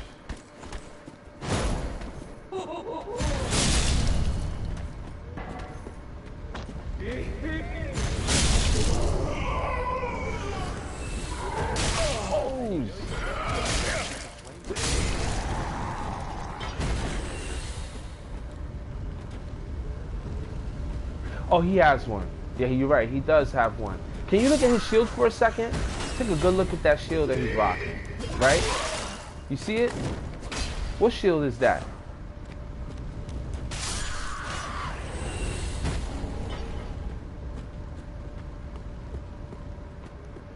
It's like gold and silver in the middle. Yeah. Gold brim with the silver in the middle, right? Okay. So, I was the last connection that I was doing was around that situation, and 3 people wear that shield in the whole Dark Souls series. All right, I'm not gonna hold you to the 3rd one, but who's the 2nd person who has that shield in the game?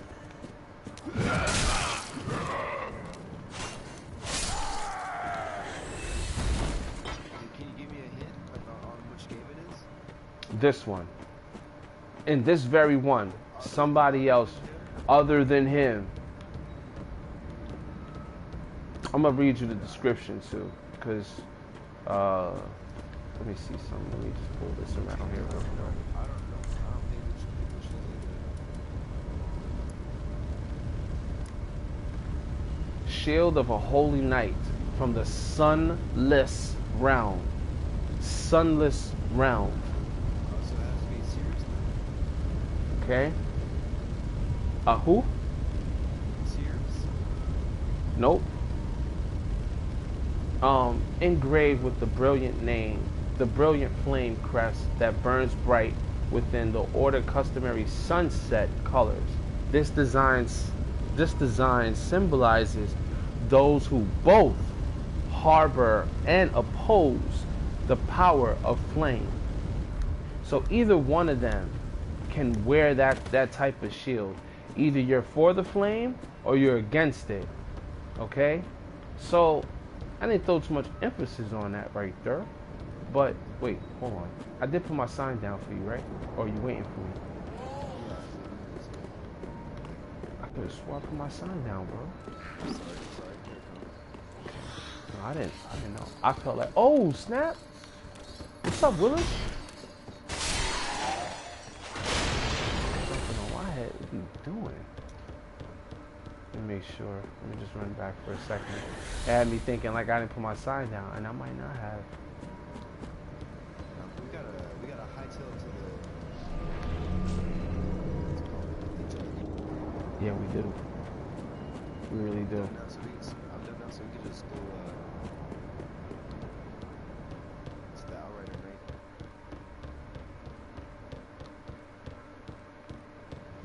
I'm about to show you how quick I can go through this game. See?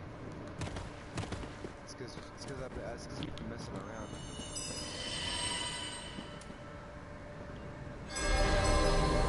Yeah, we have. Oh, not really. I mean, we're talking about the lore. Yeah.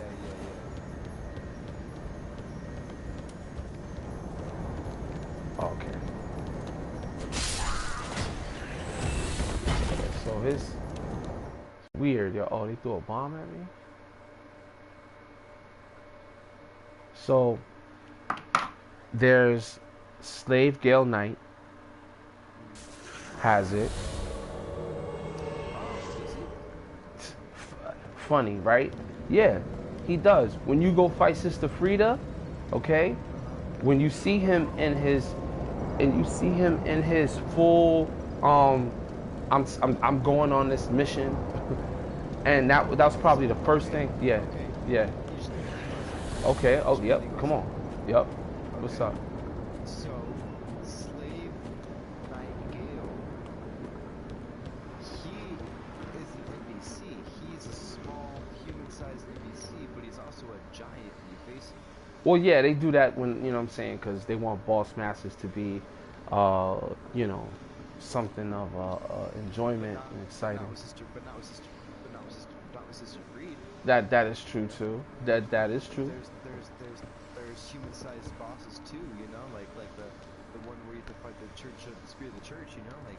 So That's true. Is Gale really a giant? Nah. Or is he? Look at his original form in the church. You know. Look at his original form in the church. That's what I'm saying. So he's an NPC. He's definitely an NPC. So do you think Rosaria just became giant because the developers wanted her to? That could be the case. That could be the case. If she was a regular maiden, but remember, they talk about other maidens in the game. She's not the only maiden that we talk to. The hand shrine maiden, okay, that's one. She's like our size, you know. Sometimes they do that in games. You know, they tend to always blow up the masters bigger than what they are, and then when you get the power, it's like not even close to the power that they will. You know, because they want to make it challenging. So I try not to take it too far out of context when it comes down to that aspect of it.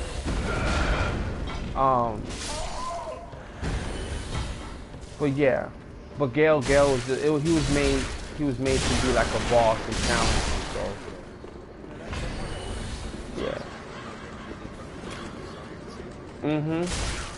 Absolutely.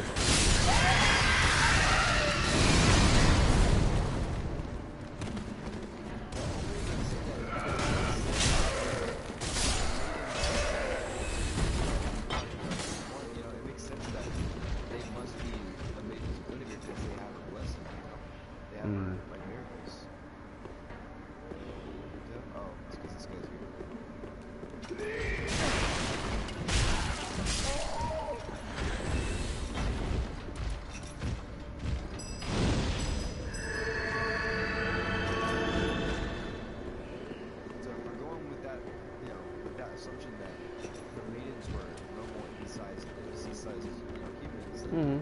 Rosaria's objectivity that sucks too. Mm-hmm. Yeah, that could be the case. Most benevolent individuals tend to make them bigger than what they are. Given the idea that they actually are gods or whatever. So you have a new follower. Nice. So I guess they must be listening to our conversation. So you got Guinevere. They blew her up to be really big because most of the gods, of course. But what are you doing to my boy? Crazy. Right in the stomach. Yeah, settle down, man. You've been working too hard. Where are you? Where'd you go? Oh, okay, I see you now. You need a little bit of here. Let me give you some of this real quick. Come on. Over time, because I'm pretty sure you can handle yourself pretty well. I'll heal you if you need heal, though. Just come back to me and I'll heal you. Don't waste any of your Estus.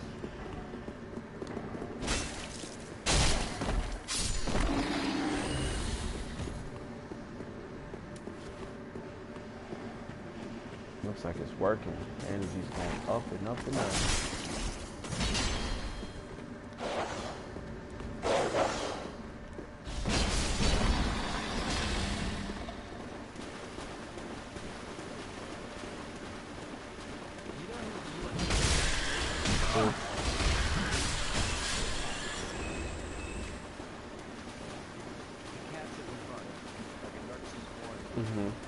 Yeah.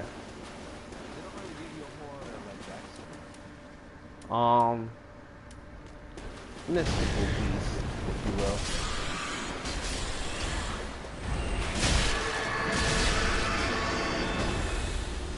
That's the only way I can really look at that aspect of things, is that it's they're playing upon a world where dragons talk to you, and not only dragons talk to you, because they talk to you in part 2. That mystical beasts, such as this cat, can speak to you as well. There's no doubt in my mind that that's kind of what they're playing upon when they do that.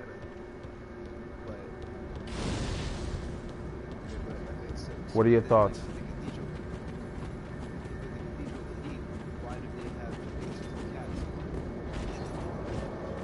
Oh, look at that. There's the shield.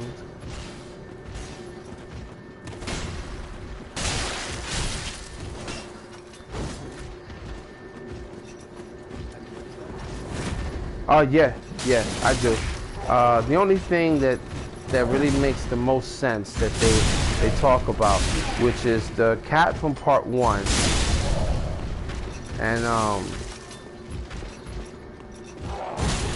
ooh, okay.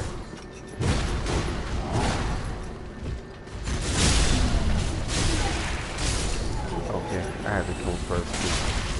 Lose my focus with this goddamn.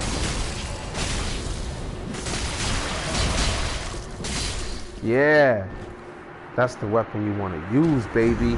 That's so effective. That the L1, right?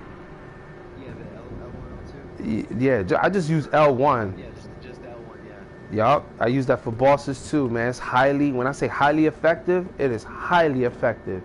Do you want to go through here, or we just run it straight? It's up to you. Yeah, just give me a second. Okay, go ahead.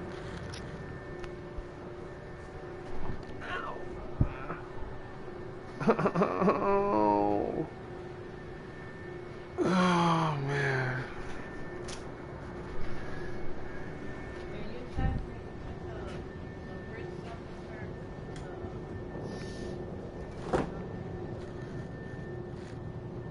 All right.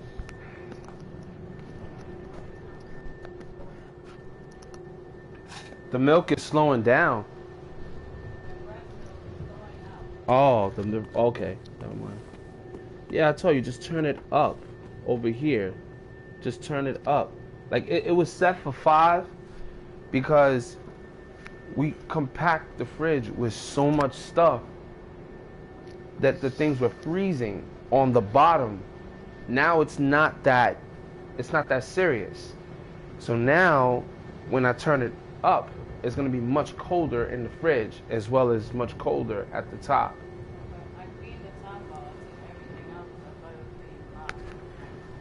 Nah, it's not like that. So when you adjust the numbers, you do it according to how you stuff the fridge. Come on. How can you even tell the number? Okay. So you look here. Yeah. So zeros here. Between here, they're running on odd numbers. So 0, It says 5, 9 7. is the coolest, right? So 0, 3 in between 5 and 0. 5, 7. 5 and then 6, then 7. Then over here would be another dot, and that would be 8. And then this aspect would be 9. So bring it to 9. I need to freeze it. No, it is. It's already, I already turned it up. The person who had this before OD'd on this, so people wouldn't adjust it, but that's because they don't know how to use fridges. I mean, like, who would really need to know how to use a fridge, right? You just plug it in and throw food in it. Look, But even the fruits not frozen. I mean, you feel the coldness? Yeah, I do. Look at my milk though, because they're all bad now. So in this case where I just turned it up to 9, that's the coldest, everything is gonna freeze. Because again, the fridge is not compact as it once was because of the organization. See, look, if we got the shelves on the inside, you know what I'm saying? A lot of things can just be stored easily in them, but it is what it is. Just rock like this for now. Look, it got cold. And I'm melting. Yeah.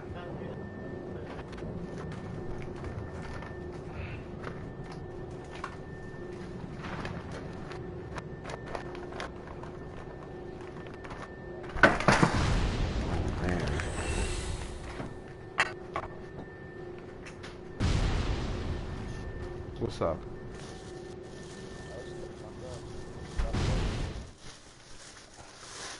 I got the bonfire. Okay. Alright, we're close.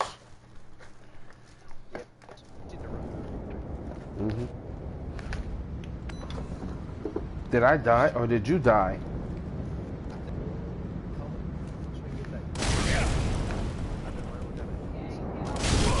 I'm getting killed by something.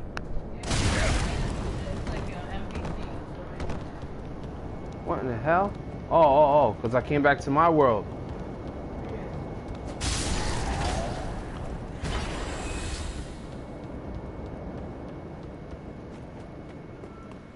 Use a homeward bone. I'm gonna have to run through all of this stuff all over again. Oh man, okay, so The bonfire? I will be. Which one you need me to be at? the dilapidated. Oh, hell yeah. Just go straight down. It's good this way because now I can just follow you right through the game. That's all I'm really doing. Anyway, so come down. I'm closer over here anyway.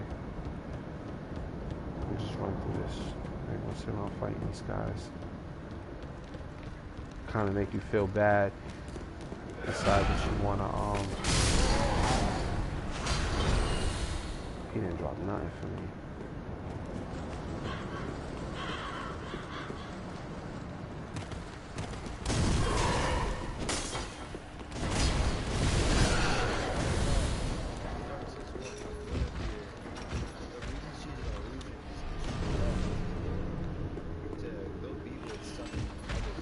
Yup. And I'm like, so she was a this, she was a that, she was a this, she was a that, right? And I'm like, so isn't she supposed to be married to King Osiris? And I'm like, nah, that doesn't make any sense. Because then they would have Guinevere revered. Because it makes sense because she might have just, a thing with him because they had Priscilla. Did they have Priscilla? I believe that's canon. but what can we run off of? Why can't it be Velka's? Since she was in Velka's world, why would Velka hold something that's not hers? Velka is like, you know, the symbol that symbolizes Velka is a crow. Right. Velka is known for like shadowy, like Right. mysterious. Right. She's got the crow. Right. Like when it comes to Priscilla, she's like a half dragon. She's like, and on top of that, she can use, you know, the lifetime sign. She's got like, she can use like, kind of like the same magic that, you know, if we're running on the fact, on the theory that Osiris's baby is actually invisible, then Priscilla has the same sort of magic that she can turn invisible herself. You know what? You know what, bro? See, this is the reason why I keep my mind open. You know, like we could all stick to our own opinions when we feel that, you know, we're right about something because it's solid and what we got. But sometimes it be like the little details that we'll miss sometimes. And that, my friend, what you just said, is a detail that went right over my head. I never denied the fact that she was, that there may have been some sort of creation in making her, or whatever the situation is, or whoever her mom and pops is. But what you just said was so profound and important. The idea of a dragon, these special breeds, being put invisible. Right? They both turn invisible. Yeah. The fact that the baby is alive. Right.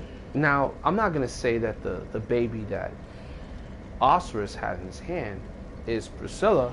I can't say that because I know that there's too much of a correlation between her and Yorshka.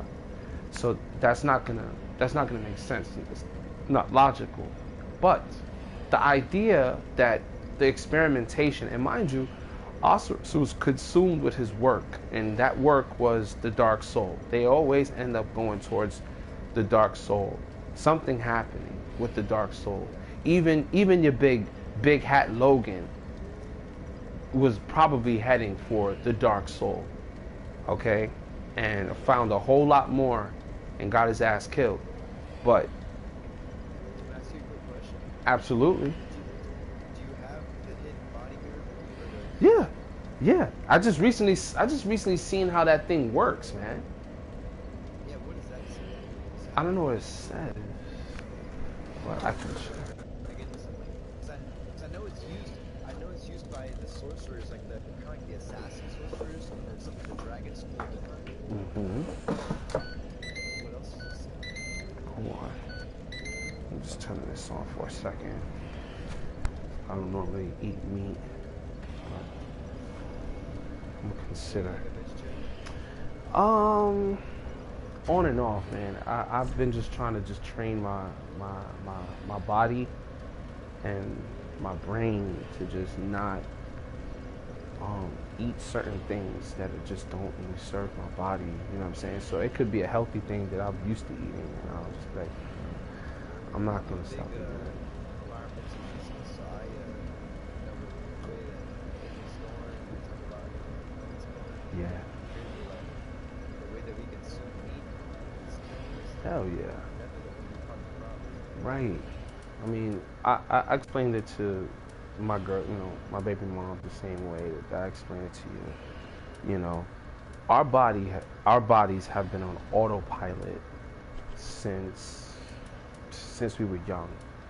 And when it hits a certain age nowadays, in these times, because of how they've already given us all of the toxic foods we're gonna eat at an early age in life, like milk is pus, you know, it's the cow's, you know what I'm saying? There's a lot of different things, you know, we get into topic of talking about health and stuff, because I study holistic things. But just the idea, I mean, we've been having to eat all that stuff since an early age on. So nowadays, it's like, if we decide to get healthy and people want to shy away from eating meat, I wouldn't blame them, because you need to get away from eating meat. You know, 2 eyes and a nose and an ear, it's like, oh, that thing has a soul. you know, and it's like, but we don't all of nature because naturally you're not eating something that has living. You're eating something that's created. It can reprocreate life. It had emotion. Hold on. Let me take this out real quick. And then I'm just breaking up there for a second. I don't even know if you even hear me straight.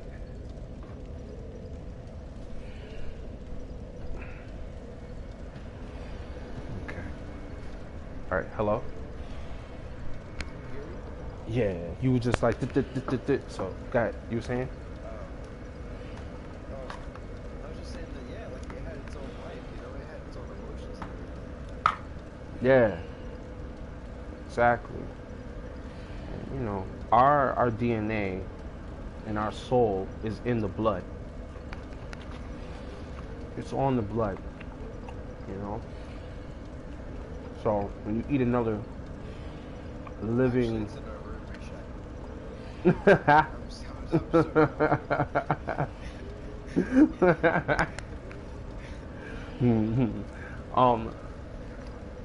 So, you know, anyway. Bro, that was the most interesting thing that you taught me, honestly, was the whole vertebrae shack. I did not ever even notice that, bro. Like just the fact that, you know, that despite whatever happens to the human body, like there's still that one bone that's keeping you linked to the earth, you know, that vertebrae shack that keeps you anchored. Yeah. But I just never noticed that. That's pretty cool. Yeah, because I said, what is the Mao makers? Like, what's their whole agenda? Like, what's going on with them? And being that Hodrick had turned away from the sunless realm. Right, okay, so then, that's like a question I was going to ask. Mm-hmm. When it talks about like the sunless realm and like the sunless armor and the sunset armor, Mm-hmm. do you think that he was affiliated with like the blade? Is it argument because of like the sunless, dark moon, kind of makes because like a sunless realm should not imply that it's like a moon. Exactly. Or Exactly. is it just void of the sun? This is what I think. And mind you, this can go either way. Now, I'm gonna ask you this question because this is important before I continue. Right? We know about the way of the white, right? We spoke about the way of the white. Yeah. Okay. So, where did they go? You asked me this After, question. right. You asked me this. Yeah. Where did they go? Where did they go? They just stopped coming around. All of a sudden, all of this is still happening. The way of the white were only taking people in, the undead, those who haven't lose their mind, wandering aimlessly. People don't understand. Like, wait a minute, you died. You coming back alive? Oh no! Like, what's and your body's starting to decay. Your body's starting to mess up. Right? People gonna start looking at you funny. They gonna start looking at the world funny. It's gonna be like Night of the Living Dead everywhere, right? So who takes you in? The churches. And you know what they do? They indoctrinate you. They tell you what your path is since you already been marked by Gwen to continue the age of fire. Because that's what clerics are in the blue robe. They represent undead clerics that work for the church and go on their pilgrimage.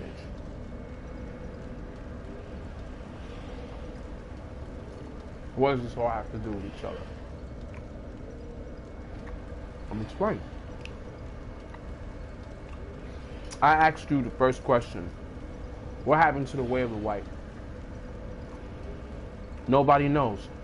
But here you are in Dark Souls 3. And as soon as you make it all the way around, you're ready to go up to Lothric's castle. You're stopped by Maiden, who gives you a banner to hold. It marks as a covenant because you're using them as an advantage so that you can continue to progress in the game. The way of the blue. That's what the Maiden gives you. This is close conjunction to the way of the white. Why do I say that? Because why not? The purpose was the same. The purpose was the same. Right? Yeah, just like in Dark Souls 1, they're to distract you. They're there to guide you to go and light the flame. You know what I'm saying? Light the flame, yeah, but also to, well, yeah, but when it comes to Dark Souls 3, they want you to light the flame, Mm-hmm. but they're also guiding you away from the water. Right. Exactly. Exactly. Right? To me, this is almost like a failsafe, is what they kind of had set up. It's like, well, if they can't get past the dancer, then at least, you know, the world will start to shroud in darkness. Because then nobody reaches the Lothric's, and then the Age of Fire doesn't continue. But also, what the Church of Sable is doing, they're infiltrating on the low in a lot of different places. Gwendolyn, on the other hand, he's kind of pushing along his father's agenda. And I've always been skeptical about it, you know, to some sort of degree. I've always been skeptical about it. Like, why dark? Why moon when the sun is light and bright, and you know the whole thing. So, and here you are again. When I had read the item description to you, or the miracle to you of the Dark Moon Blade, this is a miracle story, right? Because we say miracle, but really it's a story, right, of revenge. Revenge? You're bringing this, huh? Do you think it is against his father? It could be. I mean, we could speculate. We could say he was jealous of his brother. We could say he was jealous of, or just mad at his father. We don't really have. I personally have not gathered enough information to really pick it apart the way I really want to. I feel bad for those who played part 1 and still didn't know what was really going on, because, you know, it was just so. It was a fun game. It was hard, challenging, but if anybody was trying to figure out what was going on in the story, I mean, Dark Souls 3 and Dark Souls 2 weren't even out at the moment. So it's like all of this just chaos thought in the mind and nowhere to settle it, because there's just so many fragments everywhere. Yes. Without Dark Souls 3, come on. So with Dark Souls 3, bro, like, it really just added more pieces to the puzzle. Like when it comes to Dark Souls. My sign is down, by the way. Just wanted to let you know. Oh, okay. In the bonfire. Go ahead. At the dilapidated bridge. Now, oh shit, you made it all the way over there. I'm here in between the bridge. Yeah, that's what else I was in. Oh shit. Yeah, we just opened that door. You're right. But in Dark Souls 1, you know, before you had Dark Souls 2 and Dark Souls 3, there were fewer pieces to the puzzle. Like, it's still kind of, you know, things were still very vague, but still knew kind of in essence what was going on. You know, you knew you had the Four Lords, you knew you had, you know, Gwyn, who was, you know, fighting against the dark, so on and so forth. But I like how you just worded that too. right. Because that's his opposition. That's his opposition. The abyss. right? Yeah, the first big culture. Right. But basically, once you had Dark Souls 3 come out, and you have all these new characters, and you see all this progression, you see how, like, you know, things are changing, and just basically there's just way more pieces to the puzzle. It makes things, one, not only more detailed, but also more confusing. Like you have to figure out more about the story, but there's also more to figure out, you know? Yeah. Yeah. Exactly. So it's like, oh, I gotta figure out this stuff over here. And I swear on everything, like, not on everything, but it seems as if they really did a really good job of They did. convoluting it like this. Yeah, it's like in Dark Souls 1, it was just way, like, it was simple. Like, before Dark Souls 3, you had the majority of the answers that you're looking for, because it was all kind of there. Mhm. But Dark Souls 3, not now, you're back to Dark Souls 1, you're using Dark Souls 3, like, basically you're grasping at all these draws to put together the story, you know? Right. Right. You know, that's why I said I feel for anybody who played part one and there was no part three. At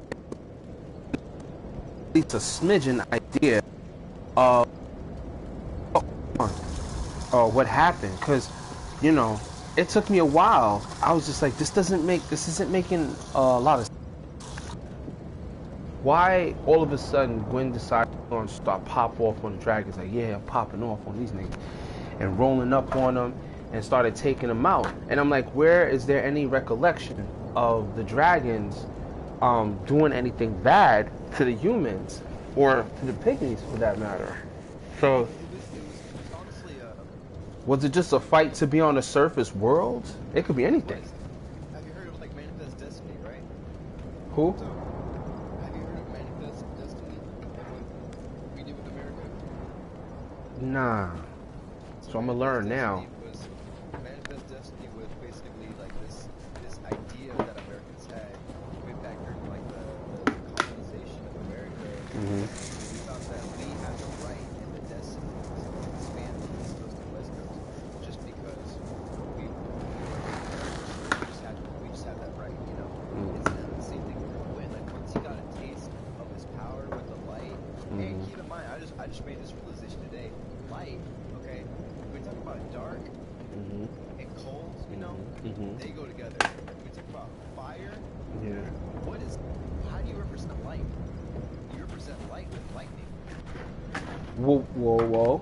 You can't say that because remember, fire is it's a constant as long as it has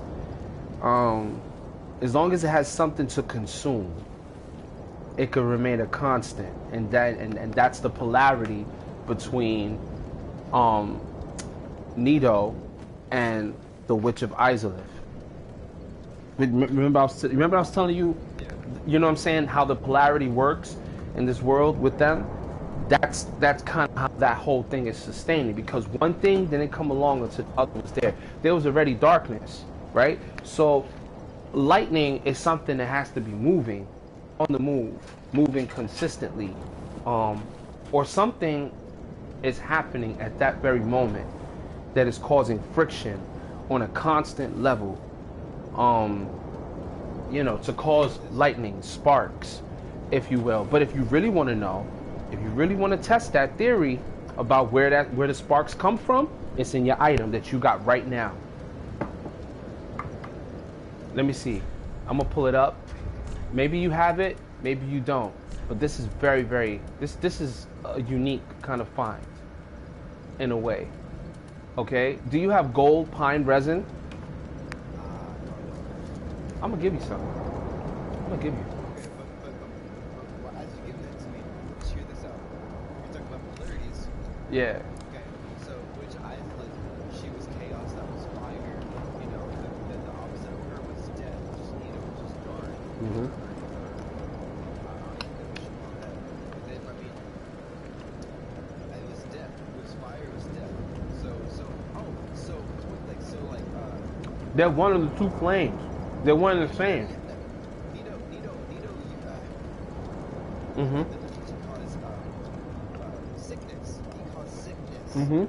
Like, he caused the dragons to become sick, and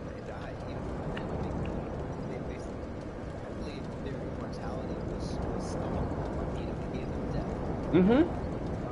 So when it comes to, so you got the fire, you got the death, and basically the reason I was saying lightning is light. Mm-hmm. It does. Mm-hmm. Just the big beam, Mm-hmm. and then you have wind, who's using lightning. And, light is, is the first part of lightning. It's lightning, so that's the only reason I was thinking that. Mm-hmm. Mm-hmm. But here, this all encompasses everything that somewhat what we were talking about as well. Okay, so gold pine resin, right? Now, mind you, okay, rare pine resin, which emits golden sparks, chunks of it are even rarer, temporarily applies lightning to right-hand weapons. Its origin are unknown, although some have speculated that it may be a type of fungal resin or resin. What does that tell you right there? Yes. What does that tell you? Now, we were just talking about it. Go ahead. Okay. In Dark Souls 1, you can get the merchant that sells you golden pine resin. You get in the DLC, and that's Elizabeth the Mushroom. There you go. From the Mushroom Kingdom. And what's in the Mushroom Kingdom? Mushrooms. Yeah. There's mushrooms, yeah, of course there's Now you just got what you just said. You got me with that one. I don't know. What is in the Mushroom Kingdom? Lightning?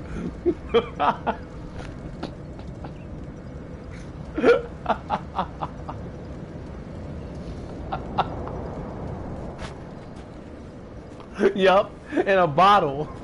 Right there in the middle of the forest, yo. Oh, shit. Okay. Okay. So, Ulasil, right? Yeah, she's a princess of the land of lost sorceries. Sorceries. That's what thrive there the most. Remember we were talking about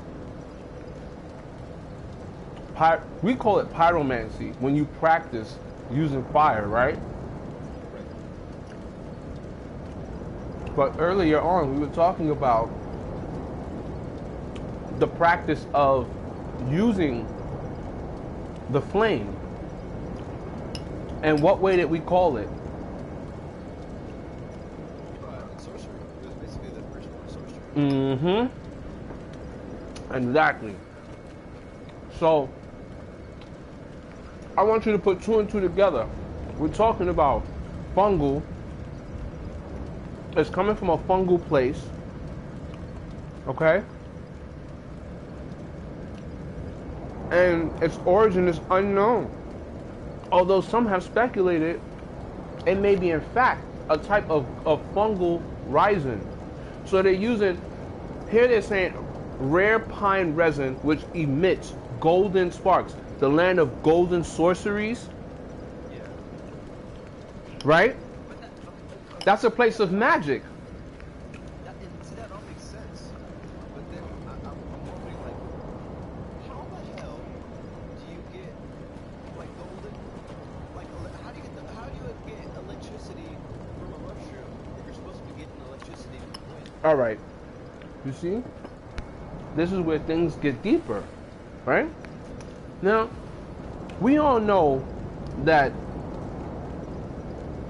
just because it's a mist, it doesn't. When I'm speaking, I'm trying to use a metaphoric term right now. Okay, just because you see something that looks like a mist, right,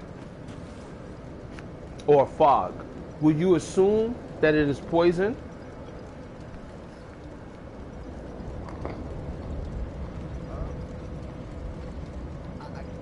No, but I guess you do tend to stay away from it, right? I guess, yeah. You know, depending on the color. Depending on how it smells as I get closer to it. Right? But when you look at the different types of pyromancy, right? You go, what is the difference between fire and a poison mist?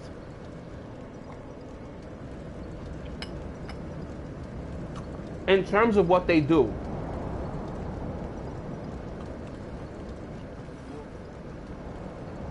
The poison mist doesn't damage you immediately, it does so over time. Mm-hmm. And what is it doing to you? What is it doing to your body, though? Okay, yeah. So it's kind of burning you in a sense. There you go. It's another form of burning somebody up. The flame is being used in an intelligent manner. Yeah, like it's burning you from the inside. It can burn you from the inside. If somebody throw acid on you, or even throw a mist in your face can rot, depending on how much of that, how dense and how acidic it is. You know? So it beckons. The question beckons. What am I getting at here? It's simple, man. Magic, it has a unknown presence, but we know from looking at pyromancies that that soul resides inside of us. That fire that we pull out of us, it's like we are taking an aspect that we see inside of us and we are bringing it to the forefront to use in reality and manipulate as we see fit. Okay? Magic is done through intelligence, not through faith. So what you know is what you can create in this world, physically. And if you could play with certain energies and then use your intelligence rather than using your faith, you're liable to use that power in any which way you see fit for yourself, which can harm other people. Right? Hold on. I'm making my point. I'm gonna get there. I'm getting there. Right? Okay. Remember I said Ingi is considered an outcast because she used pyromancy, the same energy, and she transmuted it into condensation almost. You know, because anywhere that there's a fog, it has to bond to something other of another type. Not all the time. Not all poisons or gases kill you. You know, that way by burning. Others will do other properties to you, right? And as you know, they say fire is, it's life. So in this case, they're transforming it with faith into something other, into a physical, into a something other than what it would be. You don't really know how that whole practice comes about, because at the end of the day, when we sweat out our pores, and our pores push out the toxins through our sweat, right? Who knows? They could have used the pyromancy, used profuse sweat mixed with something that's gonna put out the fire, which is the flame. Which is the sweat. My toxins is gonna come from my body, and it's really not like that. They spit it out their mouth for the most half, or through the catalyst that they're using, right? But I'm just saying how the evolution process takes process in their brain, and how they decide that they're going to formulate how to use a particular type of pyromancy, and they ended up making, because how is air a fire pyromancy? You would have to get whatever it's burning to be the aftermath poison, more or less, that whole transmutation, that whole process. So I'm saying to myself, okay, without having to overthink, they're using faith, but using faith and the fire that they're using to create certain things, and they just happen to make a poison. Good. What's my point? For the gold rising, the correlation between fire and you died. The whole correlation between fire and air are like on opposite ends. Air and fire don't mix. Well, no, they do mix, because you know what I'm saying, but Fire needs air to breathe, right. But in this case, you say, how do you get air from fire? So I'm like, okay, so with the gold pine resin, here you got something that comes from a magical place, and that magical spark that comes from whatever the fungus or the decrepit, whatever you want to call it. Fungus is like the lowest of the plant kingdom, if you will, because they're considered a fungus. But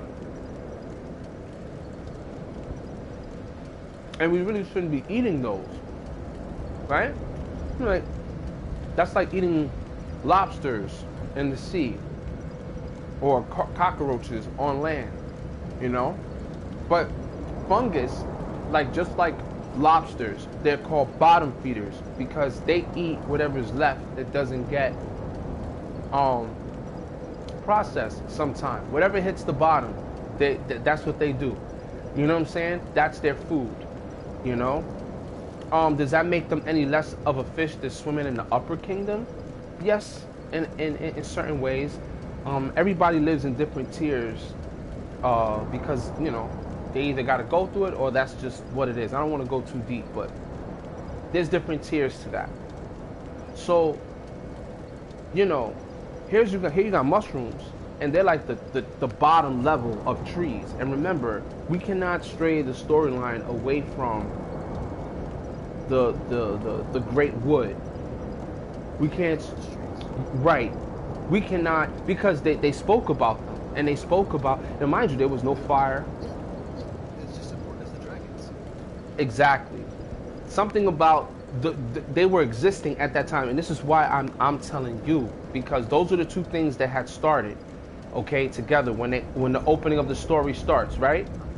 I'm already getting where you're going right now. You're starting to, okay. Yeah, because Darksouls 1, you got the Great Hollow, and the very bottom of the hollow have all the mushrooms. Yeah. And, right. And I'm pretty sure at some point they talk about in Darksouls 1 that trees, for some reason or another, they have the ability, they have like some sort of lightning on them. They have like, I think they have some sort of lightning on them, or they have lightning resistance or something like that. But it makes sense that, you know, if you got the fungus growing up with trees that have something to do with lightning, it would only make sense that the fungus inherited some of the lightning from the trees. Mm-hmm. Is that where you're going with it? The connection of magic. Remember what I was telling you before, bro? Remember what I was telling you. Look, the shield, the last shield is the golden wing crest shield, okay?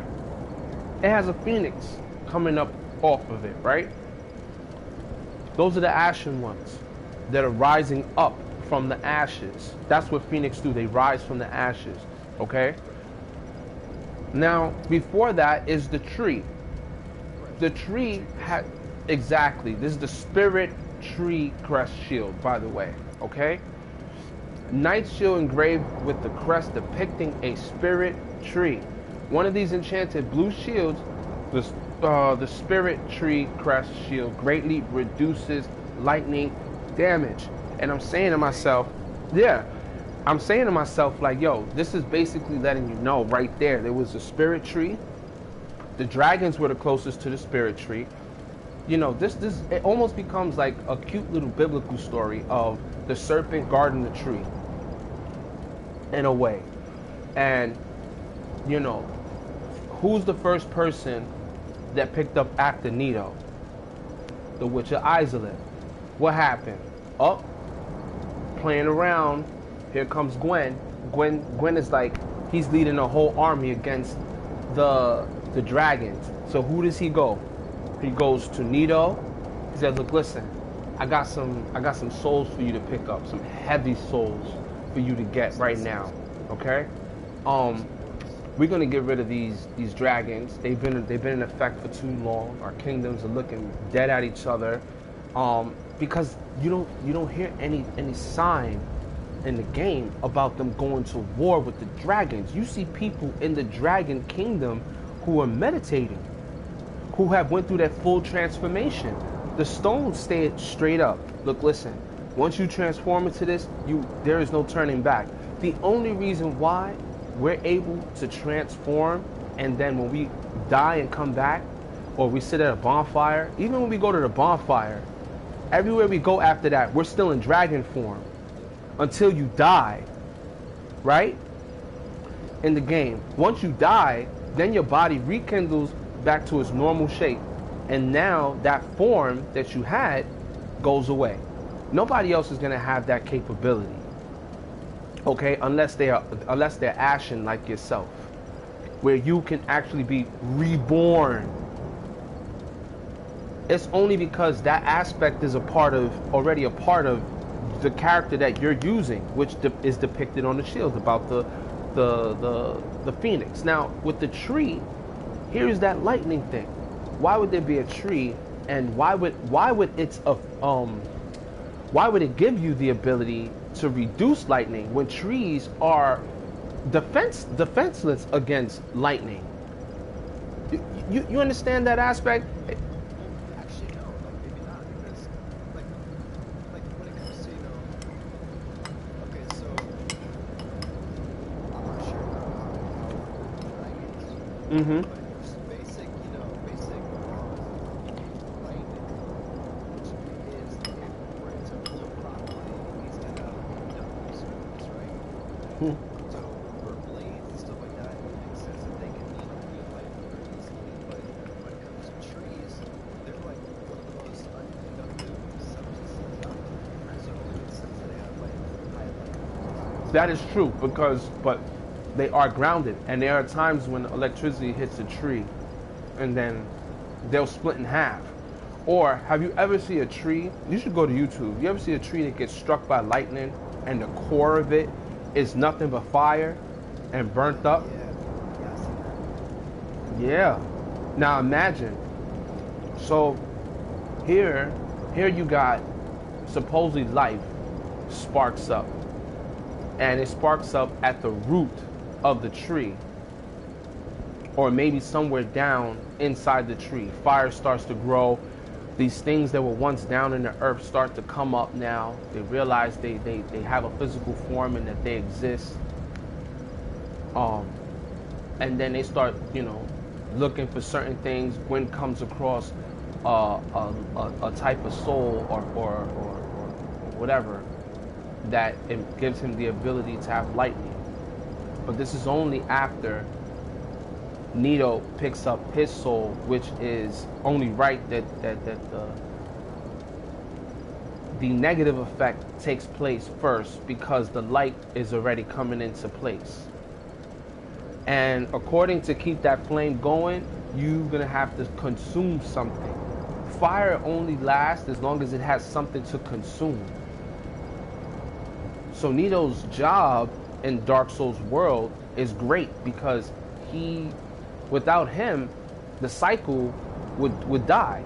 And then the flame would just get bigger and bigger and bigger and bigger until eventually it consumes everything and everyone. So he has to stay in effect to be able to have souls be taken. But then at the same time, there's going to be an opposition to that too, because even though he has to keep taking, that means things have to be produced. Hence, there you go. So the stumble effect, now mind you, he's already into place. Now the Dark Soul people that were down there, humanoids, whatever you want to call them, pygmies, right? They all starting to wake up and see that they exist. They've been in the dark for so long or whatever. And eventually these souls get, I believe Izalith came along. Izalith already had, well, not Izalith. I hate to call it Izalith, because I don't know the queen's name, and it could just be Velka. It could be Velka. I'm talking about the Queen of Izalith, or the mother of the daughters of Izalith. Why? It's the name of the place. That's like calling where Gwen lives Gwen. Okay, well, we don't know her name. Yeah. I guarantee you it's not. Okay. I swear every bone in my body knows for a fact Velka has to be. I've heard that in the video. I've heard that. But that's because they're only going off of size. I've done my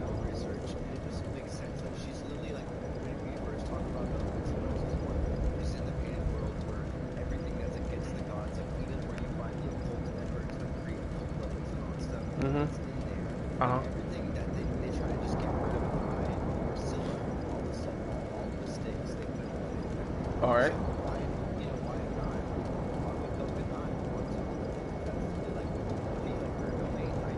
And then Mhm. when you start reading about her, she's talking about how she basically was a million in sin, and she Why? she What? What? All right. Why is Gwen the the the the Lord of sunlight? Well, there you go. Like like this. Yeah. But why? You're answering yourself. Be- You're answering it yourself. Like this.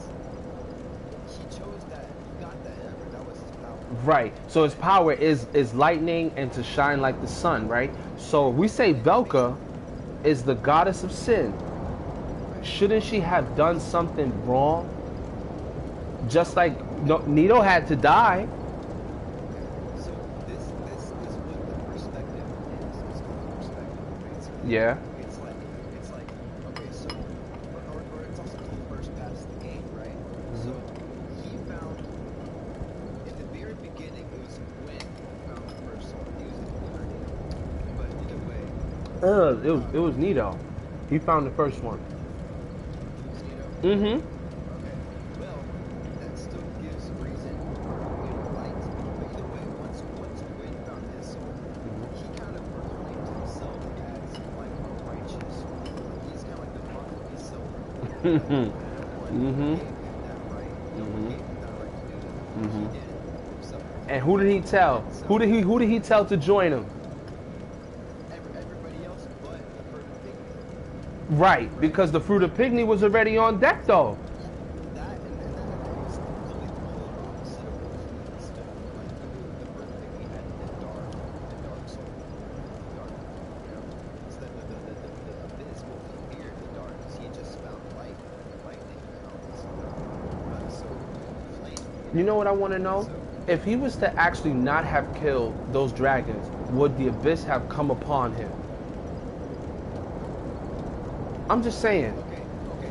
I'm just saying. I feel like the only reason he befriended Nito was to kill the dragons. If he did not befriend Nito, Nito and the fruit of pygmy would have paired up against him and Isaac.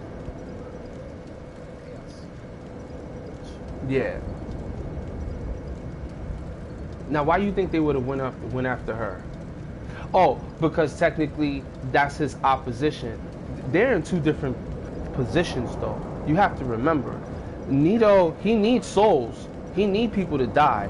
That's why that dark eye that they put and stuff like that, it was to lure death in, to come to, yeah. So a lot, and they would pick them up off of people, so that way they would know. So, speaking of which, man, that shit bothers the shit out of me. Hold on.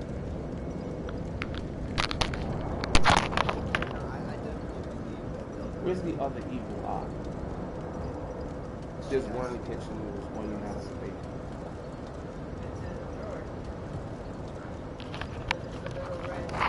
Yeah.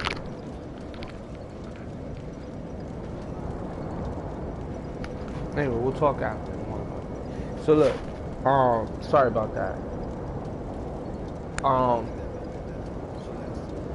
I mean, she gives life. She's been given. Who impregnated her with the first 7?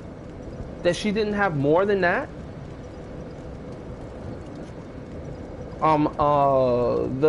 The queen of the mother, the daughters of chaos, the mother of the daughters of chaos.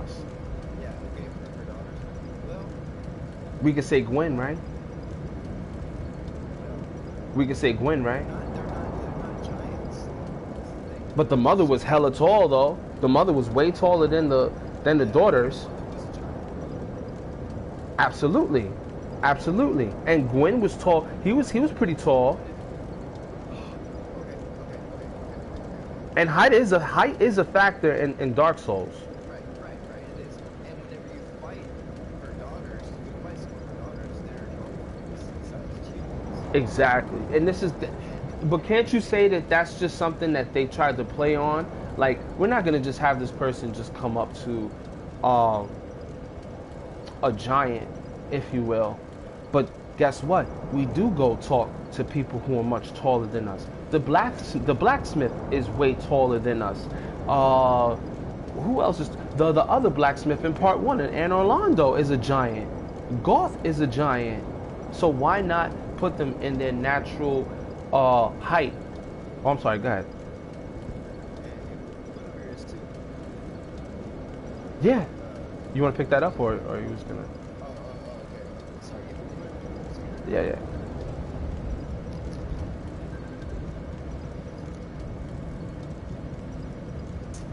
So, my viewers, whoever happens to come on later and see this.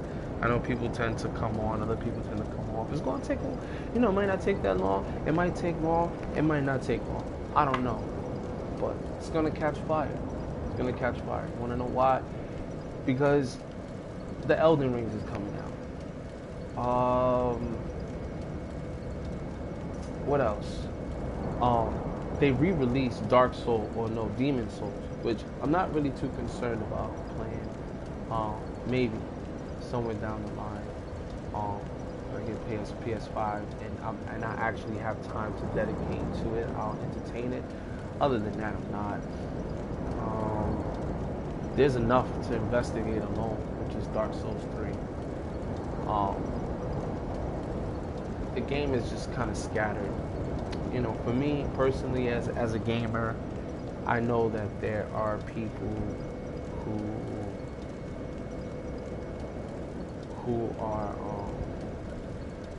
are out there who want to know what happened,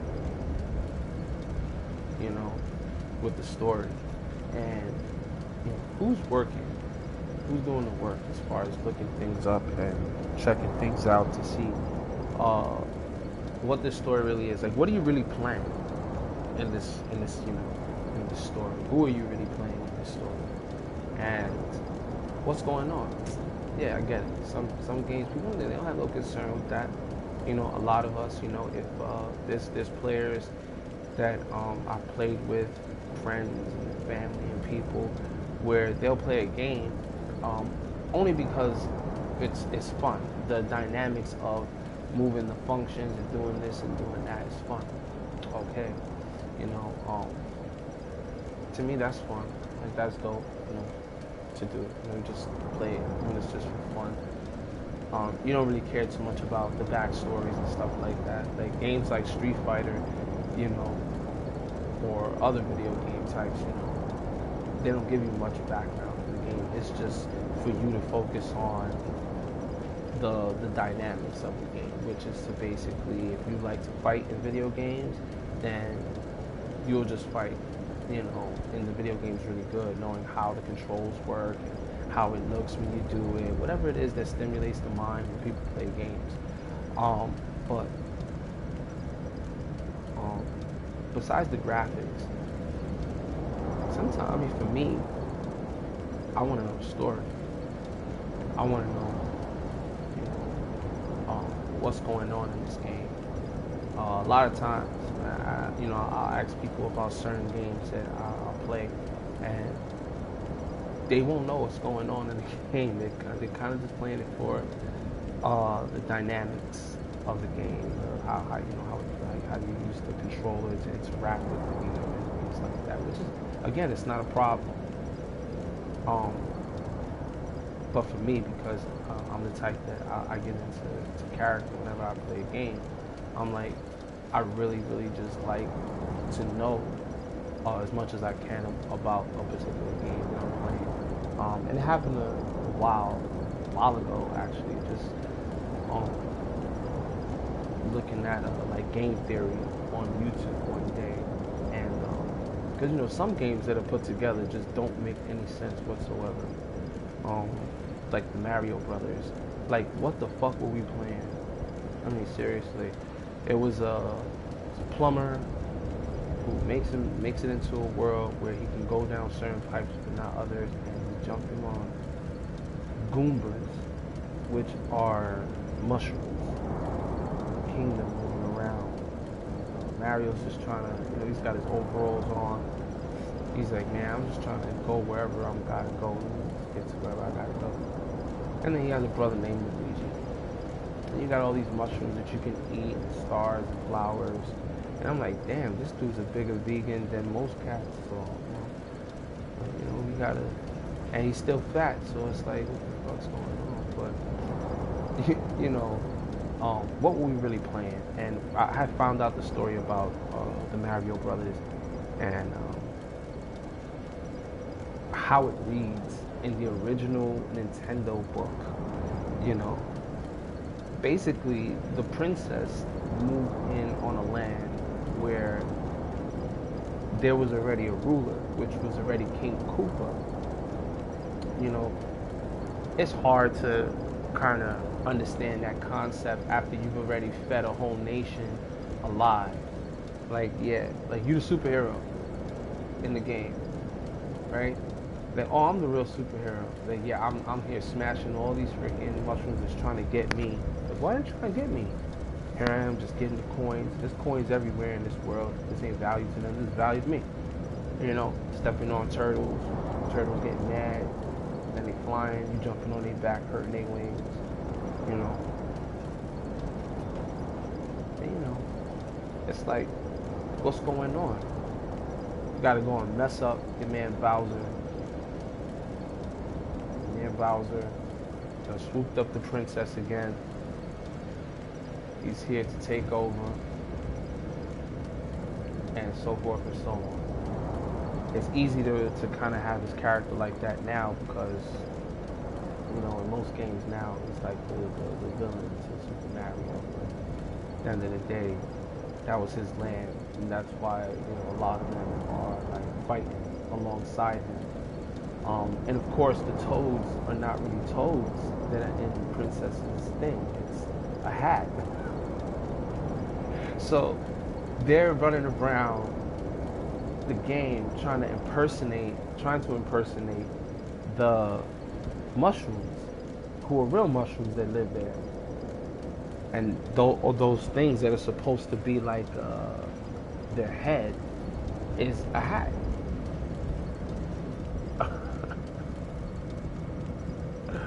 So, you be like, yo, man, what's going on, yo? Y'all robbing the place, yo? It's like, you got all these bald-headed dudes running around with one dude with a mustache telling them, like, yo, we here now, And your man Bowser just keeps on going over and just taking the princess because it's that easy, But he's gonna grow. he's still doing his thing, But anyway. Just the idea that I didn't know that. I thought I was going after just the bad guy, When you move into somebody else's territory, which is what Peach did, obviously it's going to cause problems. That idea does not come to the mind of a kid, does it? So, yeah, I'm just more mindful in the play, so I like to listen to the story, see what the hell's going on. What character am I really playing in this game? It's not like I could bring justice to the story, but I'd rather let people know, this is what you're playing in this game. And it's a fascinating story. It's a nice story. The way they built this game is great. It's great. In terms, when I say great, I mean it's a lot, and the information, how they put it, it's very confusing. It can be very confusing at times. But nonetheless, if you keep at it, it all starts to make sense. You're like, okay, I can see why this. They put this here, they put this over here with this, and why certain people come at certain times. You start to pay attention to those things. The story starts to make a whole lot more sense to me. There's a whole lot going on in Dark Souls that can only be explained if you kind of just crack open an egg. Or just put the puzzle and the pieces together to get a nice, clear picture. And believe me, everything you need is right there. Sometimes, you just got to think a little harder and just inspect what you got so far. Location. That's one huge factor in the game. Where did you find it? What was that place? What was the connection with that place with the shield? Or its ability to help in this manner. Some things just don't always go to story as it seems. One thing for sure is that you find a lot of titanite shards though. So,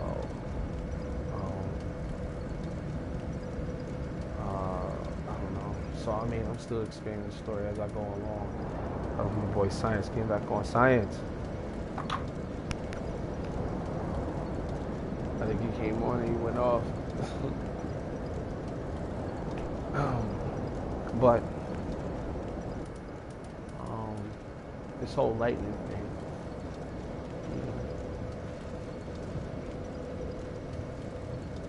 never really thought about that. How likely is lightning to hit a tree than it is to hit a metal pole in the ground? Like, the idea that this tree would have greatly reduced lightning damage.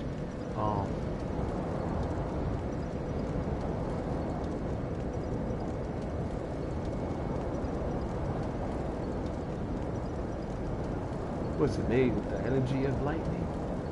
Or what's lightning's opposition?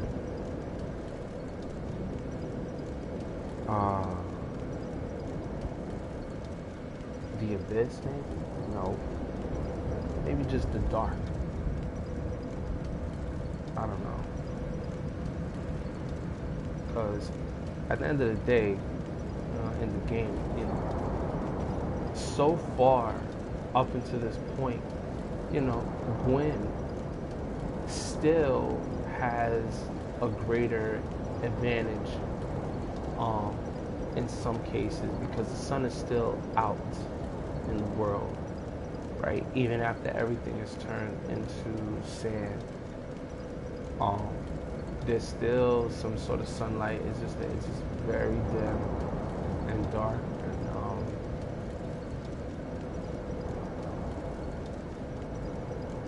it just doesn't look like there's a promising thing to all of this. And his sacrifice being so great in the game, you go, well, if I don't want to keep this type of life going on like this, rekindling the fire, you become the next Lord of Cinder to protect the world. Everybody's gonna have their reasons for wanting it to go on or wanting it to go off, like literally just be on some like, yo, let it all just turn off like the way it was before, if that's what's really gonna happen.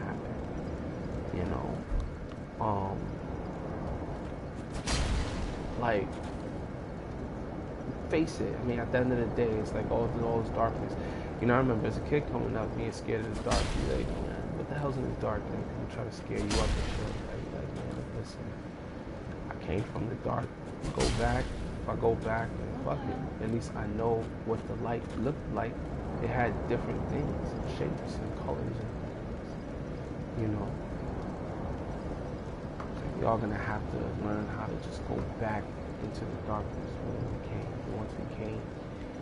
Where to the point that you won't even know if your eyes are closed or not because it's so dark. But even when you open your eyes, it's like, is my eyes even open? Like that kind of darkness.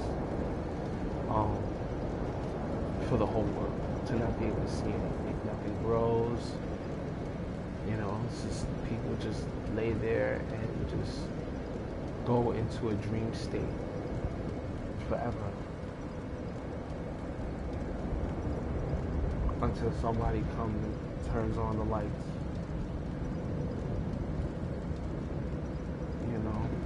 It'll probably start to feel like an inception. Dreams would probably feel realer and realer if you could be in them long enough, to play around and do things like that.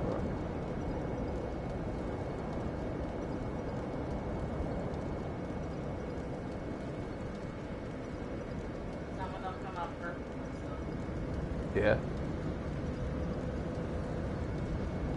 Yeah, and then they sell them on those shows, right? Yeah, they're Asian. They make one of my necklaces. Yeah. So, anyway, science, I don't know where you at, bro, but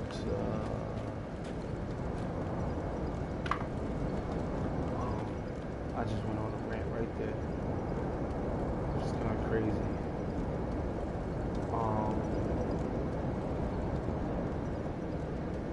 You know, it's funny because this sun that they put on the back of this shield is like the sun of the ones that are drawn on the tarot, you know, and it's like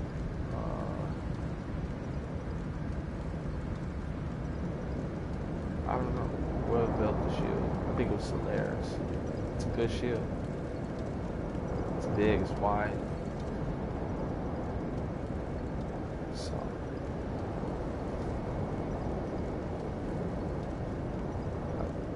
I might lead you to somewhere good.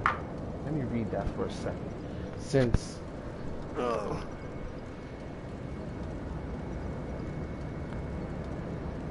since we're looking at it and we have some sort of time to do a little bit of knowledge, let's add it in there and see what we can find. Now I'm supposed to stay away from this. Okay? That's what I'm saying to do. So let's look up the sun and let's apply that pressure to see what exactly is the sun. No.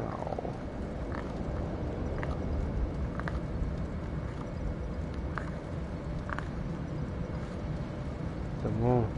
The sun comes before the moon. Nope, that's the star, the tower, the moon, the sun. Alright, so you're looking at this. This is almost symbolic to it too.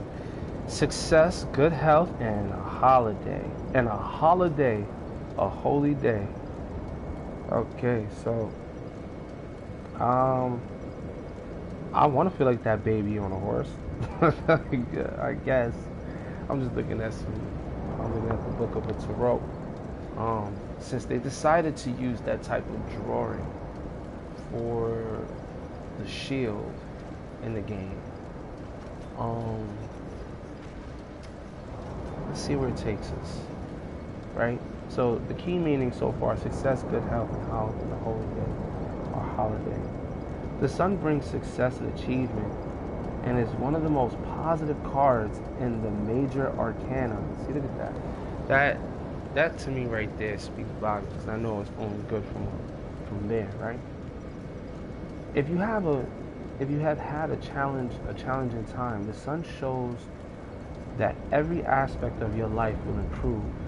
You'll also enjoy more energy, and if you or someone close has suffered from health problems, the card predicts recovery and return to good health.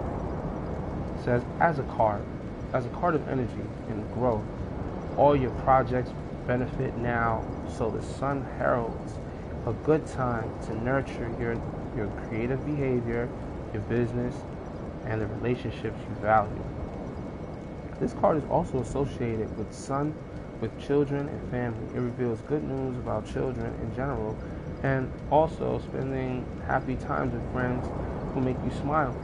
You may be reunited with old friends, partners, or family members in terms of a state of mind.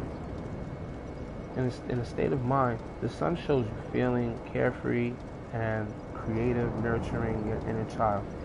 In a layout with, oh, well, I don't need to read that. There's some other good news.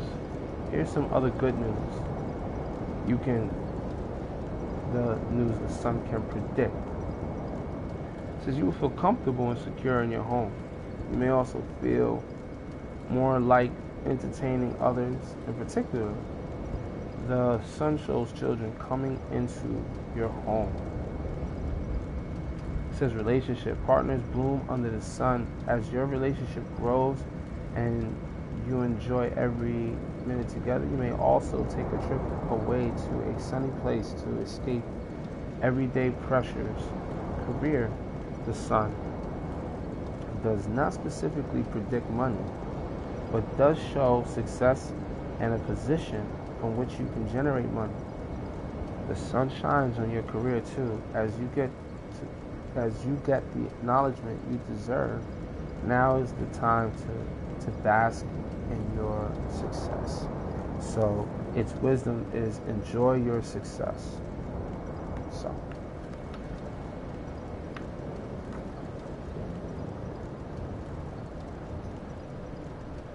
okay. So you only want to hear the good stuff.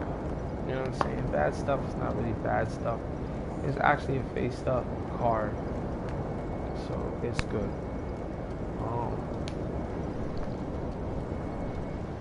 It's a very interesting card because technically you want success on every jolly mission, don't we? You want to be able to help out as we move along. So these things are for people along the journey. Yeah, I'm here. No, you good, you good.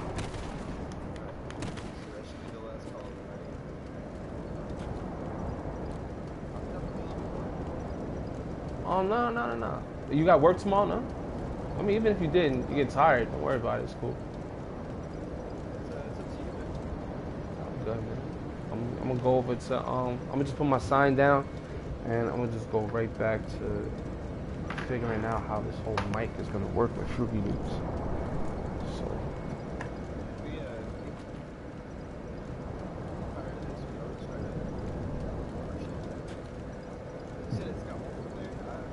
Nah,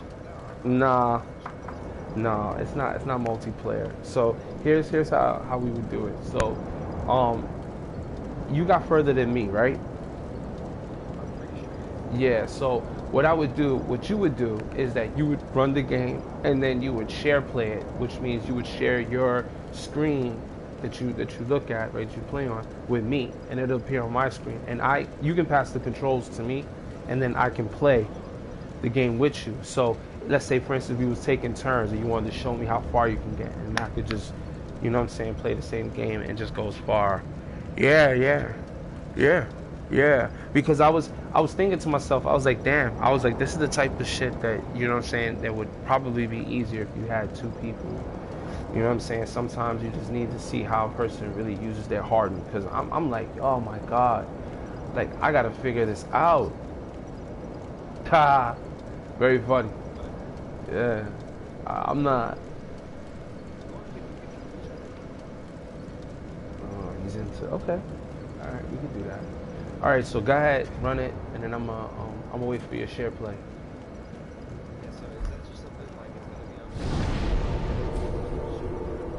Nah, so first you want to run the game, and then while it's running, you just do share play, and then I'll just see that aspect, I think, and I think the other one. All right, so let me go back to my spot. Oh shit. Which one's the first one?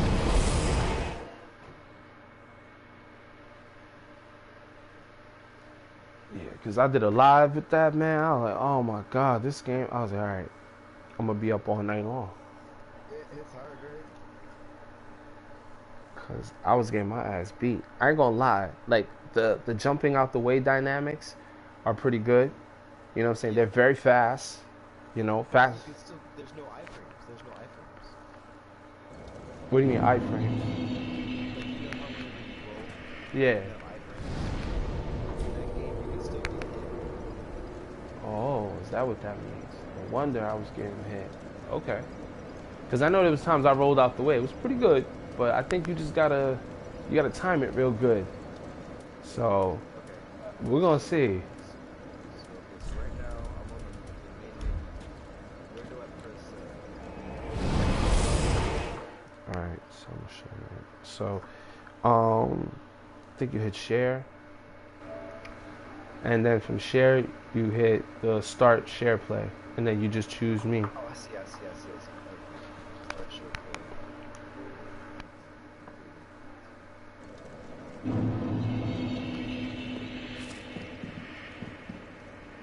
I put my sign down and I ain't even gonna be here. They gonna be mad. They gonna be like, yo, why you put your sign down? You wasn't fucking around there with something. Is it play games together with the visitor? Visitor plays as you, or share screen? Well, you're sharing your screen. Okay, so we're not gonna be playing the game together. Yeah, I'm gonna watch. Like, you can pass the controls to me anytime that you want me to play something. Or if you're gonna play, you're gonna show me how far you're gonna get while you play, and then, you know, I'll play, more or less. So it's like a back and forth kind of thing. Or if you just want to show me the game, I want to see how far you've gotten in that game. Oh, okay, I see. It's showing me right. Yeah. So, alright, so right now I'm sharing my video. Yeah. Let's go. You see it? So I gotta get out of. Hold on. So I can't do it while I'm live. So I gotta turn off. Yeah, I gotta stop broadcasting.